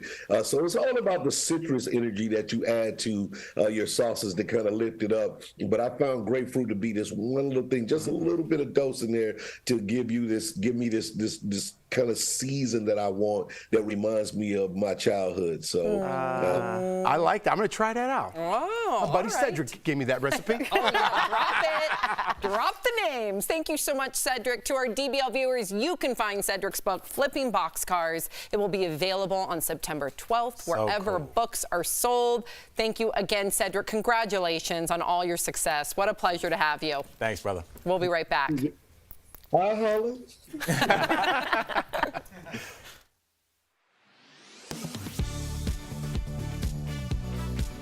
Thinking about cracking open a cold one? Wait just 1 second. Viral posts claim an alcohol czar with the Biden administration wants to limit how much beer Americans can drink. The topic even made it into a White House press briefing. Does President Biden want to limit Americans to 2 beers a week? Michael submitted a question on our website asking us to verify the alleged Biden beer ban. So let's verify. Has the government recommendation on alcohol consumption changed to 2 drinks per week? Our sources are the U.S. Dietary Guidelines for Americans, Canada's Guidelines on Alcohol and Health, and the Daily Mail interview with Dr. George Koob, director of the National Institute on Alcohol Abuse and Alcoholism. First off, believe it or not, there are guidelines for how much alcohol the government thinks Americans should drink. The current guidelines on alcohol consumption were set by the United States Department of Agriculture in the 1990s. The USDA recommends 1 drink or less per day for women and 2 drinks or less for men. That's up to 7 drinks a week for women and 14 for men. Every 5 years, the agency has the opportunity to update its recommendations when it publishes the U.S. Dietary Guidelines for Americans. The next report is set to be published in 2025. So we can verify, no, the recommendation on alcohol consumption hasn't changed to 2 drinks per week. So, where did the Biden beer ban rumors start? In a recent interview with British tabloid The Daily Mail, Dr. George Koob, director of the National Institute on Alcohol Abuse and Alcoholism, was asked whether he thought the guidance on alcohol consumption in the U.S. could change. He said if the U.S. were going to make a change, it'd be closer to Canadian guidelines, which suggest people consume 2 alcoholic drinks or less per week. But just to be clear, the guidelines aren't actual rules or restrictions on how much booze Canadians or Americans can drink. With your Verify, I'm Ariante Till.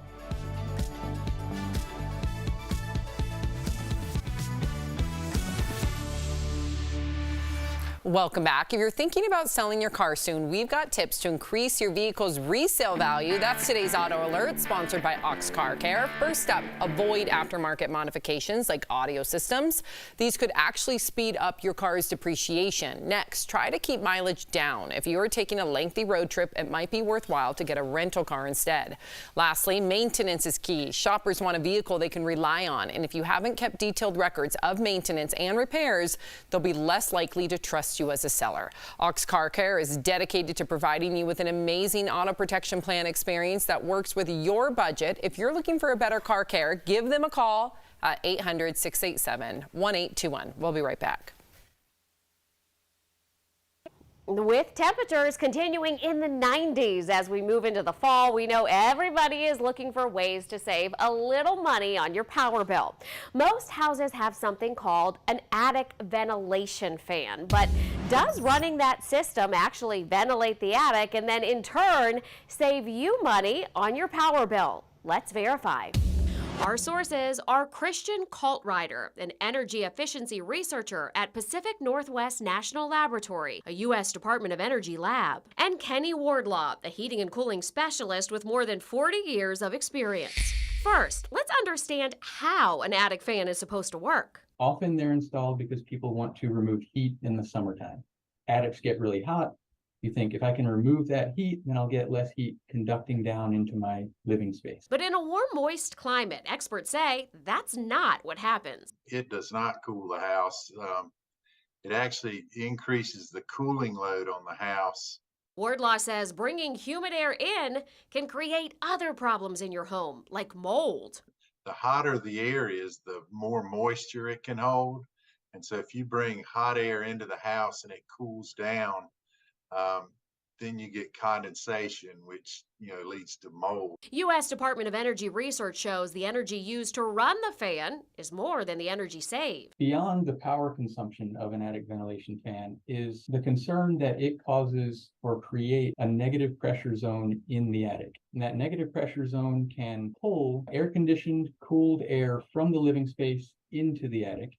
And that air has to be replaced, so it's replaced by hot, moist, outside air. Call Writer says if you want to save money, add insulation and air seal the attic floor. So we can verify, no, turning on the attic ventilation fan during hot weather will not save you money on your electric bill. With your Verify, I'm Andrea Mock.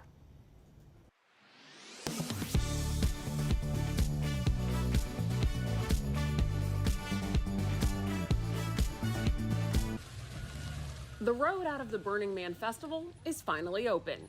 Just days ago, rain poured down on the nearly 80,000 people attending the multi-day gathering in the Black Rock Desert, about 110 miles north of Reno, Nevada. Miles of festival grounds turned into mud, leaving festival goers trapped and worried about dwindling supplies.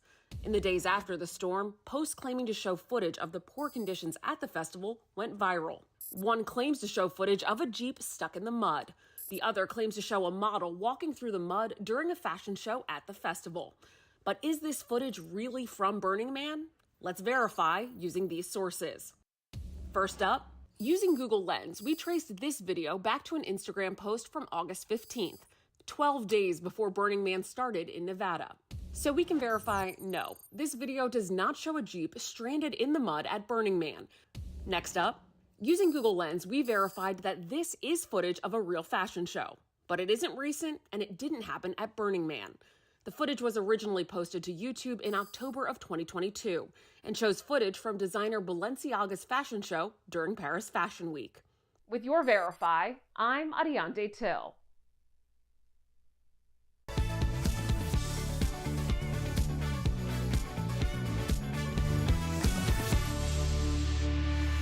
Before we go, Jeff, you've got a very special birthday shout out. I can't believe this, but my little boy is turning 5 today. Layton, happy birthday, buddy. We love you.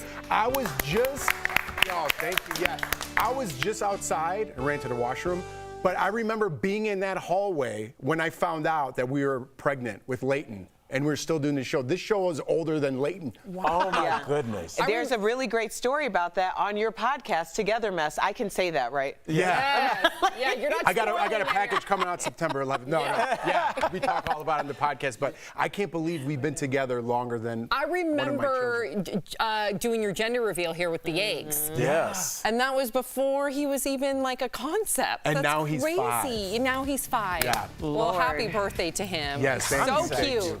Have a great day, everybody. Happy birthday, Layton. Mother.